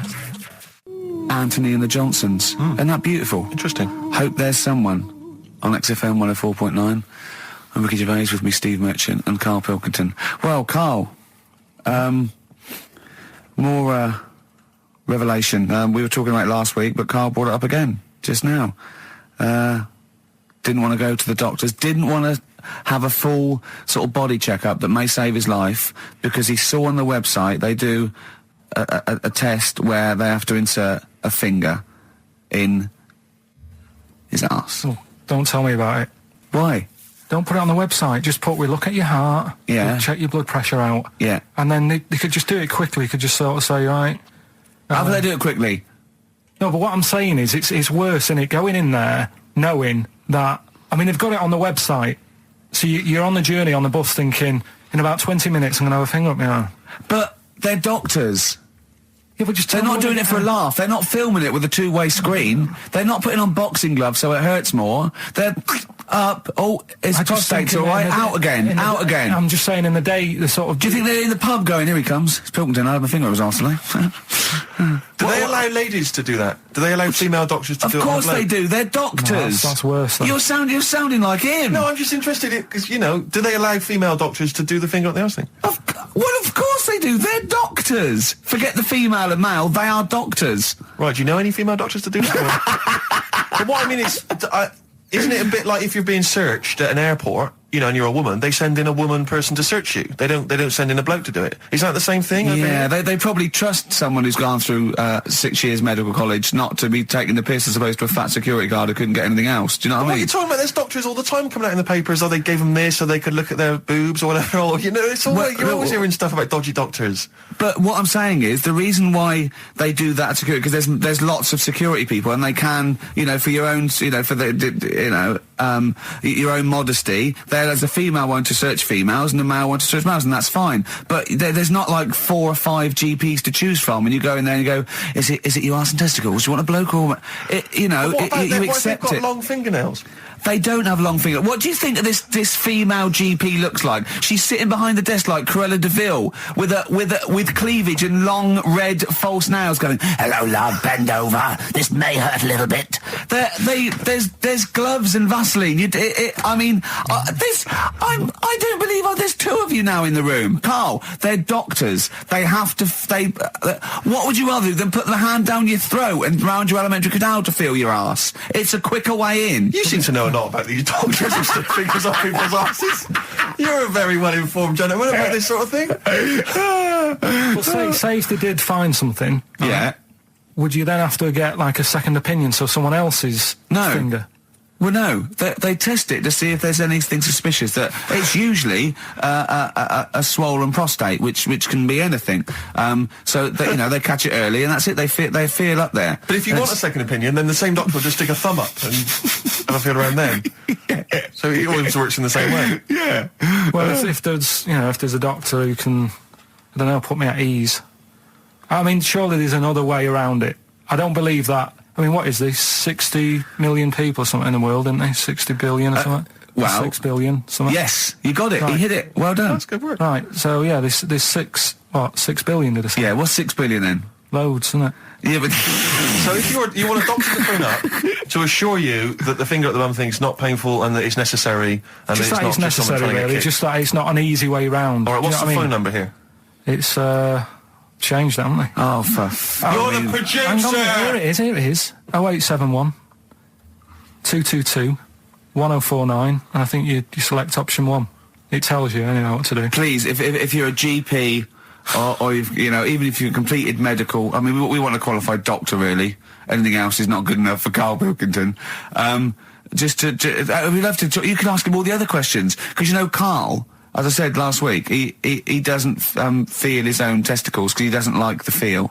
Yeah. So, I'd like a doctor to explain to him how necessary that is. And this is truthful as well. I've got a very slight pain around the genital area at the moment, and I think it might be some kind of groin strain, but I'm a little bit anxious, not entirely sure what it is. You've been with me twice when I've gone along to get them checked. Yeah. And I'll go, oh, what's that? Yeah. It's terrible. I mean, but, it's usually... I think you're in a pretty low risk, aren't you? I'd hope so. You're coming out of the 20s. I think testicular sort of... I shouldn't be doing this, I'm not qualified. No. All they said was to me sort of like it's 20s and 50s. We're into Mine sort of felt like they dropped a bit the other week when I was on holiday. I don't know if that's like when you're relaxing or I was wearing shorts a lot. How far? If it's 2 foot, it's too far. I was having problems walking. What do you mean? Why? No, it was just a bit. I had shorts on all day. I'm happy. I'm walking about on the beach, what have you. And then at the night, when I put some long trousers on, I was sort of walking like a ricket. They probably stretch a little bit. Sometimes, I told you, when I was about 18, I was scared. I went to the doctor, I felt a pain, right? And because I was doing biology, I thought I'd show off this doctor. I said, I've got a pain, I think it feels like it starts in the epididymis and goes up through the urethra either. And he went... Finger up the arse? He said, your jeans are too tight, they're squashing your balls.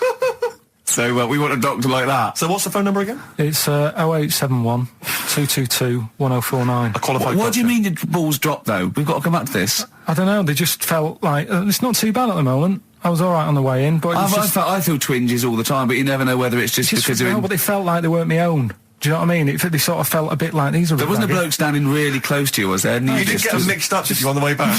On the flight back? Someone else has got... Well, take a leaf out of nudist books. They just walk around, they've got nothing on it. About nudists. Why? Well, let's play this ad break and that. And have you had another encounter? If we've got time, I'll tell you about it. Have you really? XFM. Right, we've got who's that on the line? It's Rob. Rob, and are you a doctor? I'm a final year medical student. I'll be a doctor in 2 months, touch wood. That's close enough, isn't it? Yeah. Excellent. So, where do you study? Do you want to give more details, or do you want to remain anonymous as you're calling in to talk? I study at Barts Hospital. All right, great. So, why do GPs sometimes put their finger up a man's anus? To see what's there. If you've got hemorrhoids, if you've got an enlarged prostate, it's either that or they stick up a big tube and have a look up with a light. What? And it's easier to do that. Now, are you dumbing this down for us, or are you going to fail your medical exams by saying stick up a big tube with a light? I'm dumbing it down. Okay, come on then. We're all intelligent people here, and Carl. So you tell us what's that called? It's called a sigmoidoscope. Right. Nice. That was a clever test, wasn't it, Rick? 12-inch long. Yeah. 12-inch long tube they can put up there. So, Karl, would you prefer that or a finger? Well, so do they sort of do the finger first, and then, I mean, at what point do they say, hang on, we need a light here? I mean... It's normally if there's something wrong. But, so if I go then, say if I go to this well-known clinic, right, and they go, yeah, the art's good and that, yeah, finger, there you go, and then they go, hang on, I'm going to go and get me light and tube. I could start worrying then because they've sort of found something. And they're not likely to go straight in with the tube. They'll probably send you off some tests first. But Karl, there's nothing. But you go to these places to put your mind at rest and to know where you are with your health. I mean, it's not that you go along. That's what most people worry about. They think that because I'll go along and they'll find something. Well, one, that's illogical. It doesn't heighten the fact they find something because you go along. And two, if they do find something, it's a good job you went along. I mean, I'm a hypocrite because I don't go to the doctor, but I've had that done. You should be concerned if when they shine the little light in your ear, it comes out the other side of your ear. No, the other ear comes right out the other side. That's when you should be worried. But Rob, right, you said then, if they find something, they send me off for some tests. Why can't I just have the test without that and cut out the middleman? Do you know what I mean? Because you're wasting lots of money. There's hundreds of tests they could do, and they could do every test, and they could all come back with nothing. Or they could do the finger up there and send you for the 3 tests you need to find out what's wrong with you. But in this day and age, with all the technology and that, and like brainy doctors and all that, the only way to find out is sticking a finger up there. What are you worried about, Karl? Is it fundamentally that this doctor who's has done 6 years medical training, is it embarrassing to have a man's finger up your ass? I just don't understand how you can get round to that without... But what don't you like? Is it fundamentally you don't like anything up your ass, or is it the fact that it's a man's finger up there? I don't like going to the doctors. It makes me nervous, because I think if anyone searches you long enough, they're going to find a fault with you, right? And especially if they're going that far into you. They're going to find something. And probably not. Well, you never... I just don't... I don't know how to get round to that sort of... that point where you get a... What do you talk to the doctor about? And he's like, all right, nice day. Strap your trousers. He goes, I'm just gonna... He says, I'm gonna just, Most people just shut up and let you do it, and then breathe a sigh of relief when you say there's nothing there. Yeah. But is that at the end of the test, or is that the first thing he does? It's the last thing. So that trousers up out the door. Because he knows it ends conversation. He knows it's a bit of a faux pas. The doctor says, "Oh, I better not kick off with the finger up the arse." Well, what I do is I'll start on with the the head, and then then I go, "Oh, one final thing, Mr. Pilkington." So Rob, he drops his keys and he goes, "Pick them up." And as you bend over, will you be doing this, Rob? Is this what you're like open to do? You do all these. I'll have to do it at some point. All doctors do it at some point, no matter what they specialise in. So the first one, is he another doctor there to sort of make sure you're doing it right? Not dentists. No, but do you know? Dentists aren't doctors anyway. But do you know what I mean? Like, normally it's like a co-pilot will have someone with them for the first one. So when you put your first finger in, will someone be there going, right, you just want to move to the left a bit? I've already done it. Have you? Yeah. So that's the thing with a student, you're learning. So you get people teaching you. And you learn on... Can I just point out, Rob, I think I'm right in assuming that you have a glove on. Yep. And there's lubrication. Yep. And it doesn't hurt. No. There you go. What are you worried about, Karl? Who's this person who everyone's testing on in your class? It's not one person. It's not one person. There's like... When a patient comes in and they've got a problem, your boss, the consultant...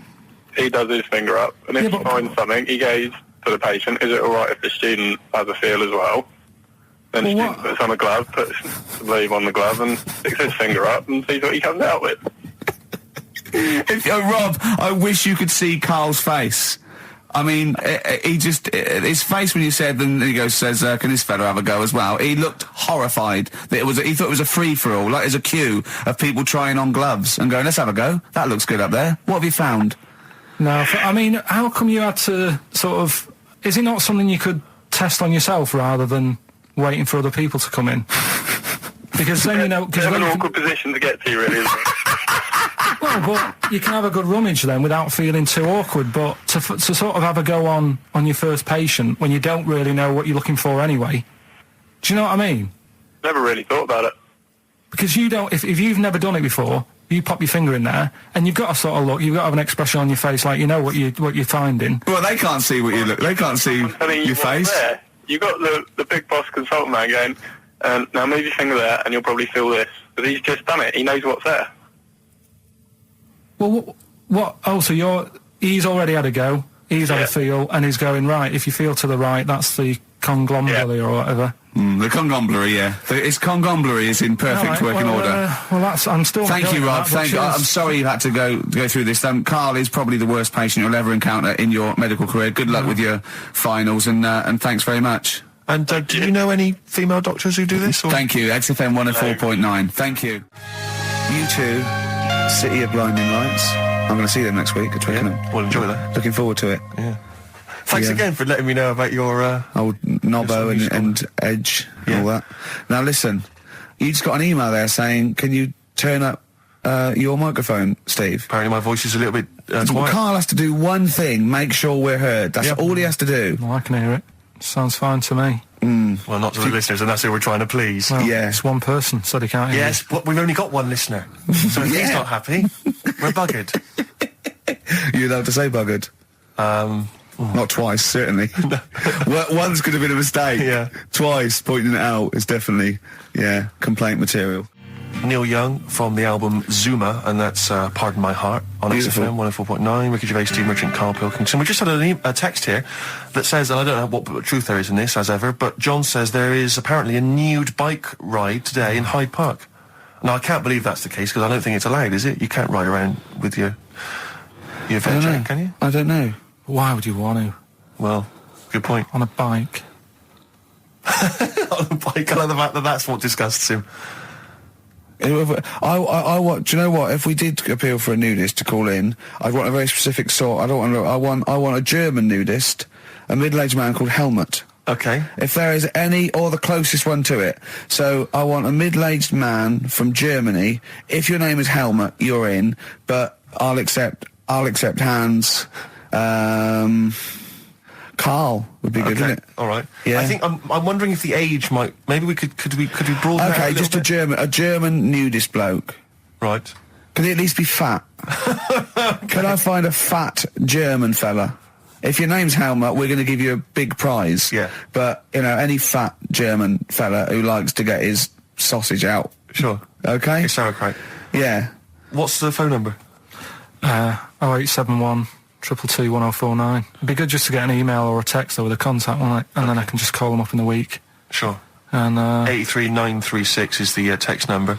I don't know what our audience demographic pans out like, Rick, but I'm suspecting that's probably a fairly small fraction of our listenership. I know, but there must be someone out there. If you know a fat German who likes to get his tackle out, phones are going. Straight away. Just answer it, Carl. Just answer it. Just pop that. It could be anything. Well, just see what it is. To be fair, it could be a nutter. But just say hello. Just tell your turn. It's not straight away. He'll stay there, won't he? He'll stay there. Well, answer it. Answer it. Leave it. Answer it. Oh, you see this? It's gone. It's gone. There you go. He bottled it. So, just as well. Well, you took too long to answer it. Lloyd Cole, Impossible Girl on XFM 104.9. Wow. Rick, I'm just reading an email we've had, and it is indeed true. Scores of naked cyclists will be wheeling around London today in a mass protest against oil dependency. The World Naked Bike Ride will see the arresting sight of up to 200 daring riders bearing all in their cycle past some of the capital's most famous landmarks. Have they got to wear an helmet? Are they against wearing a helmet? Well, I think they're trying to make a statement, I would imagine. I don't know. Well, they don't have to wear a helmet. It's not law to wear a helmet on a bike, is it? It's for your own safety. It's sensible. You're right, yeah. Well, it's also sensible to just pop some pants on. Just pop some pants on. Are you going to be popping down there and cheering them on? I'm not going anywhere near it. What are they going against? What's the problem that's going on? Oil dependency. I think, generally we're consuming too much oil, aren't we, in the world, and it's going to run out one day, and we've not got any alternatives. Talking of campaigns and things and that, did you see Sir Bob on Jonathan Ross last night? Sir Bob Geldof. Yeah. Are you going to walk to Edinburgh or sail to France, Carl? What do you think of all this? The G8? I think it's good that, he's doing some stuff for the world and what have you, but probably won't bother. No.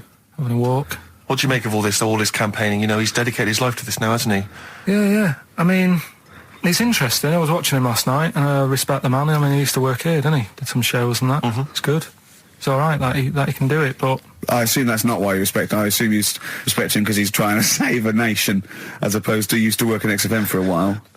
Yeah, I know, but I'm just saying it's good that he's given up a lot of his time to, you know, try and save the world and that, but, you know, there's a bit of me that's kind of like, you know, is he wasting his time a bit? Right, well, what do you mean wasting his time? Well, he tried it before, and... No, wait. What he's trying to say is that the G8 are I think the 7 most rich, wealthy nations in the world, and Russia, and they get together and they can wipe out the third world debt. I.e., they owe us billions and billions of pounds. They can't afford to pay it back. So he's going to say, let's wipe the slate clean and pledge, I think, a lot more aid and stuff to them, isn't it? So what do you think of that? But won't they just do it again? Right, what's you thinking? No, I just mean... I knew I had a little diamond in the rough here. I mean, obviously, you know, I admit, I brought this up because I really wanted to know what Karl thought of it. Sure. Yeah, I had ulterior motives. It wasn't just for awareness, for the very worthy cause. It was because I know... Look at him looking at me. Look at him, he looks at me like a cat. Honestly, it's like there's nothing behind those eyes. Right, what do you mean? They're just going to run up the debt again, you think? Well, what I mean is, right, when I was a kid, right, and I wanted to go to the arcade, I'd borrow a quid off my mum, right, and she'd say, don't come back asking for more and what have you. But I'd have a go on a pinball machine or whatever, game on a fruity, and then go back, and I'd go, can I have some more money? And she goes, I gave you a quid before. And I go, I know, but I'm on holiday. And she goes, there you go then. And then I go off and do the same thing. I didn't go... No, I wasted the last one. I'm going to pop this in the bank. Right. So you think that's what's going to happen with... That's a nice metaphor. So what do you think happening there? Is the Africans are blowing it down the arcade? Instead of putting it towards a fishing rod, they're blowing it down the arcade. I'm trying to win a watch. Look, I've got 100 goals. I think this thing is dodgy. Yeah. I'm trying to win a fluffy toy. Bob's saying you're never going to get the Snoopy. You're never going to get the Snoopy. It's always going to fall out of the little claw before it gets to the top. The claw is not strong enough. Yeah. Do not waste it. No, Midge. Midge, you have to write a song. Write another song, mate. They've blown it down the arcade. Brilliant. So that's your genuine logic, is it? Well, I just don't know... if they put me in charge of it, I don't know what I'd do. I just think it's a... Could I just say that will never happen? No. Could I just say to London... Yeah. And anyone listening on Saturday... Yeah, don't worry. Karl is not going to be put in charge of G8. It's not going to be him, Blair, Chirac. That would be a joy if it were. That would be amazing. Well, I've got another food-related item here. Now, Karl, I got a little email via my agent sent from someone here, okay, sent from someone at... XFM, okay, and I won't say it was. She just said, "I thought this might be good for Ricky to use on Saturday," and obviously, what happened is Suzanne has sent you an email in the week. It was Wednesday, and you've returned it, but I think you've returned it to the wrong email address. You returned it to someone here who, of course, immediately forwarded it to my agent for ridicule on the show. Don't panic; it's nothing that bad, okay. It's an email from Suzanne talking about your tea that night. Was Suzanne out on Wednesday night? Was the an England game or something? Yeah. So you were alone. You were home alone, were you, Wednesday night? Yeah. Did you enjoy your meal? Was it a quiche? Go on. Right. From Suzanne to Karl. Take the quiche and put it on the baking tray. Cook for 30 minutes on 190. Take lettuce and put on plate. Take 3 tomatoes, wash and chop into quarters. Place on lettuce. Take an avocado, chop in half. Remove the stone. Peel skin and slice. Place on salad. Put salt and pepper on and a dribble of olive and balsamic vinegar dressing. Right? In brackets, small bottle behind the cafetiere. Right, in case he's reaching for bleach. Yeah. That's it. Should have put everything else away. Right? Then sprinkle a smidge of parmesan on top. Remove quiche from oven, cut into quarters and put on plate. Eat. Oh, wow. Does she have to do that every single time she's out? No, it's just that I'm not that good at cooking, right? And to be honest, that was a lot of hard work. I didn't bother warming it up. And I did without the avocado. Why? Too much messing about. He didn't even do that with instructions. It was too much. But yeah, I'm not that good at cooking. And Did you That's not cooking though, is it, Carl? That's heating up a slicing. quiche. That's cooking. It is making the quiche. Yeah, but I'm just. Could you have figured that out if she hadn't left that note for you? Why did she have to tell you what the olive oil and balsamic vinegar was? Because I've put sort of cooking oil on my food once, and I said, oh, it's a bit. It's ever since, years ago. I'm gonna die. Years ago, oh God, leaving Mr. Magoo at home. It was ever since I put sausages in the toaster that. What do you mean? I nearly set the flat on fire. Because do you know, like when you're grilling food in a pan and all that? Yeah. Sort of sausages spit and it goes everywhere, doesn't it? And it makes everywhere greasy. In the toaster. So I thought, well, just want to warm them up. Yeah. Bung them in the toaster. Yeah. What happened? And she sort of caught. Well, she got stuck and they sort of caught on fire. I imagine. She came in just as I was sort of plunging it, and Marty came in from work. Said, "What are you doing? I said, I'm in sausages." Well, the oven isn't on. I know they're in here. What? You turn it off? Panicking and that. But I've never been into it. I've never been into cooking and that. At school and stuff, I didn't bother doing it. Oh, every time Suzanne comes home, she must think, please be the house still there. Yeah. Please not let me hear a fire engine as I come round this corner. Oh, God. She comes and goes, oh, God, thank God. I bet she's always happy to see you when she gets home and you haven't burned the place down or introduced some howler monkeys or something. Unbelievable. What I find extraordinary is there are people who are in sort of care in the community who don't need instructions on how to prepare food. Oh, they do. They can do it. Yeah, you show them once. Yeah, they do. Whatever you do, don't put sausages in the toaster, Johnny. Do you know what I mean? Yeah, and they've learnt it. They don't put sausages in the toaster. Yeah. They put their fingers in. But, yeah. Landed Ben Folds on XFM 104.9. We've had an email, Rick, from Simon Whittaker. He says, he's throwing the question to Carl. Have you seen the video for that Ben Folds song where there's apparently a monkey working the sound desk and shifting the piano? So, yeah, you want to check that out. Talking of monkeys working the sound desk, we've also had a lot of emails directed at you. Yeah, a lot of emails directed at you, Carl, asking if you saw this programme that was on in the week. I think I didn't see it. I think it's called The Strangest Village in Britain. Yeah. Did he watch it? He called me 6 times during it. Called me 6 times. Now, just explain briefly what this was, because I didn't see it. Well, it was a sort of an experiment. I think I can work out from the sort of 70s, and it was sort of run by, from what I can make out, mainly sort of German Christians. Right. And what it was people with various disabilities or mental illnesses, Down syndrome, autism, bewildered, and they were living normally in the community. And there was 300 people in the village. Half had some sort of problem, mental problem or disability, and the other half were sort of carers. And I mean, it was very, very strange. And where is this village? It's somewhere in this. It's up near Whitby, isn't it? Right. Okay. But he called me. At various points. We were watching that. It started off. He went, "Geez, if that's the beginning, what have they got coming up?" Then there was 2 fellas, and the phone rang, and it went, "What is going on?" And it was 2 blokes who had created their own language. Okay. And they were going,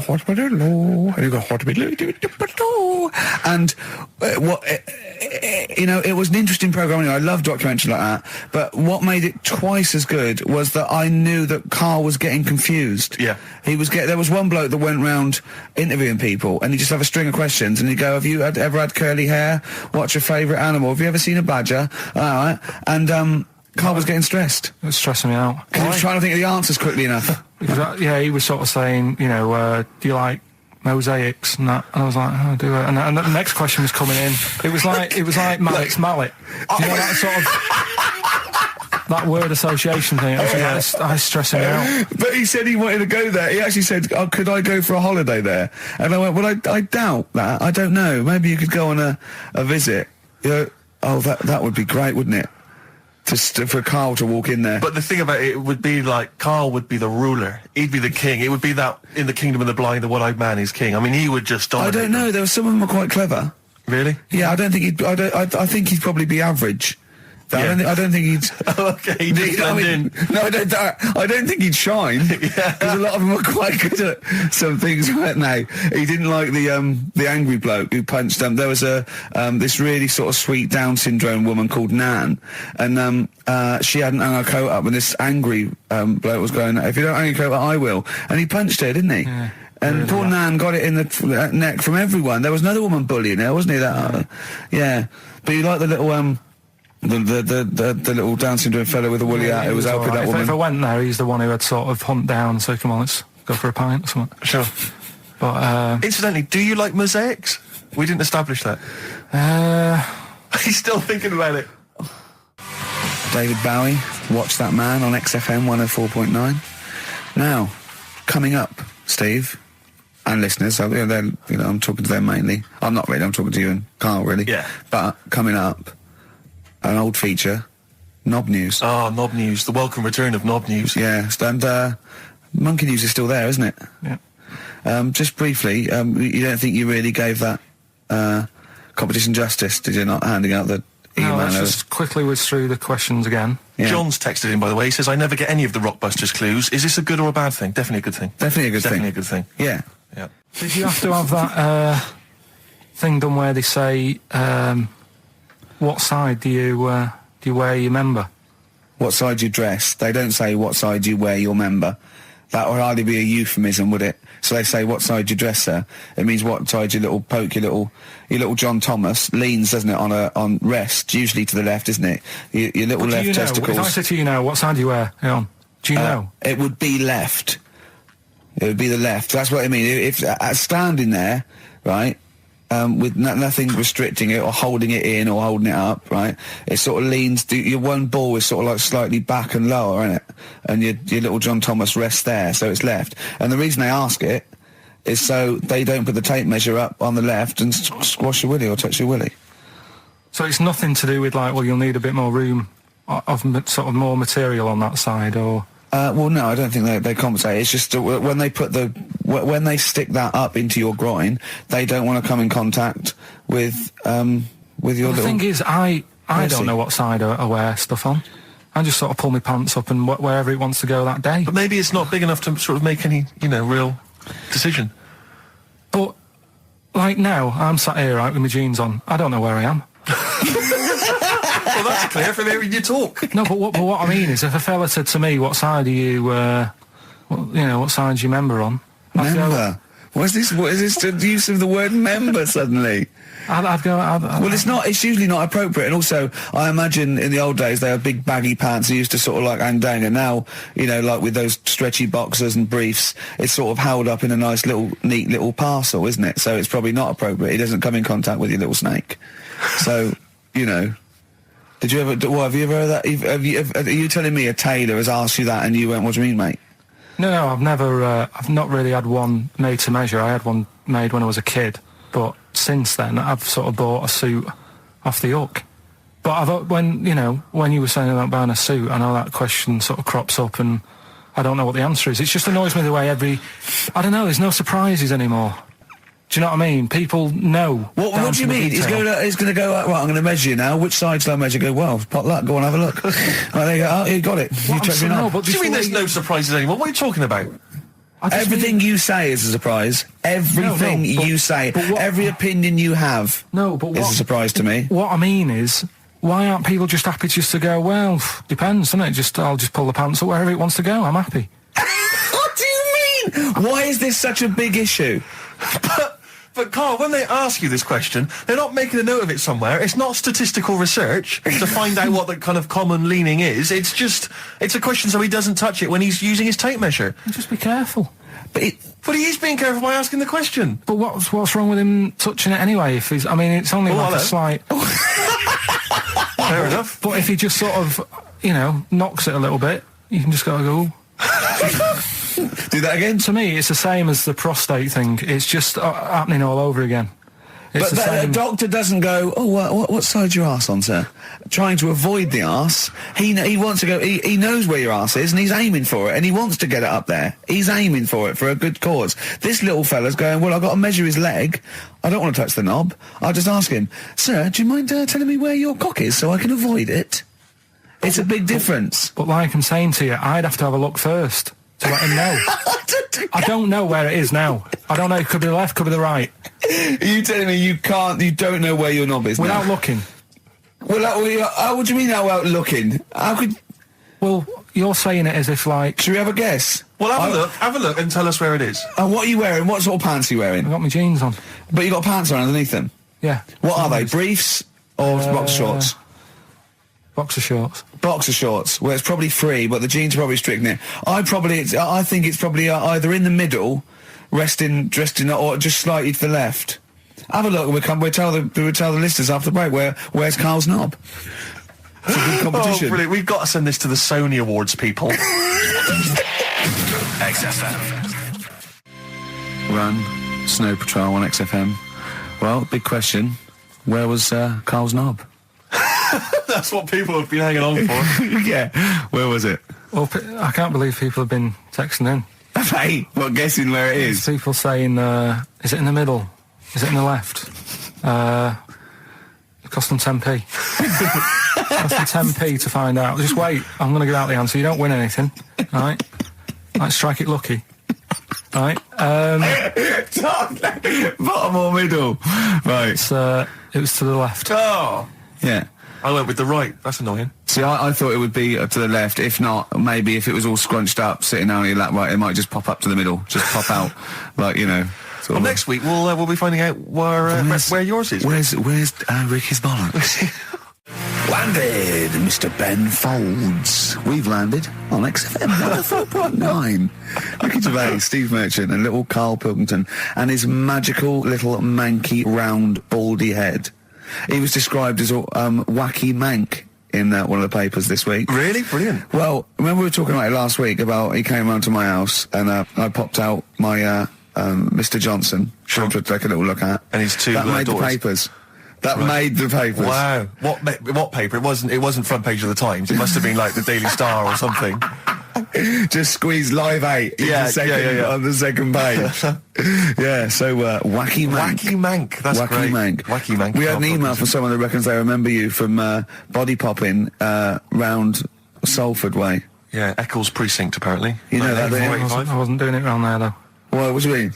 I was round Stretford Arndale. And what were you doing? What sort of body popping was it? Just a bit of everything. Caterpillar, bit of moonwalking. Do you have a little piece of lino you used to carry around? Well, mates had that. Right, you didn't borrowed theirs. Were you any good?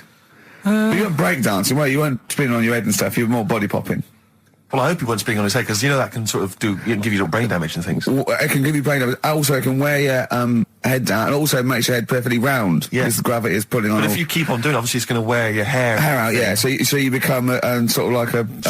Stupid, bald, and roundy-headed. Yeah. So I very much doubt that you did do any of that. Did you, Karl? Didn't do any of that.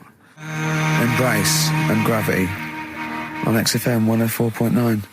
We've had a couple of texts. People obviously can text in 83XFM. That's the text number for the big quiz that's coming up shortly. Rockbusters, still your opportunity to win some of those cracking prizes. Enter your name in the draw if you can unravel the, I don't know what you call them, conundrums that Karl set. Sort of. We've had a couple of texts. Obviously, we're leaving early today. This is a shortened show and our last show of this run. But we've got to leave early. We've got to go down and try and make poverty history.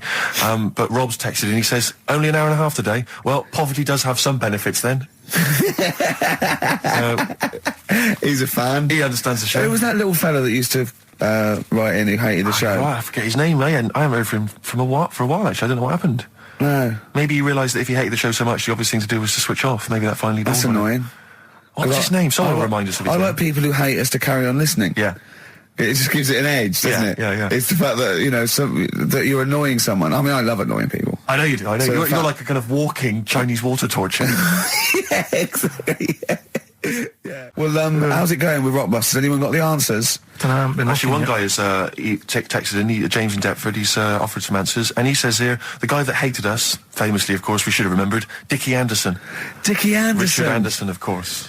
I don't know if Dickie's still listening. If he is, obviously email in ricky.gervais@xfm.co.uk and tell us what you've been doing, how you've been keeping busy and stuff. Yeah.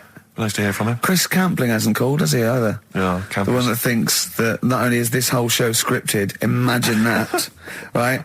But that Carl is a character created by us. Yeah. He's actually an actor. Oh, if only Look at that. A shaved monkey we got.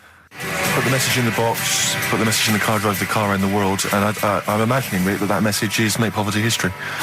That's World Party, put the message in the box. Yeah. Can I just say quickly while I think of it, we get a lot of emails from people, a lot of texts saying, can you send a big shout out, stuff like that. I've just looked at one now, Scott and Julie in Australia listening, they want a big shout out, big shout to them. But there's so many people that do it, and I'm obviously just want to say, sorry we never get to your emails. We're very, very lazy. We never really get to look through them. But we obviously do appreciate you emailing in, texting in, stuff like that. And also, can I send a big shout out to my grandparents, who I believe might be listening on their new digital radio? They're pretty high tech. Very nice country. Yeah. Are they the merchants of Bristol? Merchants, yeah. Props to them. Props to them, yeah. Landed, Mr. Ben Folds. We've landed on XFM 4.9. Ricky Gervais, Steve Merchant, and little Karl Pilkington, and his magical little manky, round, baldy head. He was described as a wacky mank in one of the papers this week. Really? Brilliant. Well, remember we were talking about it last week, about he came round to my house, and I popped out my Mr. Johnson, for him to take a little look at. And his two That made daughters. the papers. That made the papers. Wow. What paper? It wasn't front page of the Times. It must have been like the Daily Star or something. Just squeeze Live 8 on the second page. Yeah, so Wacky Mank. Wacky Mank, that's Wacky great. Mank. Wacky Mank. We had an email from someone that reckons they remember you from body popping round Salford Way. Yeah, Eccles Precinct, apparently. You know that, I wasn't doing it round there, though. What do you mean? I was round Stretford. Stretford-Arndale. And what were you doing? What sort of body popping was it? Just a bit of everything. Caterpillar. Bit of moonwalking. Do you have a little piece of line you used to carry around? Well, mates had that. Right, you didn't borrowed theirs. Were you any good? But you weren't breakdancing, well, you weren't spinning on your head and stuff, you were more body popping. Well, I hope he wasn't spinning on his head, because that can sort of give you little brain damage and things. Well, it can give you brain damage. Also, it can wear your head down, and also makes your head perfectly round. Yeah. Because the gravity is pulling on. But if you keep on doing it, obviously it's going to wear your hair out, yeah. So you become sort of like a... stupid, bald, and roundy-headed. Yeah. So I very much doubt that you did do any of that. Did you, Carl? Didn't do any of that. Well... So you're shooting off in a minute, aren't you? Well, yes, because we were trying to make poverty history, Carl. Yeah. People are making poverty history all over the place. They're putting on a wristband, and it seems to be working, because I haven't been poor for ages. I haven't been poor. And Alex had a stop bullying. Alex was wearing a stop bullying wristband, and as he himself said, he seems to have sorted that out. You haven't been bullied for ages? I haven't been bullied for years. So wristbands work. I saw one in a shop window the other day which said, stop child abuse. And I bought one, obviously, because... a lot of people say, does it make a difference? But it was only £1, and I'd only spent it on kiddie porn. So, I think I've made a little difference there, in a small way. On a serious note, though, I like the idea that child abuse, if you're a paedophile, and you're walking along the street in your Mac, right, you got a puppy in one hand, a bag of sweets in the other, and you see this wristband, and you go, oh, stop it. Oh, okay, then. Yeah, I thought before, that's what you think. Okay, fair enough. Yeah. Well, I won't be doing that again. Yeah, he was hanging around in Topshop for unsavoury reasons. You saw them in there for only £1. Carl, we haven't got long, have we? We've got an hour and a half, because we've got to shoot off. I've got to shoot off down to Live 8 and introduce Rem.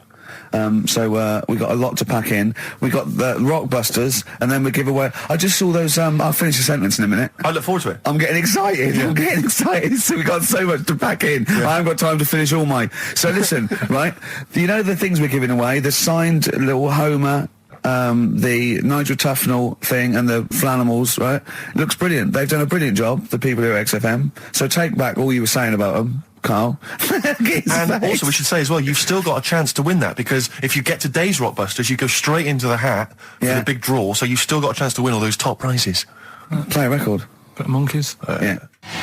Monkeys. Pleasant Valley Sunday. Alright, do you like that, Carl? It's alright, yeah. What's it about? Well, if you heard, it was a sort of description of, typical suburbia, isn't it? Here in status symbol land. It's a sly dig. When the monkeys get a bee in their bonnet about something, you better not... You do not want to be on the receiving end of that. Yeah. We've got a good song with a story later. Go on, what have we got? Don't want to tell you yet.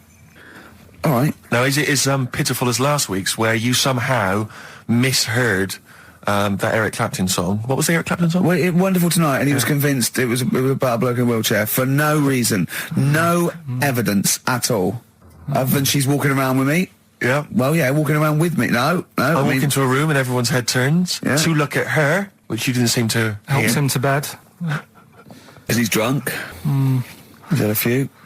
Never mind. Yeah, well, you're totally wrong. Big day, Carl, though, isn't it? Because there's lots going on, and I know Carl's it's very, very important for him that he champions Live 8. I don't know what's going on. I don't know what... I am sick of it, to be honest. Sick of what? Just sick of reading about it. Sick of this Live 8 thing. Sick of it all. Brilliant. Fed up with it. What annoys you particularly? It's not only that today, though, is it? On the way in today, right, saw a gay fella on a bike. Weird?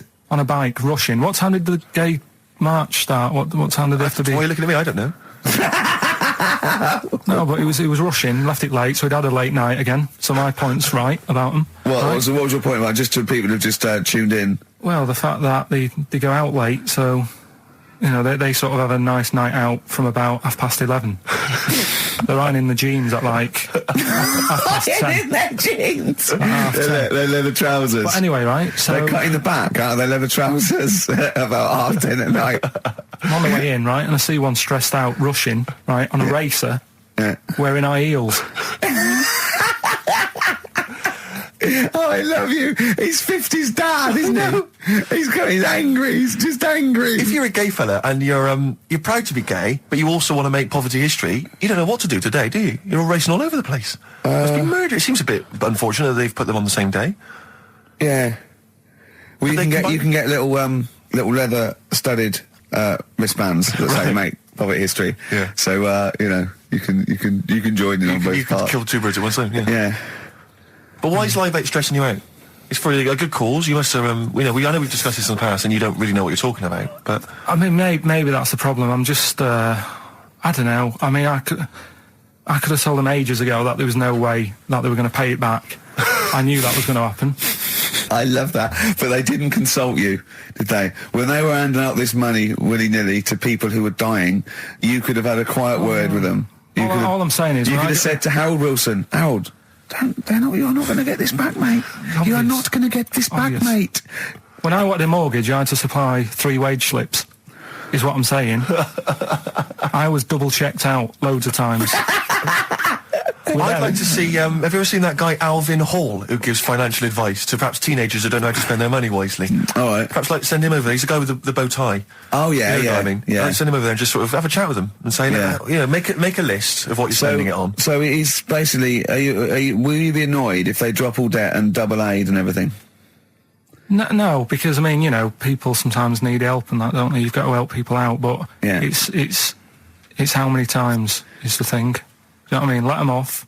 But do I, I've got this monthly payment at the moment, haven't I? Yeah. I'm paying for tools for people out there who need a drill to build a house or whatever. Yeah. Am I now in my right to say, well, you can't have it all? Do you want the drill or do you want the debt cancelled?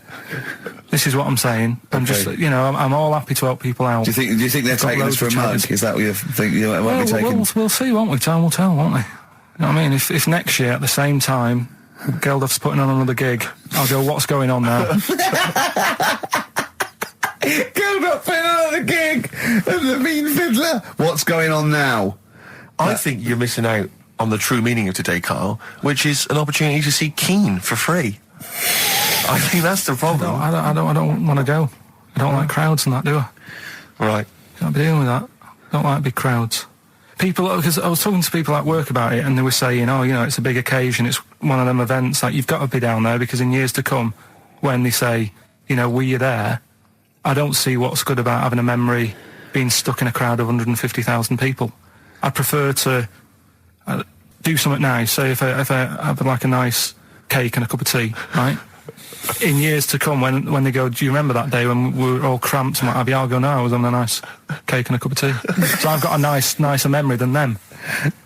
So I believe in doing something nice on a big occasion. Do you know what I mean? On a special day. Do something nice, remember that? The thing is, you have got a nicer memory than them, because when you look back and they say what you're doing 20 years ago, your memory will tell you you were actually having a cup of tea and a cake, but with a chimpanzee who could talk English. That's what your memory will tell you. You're thinking, I was out with my mate. I was out with my mate Marty. He's a chimp. And it just, you'll be in cuckoo land by the time you're 50. You'll be just going, oh, it was great that day. Remember Suzanne, I don't know what talking to Suzanne. She's left you. She's had enough of you waking up. Well, she's down in Hyde Park watching Bed Shaped live. She's not worried about cake and a cup of tea. Have you ever done a march or anything, though? Have you ever sort of... What are you saying? Have you, you're having a go at me for not getting behind it all, right? Which I am, because I've got more standing orders going out of my account for charities than anything, right? But have you ever got behind a problem? No. I don't think I have, to be fair, no. No, I am quite slack in that respect. It does take a lot of effort, though, doesn't it? Well, it depends. What sort? Well, if you're going to do one of those walks from John O'Groats to Land's End or something, that's a lot of time commitment. There's one, I tell you what, there is one that looks alright. On Portland Place, just off Oxford Street, there's always just a little Chinese fella sat on the pavement, right? Oh, I've seen him, yeah. What's that all about? Yeah. He's just sat there with a poster, but you don't know what it's for because it's in Chinese. Yeah. So he's just always sat there. But that's for me, that's the sort of march I want, where you just... And he's only there when it's sunny. If it's raining, they don't bother. I tell a lie, I did pop down when all those women walked through London in their bras.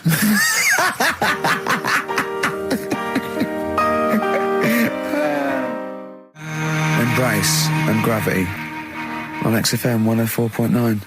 We've had a couple of texts. People obviously can text in 83XFM. That's the text number for the big quiz that's coming up shortly. Rockbusters, still your opportunity to win some of those cracking prizes. Enter your name in the draw if you can unravel the, I don't know what you call them, conundrums that Karl set. Sort of. We've had a couple of texts. Obviously, we're leaving early today. This is a shortened show and our last show of this run. But we've got to leave early. We've got to go down and try and make poverty history. But Rob's texted and he says, only an hour and a half today. Well, poverty does have some benefits then.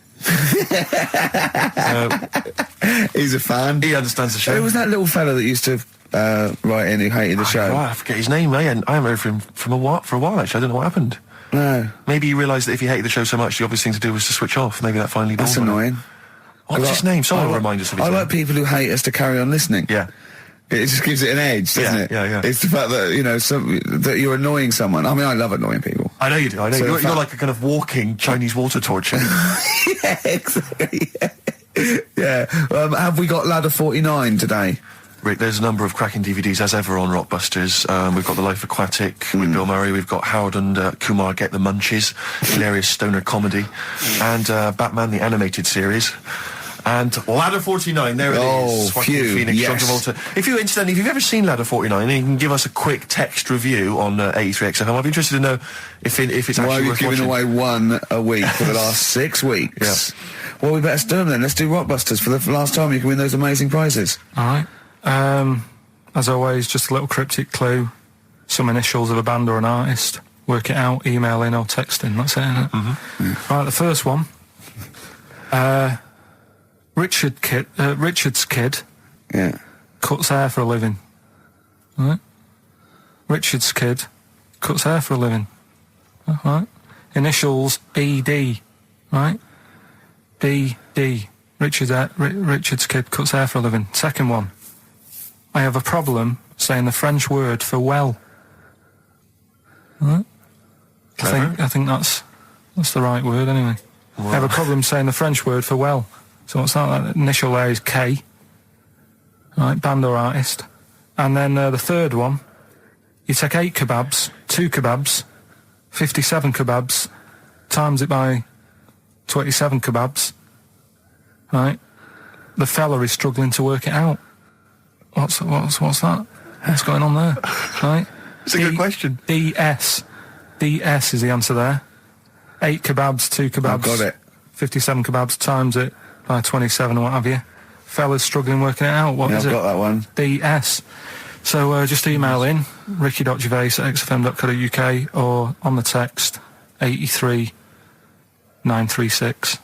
Yeah, Yeah, and you can win Ladder 49 and those other DVDs. Plus, you go into the draw, which we'll do before we leave, and you can win the signed by Matt Groening, personally drawn Homer Simpson. We've got the Spinal Tap poster signed by Christopher Guest, and also the original artwork of us as Flanimals. But they've all been framed. They've done a brilliant job. It really is a nice prize. I mean, almost too good to give away. A little bit annoying. Is it too late to take that back? Well, I was thinking we could sneak in a copy. Yeah. Just a very bad photocopy, so it goes grey and... Yeah. No, they're all originals, so get texting. All right. XFM. R.E.M., Night Swimming, beautiful song, brilliant band. I've got to introduce them, and I'm actually nervous. Yeah. I never get nervous. You never get nervous, do you? I never get nervous, and I get a little adrenaline rush. It just takes, 80% of the world's population to be watching you, and then you get a little bit jittery. And I don't know what to wear. No, this is interesting, actually. I don't know. No. For a moment, though, I was thinking maybe Ricky's got to pop home first before he goes down to bring on the band. But if you are watching it, or if you're there, obviously not there, if you were there you wouldn't be listening to this, but if you're watching it on TV, do check Ricky out, because how do you describe that particular look? Ricky's wearing sweatpants. I assume they're sweatpants. They're not pyjama bottoms, are they? They're sweatpants. They're sort of... And you've got just a white T-shirt, cheap and plain white T-shirt. Yeah. And basically Ricky is wearing... It's like he's made so little effort. The only way he could have made less effort was if he wasn't wearing any clothes. If he was just wearing his underpants that he slept in. But he's actually bothered to put on a T-shirt and a pair of sweatpants and some trainers. Yeah, well... Jonathan Ross is going to probably be wearing a suit, one of his, expensive suits, or whatever. And, but he won't be as comfortable as me. Well, true. Did it not occur to you for a moment to maybe make slightly more of an effort? Perhaps put on a jacket? A jacket looks silly with tracksuit bottoms. Well, again, you could have changed the tracksuit bottoms. I mean, they're a mainstay of the outfit, are they? It's like they're not changing for anything. Yeah.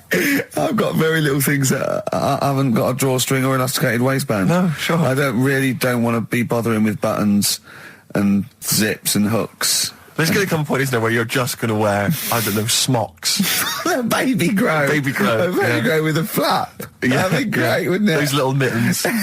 All in, that'd be great. And then a little oven glove, so I can just get stuff out of the oven, eat it, let it drop everywhere. Yeah. Right, and then just get out of the baby grow, put a new one on, a clean one on. Or those kind of red flannel things with the which cowboys wear. The kind of buttoned up bit at the back. Like old cowboys. Yeah. Grandpa, he comes out with the shotgun. Exactly. And the long johns. Well, how's it going with Rockbusters? Anyone got the answers? Actually, one guy has texted in, James in Deptford, he's offered some answers, and he says here, the guy that hated us, famously, of course, we should have remembered, Dickie Anderson. Dickie Anderson? Richard Anderson, of course. I don't know if Dickie's still listening. If he is, obviously email in ricky.gervais@xfm.co.uk and tell us what you've been doing, how you can keep him busy and stuff. Yeah. Nice to hear from him. Chris Campling hasn't called, has he, either? Yeah, Campling. The one that thinks that not only is this whole show scripted, imagine that, right, but that Carl is a character created by us. Yeah. He's actually an actor. Oh, if only Look at that, a shaved monkey we got. I'll tell you, you're going to go along later to the Live 8 gig and you're probably going to see some bands that are going to make an effort to entertain you, but if you want entertainment, Rick, you know it. There's only one person to book. Go on. Me. If you you're perhaps something to do, because I'm obviously a top DJ on the radio, but where I really come into my own is DJing in any kind of club environment. Well, you told me you were DJing, I didn't go to it, DJing at a party, and you said the place was rocking. The place was roaring. And I loved it. Carl just said he was there and they weren't. Well, that's nonsense, Carl, because you know very well that when I'd put on a tune, they'd cheer. Yeah, but it was late on in the night. They would have done that, whatever you put on. That's nonsense. No, they were happy and everything. I'm not saying they weren't having a good time. It was your party. It was all right, but they weren't going mental like you're sort of making up. They were definitely going mental. When I put on the Proclaimers, they could not believe their luck. They would have walked 1,000 miles. Was it good though? Were they really? What were they doing? They were dancing, were they? Dancing and that, but they weren't sort of cheering, going, more and all that at the end. What are you talking about? Take On Me came on, the big cheer went up. Oh, I don't know who to believe. I've been there, done it, Steve. I've been the DJ as well. It might be jealousy. It might be like professional jealousy there. Yeah. I think it's because my fortunes are on the up and these are on the down. We all know famously that he had Pilkington making music, his DJ outfit. Didn't happen. I did enough. I just wanted to do enough to pay for the equipment, and I did. And that was that. But I don't like crowds, do I? But you're safe, aren't you? You're behind the little thing with the flashing lights. But there's still a lot of people and that forced fun. Don't like that. Forced it's fun. Not forced fun. They haven't got to dance if they don't want to dance. Yeah. Don't like it. What do you mean you're forcing to on the up anyway, DJ? Well, I'll tell you, I was hired. Well, I say hired. I did it as a favour to a friend. His wedding the other week. And I got there, I was thinking, yeah, because everyone had their little role to play, and then people were doing a good job. I love you taking it seriously. And I spent ages putting together some CDs, special selection CDs. I love that! Because what I did was I burned them on iTunes. Did you turn up with your own headphones round your neck? Own headphones, wearing a suit, but headphones. Metal case. Didn't need it, just had them all in one small box. Brilliant. Boom. I thought this is good stuff. I got some classics here. Give me an example. Give me an example of that, like the first hour, the warm-up hour. Rick, I'm coming straight in with Frankie Valli, Oh What a Night. Brilliant track. I mean, when those beats start at the beginning, who's not getting on the dance floor? Wait a minute, what's this following it up? Go on. It's the Jacksons. What, I Want You Back? I Want You Back. Brilliant. It sounds good at the moment, Carl. Yeah. So I'm thinking, at least I'm gonna roar this back, because they laid on a good spread. The ceremony was nice, food was nice. I'm thinking this is going to be the piece de resistance. Yeah. Alarm bell started ringing. Why? When I realised there was a marquee outside. Of course, it's a balmy summer evening. I'm stuck inside on the dance floor, so I'm thinking I'm going to be struggling here to get them in. And even with flavours like this, I thought I'd struggle, Rick. So I'm sat there in my suit. I'm sat behind this little DJ console. I've got all the big numbers. There's one or two people making some token effort, but frankly, most people are outside everywhere. No. I was livid. Of course, they couldn't hear it out there. So I was playing to an empty room, really, and I was furious. I was absolutely furious. Because, I mean, what is, they're wasting my time. They're wasting now. I could have just stuck the CD on and got out. They're wasting Frankie Valli's. Frankie Valli's time. They're wasting the Jackson 5's time. They're wasting, D-Light's time. Yeah, yeah. And, so I'm sat there, and there's a couple of people making a cursory effort. Mainly when they come to get a drink from the bar, they might have a little quick, couple of twos. You shout, we don't want your Not interested. All of you or no one. All of you or no one at all. And, then there's a microphone set up because people have been doing speeches. This little girl gets on the mic, right? It's being funneled through the speaker system. So every time I put my headphones on... Miss Dynamite, was it? It wasn't, sadly, Miss Dynamite. Although she decided to have a little go at MCing. She was screeching a little head off. How old is she? Oh, I don't know, 8 or 9. At their most annoying. When children are their most annoying, because they got a bit of confidence there. They're a bit cocky. They're not shy anymore. They're a little bit arrogant. Yeah. She's screeching her head off, so I'm playing, and she doesn't know it. Your face! I'm playing into the groove. No one's getting into the groove because she's going mental. She's just going, what's this? I don't know what this is. Play something I know. I'm thinking I haven't got any bloody DJ Otsu or Crazy Frog. I'm not going to play what you... So she's just screeching along, ruining it for everyone. I say everyone, there was no one left. So she was ruining it for me. I bet you were really angry. I was furious. But of course as well, every time she screeched, it went through my headphones. So, of course, and then her dad comes along, right? And I'm thinking, all right, he's seen what's happening. Just imagine you in your suit, sweating, getting annoyed at someone ruining your set that no one's listening to. I think, her dad's coming over. He's going to put pay to this. He's realised that, she's causing a disturbance. He comes over there, joins in. No. Sits her on his lap. He's just saying, she's having a whale of a time. I'm thinking I'm furious. I'm thinking it's his responsibility to shut her up. He's not going to do anything. What can I do? I can't step in. No. And I know very well that if I interfere, he's going to say, oh, well, she's enjoying herself and no one's dancing ananyway, and we've just got into a fracas. Yeah. I didn't want to start a fight. No. Because I don't know, but he'd have knocked you out, wouldn't he? Someone would have got knocked out. And I'm not saying who it would have been, but, but to bear in mind, Rick, there would have been 2 of them. And, so I didn't want to get into a fight with him. And, anyway, so I'm playing. Anyway, so my friend came along. He realised what was happening. And I didn't have the guts to unplug the microphone. Because he'd have known, you see. Yeah. So I got my friend to do it when she had her back to it. So he pulled the plug out. The microphone went dead. She went, what's going on? I went, I don't know what you're talking about. I said, I don't know. She said, where's the microphone? I said, you must have broken it. I don't know what's going on. Someone will probably make you pay for that. And anyway, at least we shut her up. That is great. But it really went from bad from worse. And there's that thing when you panic, you start panicking. So you're putting on a lot of flavours that you would have saved till the last hour. What are we talking? Boom, boom, shake, shake. Exactly. You're throwing him in early. Love Shack's coming on way too soon. Really? Oh, Love Shack before 11. It's heresy, but I had to do it. But anyway, in the end, I made the bride go and get some people in. I said, look, it's your special night, all right, and they're going to enjoy this. I'll be honest, love, this is a washout, and it's up to you to turn this wedding around, or I'm walking. I'm walking, and I tell you, they're going to have a sour memory of this evening, unless you bring some people in. Everyone in dancing. So she got him in at the end, and brilliant. And I'll tell you this, Carl, I mean, I don't know what you say, but they were loving it. They were absolutely loving it. A bloke came over and said, have you got Amarillo? I said, no, but I put on something even better, Delilah. I mean, wedding crowds always go for Delilah. A song, of course, about old man killing his wife. It always goes down very well, strangely, at weddings. They get into a sort of hokey-cokey thing. They went berserk for it. And I was following it up with, I had the Monkeys, I had all sorts going on. Brilliant. Of course, you know what happens. What? I'm going great guns. People are absolutely loving it. They're rocking it. I throw in, I had something cracking on at the end. Come On Eileen, of course, was on. People were going berserk for it. Which is unfortunate because the bride's name was Eileen.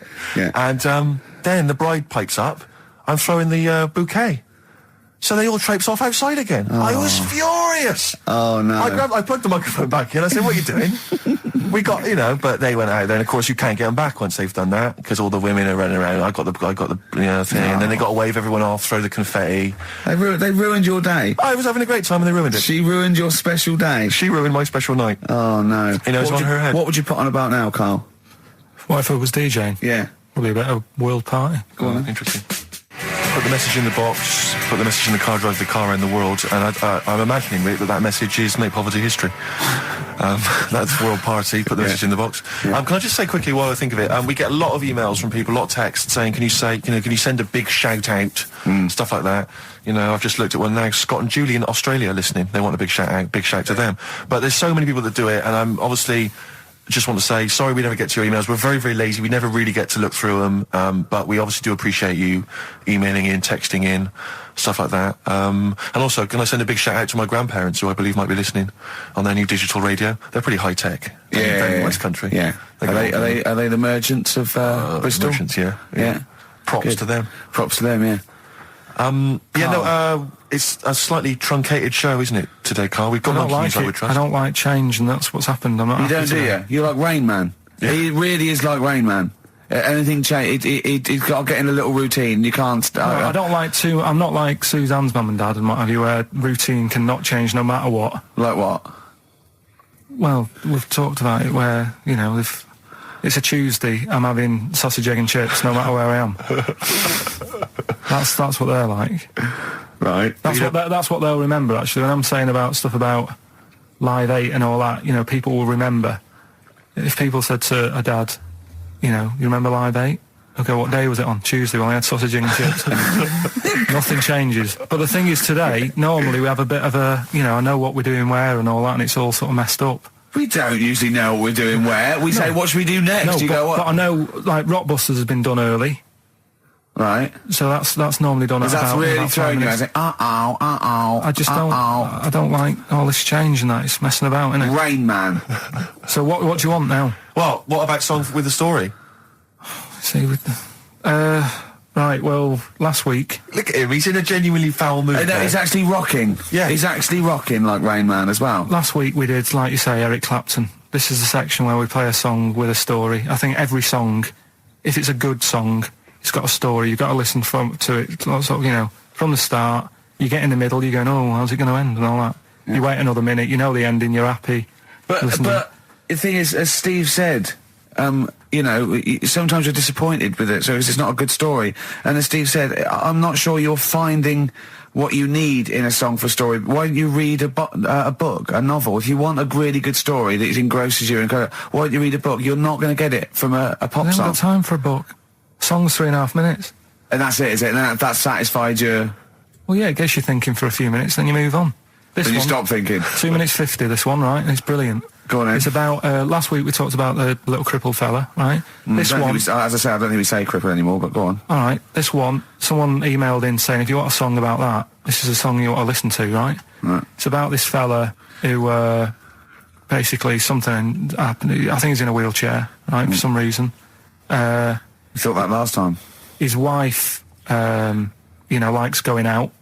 She doesn't take him with her when she goes out. Right. Is it Ruby, Don't Take Your Love to Town? Yeah. Brilliant song. Well, just play it then? Yeah, great song. All right. What do you mean? Oh, it's just, it's a good story. It starts off well and that, you're feeling sorry for him, but then he says, where's my gun? Yeah. Because she's a slut. Why? Because she's going off. Yeah, but what does he expect her to do? What? Just because he paralysed his legs fighting for his country, presumably in Vietnam War, says that crazy Asian war. So he's gone, he's fought for his country, he's taken a bullet, he's come home, he can't walk, he should be a hero, and then his wife's going out putting it about downtown. Why do I never meet women like Ruby?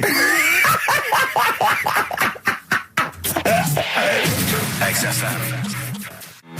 Forever Lost. The magic numbers on XFM 104.9. Well, the concert's kicked off, Steve. Yeah, I'm a bit annoyed that we're still here, really. Let's try and wrap this up quite quickly and then shoot off. No one's listening anyway. Nah, we could talk about anything. Well, we do. Yeah, true. It makes no difference to us. We could do a lot more swearing than we normally do. We could do even more. I was talking to Karl the other night, because I've been rewatching for some reason, that film Witness with Harrison Ford, where he's a policeman that has to protect a little boy who's part of an Amish community. Amish? Yeah. And I tried to explain to Karl... You look plain, John Book. Exactly, yeah. Exactly. And I was obviously trying to explain the Amish to Karl. He'd never heard of them. Completely stony-faced. Amazing. Now, for those... Okay, you explained it to him, have you? Okay, then. Yeah. Now, I don't know what you said, but I'm assuming you got it right?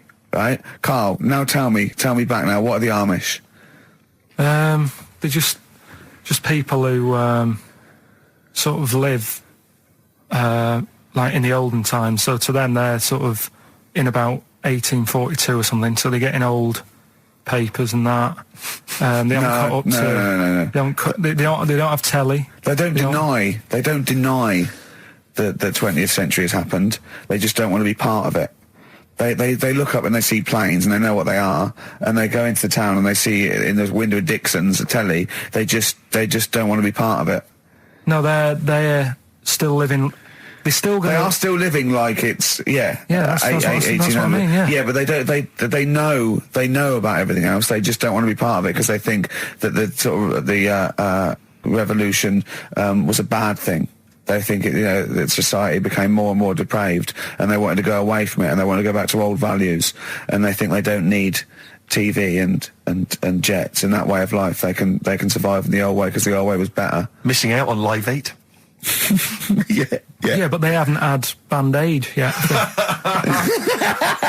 Yeah. I think this is the problem that Karl had. He in his mind, they were just a bit delayed, so that in his head they were slowly moving towards the 20th century. They wouldn't be able to watch most of these bands, all their electric guitar. They'd be allowed to watch Tracy Chapman. Yeah. Doing an acoustic set. Yeah. Between the bands. Yeah. That'll be all right. But no, in Karl's mind, it's like if he... Although they wouldn't like Fast Car. They wouldn't like a scene about that. They go, I don't know what you're talking about. Pony and Trap. You got a pony and trap. That'll be all right. But are they still... Do they still get sort of rubbish posts and that saying we need your money for this, or get behind this charity? They live in an isolated community. They're farmers, aren't they? They're farmers. It's an agricultural community, and they're obviously very staunchly religious. In actual fact, it would suit you very well, because you hate crowds, you hate groups of people, you don't like the modern world. You'd love it down there, wouldn't you? He wouldn't like getting up at 4 o'clock to milk a cow, though, would he? Well, no, but he'd get used to it. Go back to bed, couldn't you? It's probably out... I mean, have they got anything to do with the Hare Krishna people? No, nothing at all. Because out of all the religions, that's... I'm not a religious person. I don't understand. You're only saying Hare Krishna because you've got the head. That's the only reason you think it'd be... I'm halfway there. Yeah. But the thing is, out of all, you just... What was that? Money just fell out of my pocket where I'm nearly laying down. That's the danger of wearing sweatpants everywhere you go. I'm only ever lying down in a chair. No, I'm I've never been a religious type. If people want to do it, I let them do it and what have you. Good of you. But out of all of them, I want one that's not going to take over your life. I don't want one where you've got to get up 3 times a day and you've got to go and pray and that you've got to get up early. Forget that. It's getting in the way. But if it's something like... I was walking to work the other day, right, across Oxford Street. There's a little Hare Krishna fella there. And he sort of had... he had a leaflet and stuff. And he said, are you interested? And I said, what do you do? And he said, well, we're against getting stressed out and what have you. And he gave me a plum. They hand out food for some reason. But I sort of asked a few questions. Just the imagery. These 2 bold people, one of which is wearing an orange smock, holding a plum in the middle. He hands the other one a plum. It's almost like you can imagine some kind of religious painting. Yeah, exactly. Yeah. But you know, what is their sort of main thing? Because he didn't really tell me that much. He was a Japanese bloke, so I didn't know what he was saying that much. Why? He wasn't speaking English? Not very well. He wasn't the best sales bloke to send out for them, is what I'm saying.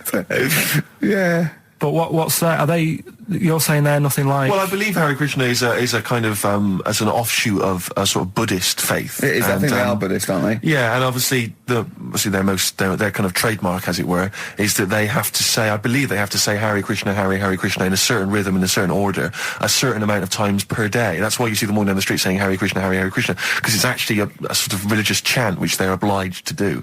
So you see, even if you go into the Hare Krishna faith, you may find yourself, you know, in Tesco or whatever, forced to say Hare Krishna, Hare Krishna.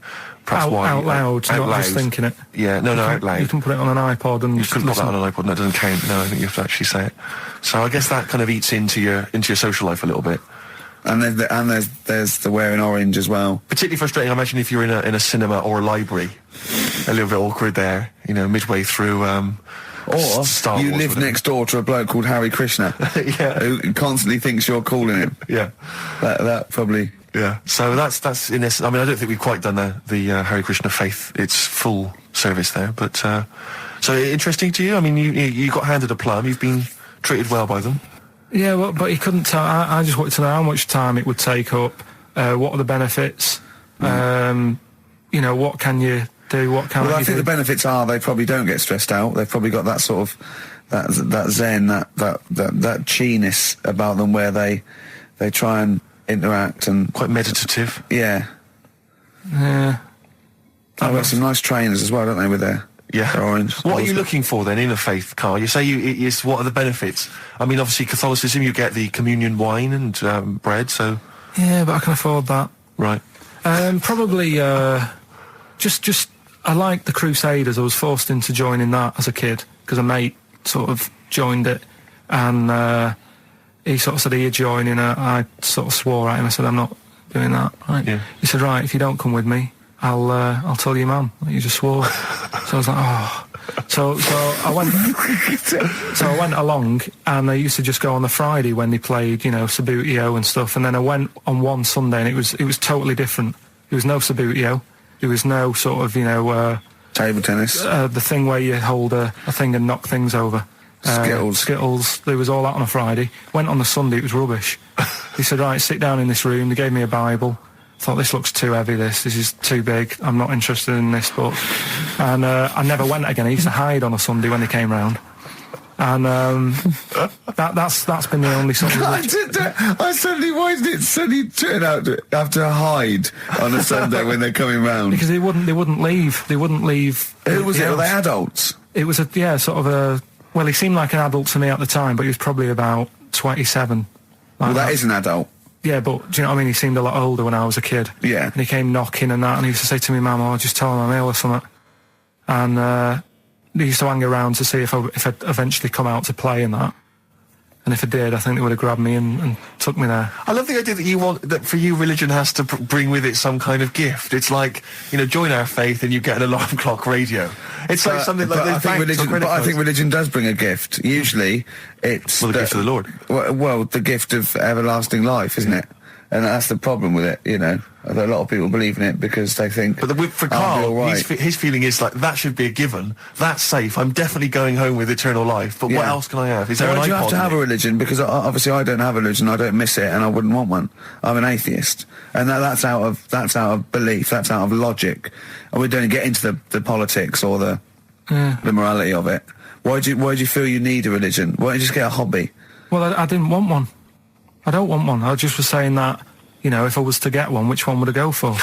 Is what I'm saying. I'd like to see you perhaps as a Jew. I think Judaism would suit you well, I think. What are the hours like for that? Tough. Can be tricky. That's what I mean. I don't want anything that's, you know... And they have a day where they don't eat and stuff. I couldn't be doing with that.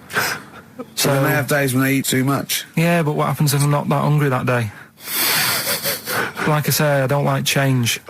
You know what I mean? I like my Cheerios in the morning. I don't...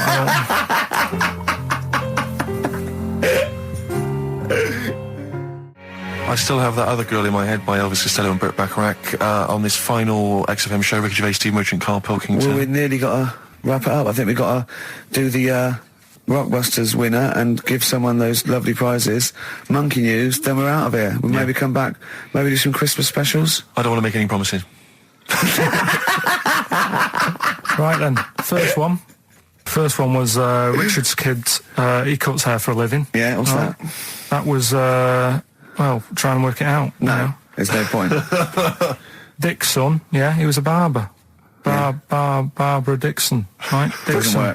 Dixon, well, again... Barbara Dixon. Right, her name wasn't Barbara Dixon, was it? So, that's that one. Did Ronnie Corbett ever say, ladies and gentlemen, Miss Barbara Dixon? The second one... He never did, did he? He never did. I have a problem saying the French word for well. What's the French word for well? Bon, isn't it? That's good. What? No, that's good, though. Bell? Well, no, what? Isn't it bien? Yeah. Yeah, all right. I have a problem saying it, so I can't say it. I can't say bien. I can't say bien. Can't say Kasabian, right?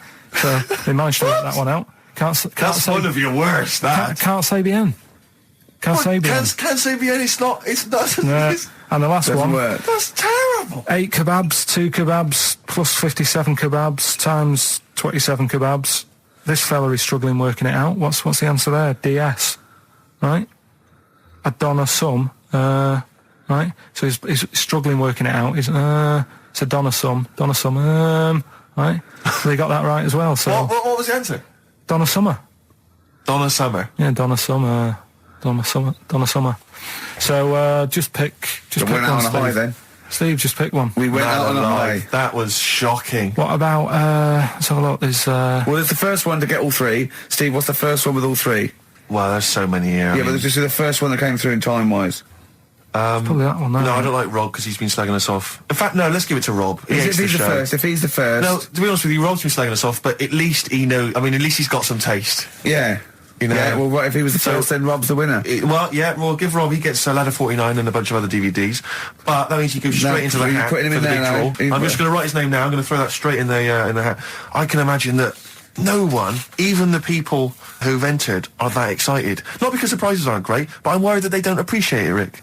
Do you know, I get the feeling that our listeners, they just don't appreciate the fact that we've gone to all this trouble. We've got the Homer Simpson drawing and things like that. I just feel like these people don't deserve it. Do you know what? It's weird. I just wish we had a better quality of listener. Like, people who listen to Radio 2, they deserve it. You know, they're elderly and infirm, some of them. It would really cheer them up. But our lot, you know, drug addicts. Yeah, let me pick it out. Truck drivers. So I've just put all the names in the hat, all the previous winners from the previous weeks. And is Pilky going to put it out? Do you want Pilky or do you want Ricky? Oh, well, let's have the shaved monkey do it. All right. Plunge your hand in there. It's just, that's one, isn't it? That's it, just pull that one out, check who it is. Right, it's Gavin Thompson in Edinburgh. Well done, Gav. Are we going to get them up there? That's not his problem. You've got to post them, you've got to pay them. They're amazing prizes. Yeah, but the Spinal Tap one, it's about 5 foot, isn't it? Well, they can post it. It'll cost them a few quid. It's a radio station. I think he should have to come and collect it. No, just because then it'll at least it'll prove that Where's he's interested. He from? Edinburgh. Give it to Bob Geldof. I'll give it to Bob Geldof. He's walking up there. So he can talk it. XFM. Chewing breaks. Fishing for a dream. That's what we're fishing for, isn't it? We're fishing for a dream today. What's that mean? Poverty. I don't know what I was talking about. It doesn't matter what you're saying, Rick. No one's listening. No one's listening. Well, we've got to finish anyway. Think about the fact that think how small our percentage of listeners is anyway. Anyway, and then you two are on stage at the moment. This is like broadcasting during Christmas dinner. This is the same. It's just on the hospital radio. Yeah. Yeah, exactly. Where everyone's got an iPod for Christmas. Yeah. On the ward. yeah. Well, we've just got. We're going to go through now till past, and I've got to rush off. I'm afraid to Live 8. Don't apologise, mate. When people see the glam that you're bringing to that event, they don't even care about the people introducing it. Comedians going, ladies and gentlemen, just get on with it. No, I agree. No, I've got a good joint here. 2 blokes will get on with it. Bring on Madonna. But we're going to give it to them. Carl, we're going to go through to the end. We've done everything we have to do. Monkey News. The final Monkey News of the year, possibly. It's been a joy. I'd just like to say, on behalf of myself, Steve Merchant, and this little bald mank, it's been a pleasure. Yeah, speak for yourself. Yeah. We should just point out as well, if you miss Rockbusters while we're away. Yeah, right. You can log on to xfm.co.uk/Rockbusters, where you can actually see Karl himself playing, introducing you to an interactive game of Rockbusters. Looks very much like Blockbusters. It does, surprisingly. But yeah, you can join into that. And there's also talking of monkey news. There's a link on the website. I'm trying to think where you go. I think if you go on my little biography bit, someone's done some animation to some old monkey news. Oh, it's brilliant. Great. Right. Yeah. So if you're having withdrawal symptoms of monkey news, then you can find some classic monkey news. And it's animated. It's classic monkey news. I feel drained today. Do you? Go on. This is the strangest radio show in the world. Yeah. Isn't it? Yeah. Because we can do that. We can talk about this thing. Oh, I feel drained today. Just like he's not. Like, no one's listening. Because that's the sort of thing you say socially and no one listens. Like, just when you're watching up, oh, I feel drained today. It's rhetorical. Yeah. You're not expecting anyone, not even your loved ones, to go, oh, really? They just go, oh, that. But to do it live on air, no one's listening. What I mean is just give us a jingle. But the exactly. But the truth is, the contempt we have for our poor listeners is unbelievable. The listeners aren't listening, and we don't want to be here. So this really is one of the most pointless things ever. No, I would have been quite happy to do a full show. But you know what? The flow of it's just. I would love to listen to this back in 10 years. This actual show. Let's keep this forever. Let's keep this show forever. The show, we went early. We were bored. It was a day we're trying to save Africa, but we're a little bit annoyed that no one's listening. Yeah, right. Right, once and for all, the final monkey news of the year. Oh, go on. What were you going to say? No, I was just going to say, if you're not into the Live 8 and you're gay, you're not listening, because you're on a walk. Right, okay. Right. Oh, chimpanzee that monkey news. Right, there's this card game going on, right? in the big hotel in Vegas. Right. The Luxor Hotel in Vegas. Yeah. There's a major card game. All the big players and that were involved. Right, they're all invited. Anyway, so they all meet up in this dark room at the back of the. Oh, there we go, dark room. At the back they didn't work. They didn't see the little 4-foot hairy fella. So it was brilliant at poker. Like I say, it's a big game, and that everyone's been waiting for it. So it's played in the back room, not in the main entrance bit, right? So anyway, like I say, it's dark in there and what have you, and the players went in. There was already someone sat in there, right? Right. But they couldn't quite see Was he him. a short, hairy bloke with slightly longer arms than legs? Couldn't see him. Where his arms slightly longer than his legs, strangely enough? Was he holding his hand of cards with his feet? Anyway. So the cards were dealt, right? Cards were dealt, games going on. His cards with his feet! Game went on for hours, right? No one's listening. The terrible thing is that not even we're listening to Karl now. I know. Literally no one is listening to Karl. Insulting. There was a lot of smoking going on. It's going on. A lot of eating and nuts going on. That was a bit weird because they don't normally get through as many, but for this night. So, come on, let's just play Bruce. Goodbye, everybody. See you maybe Christmas time. Goodbye. Yeah.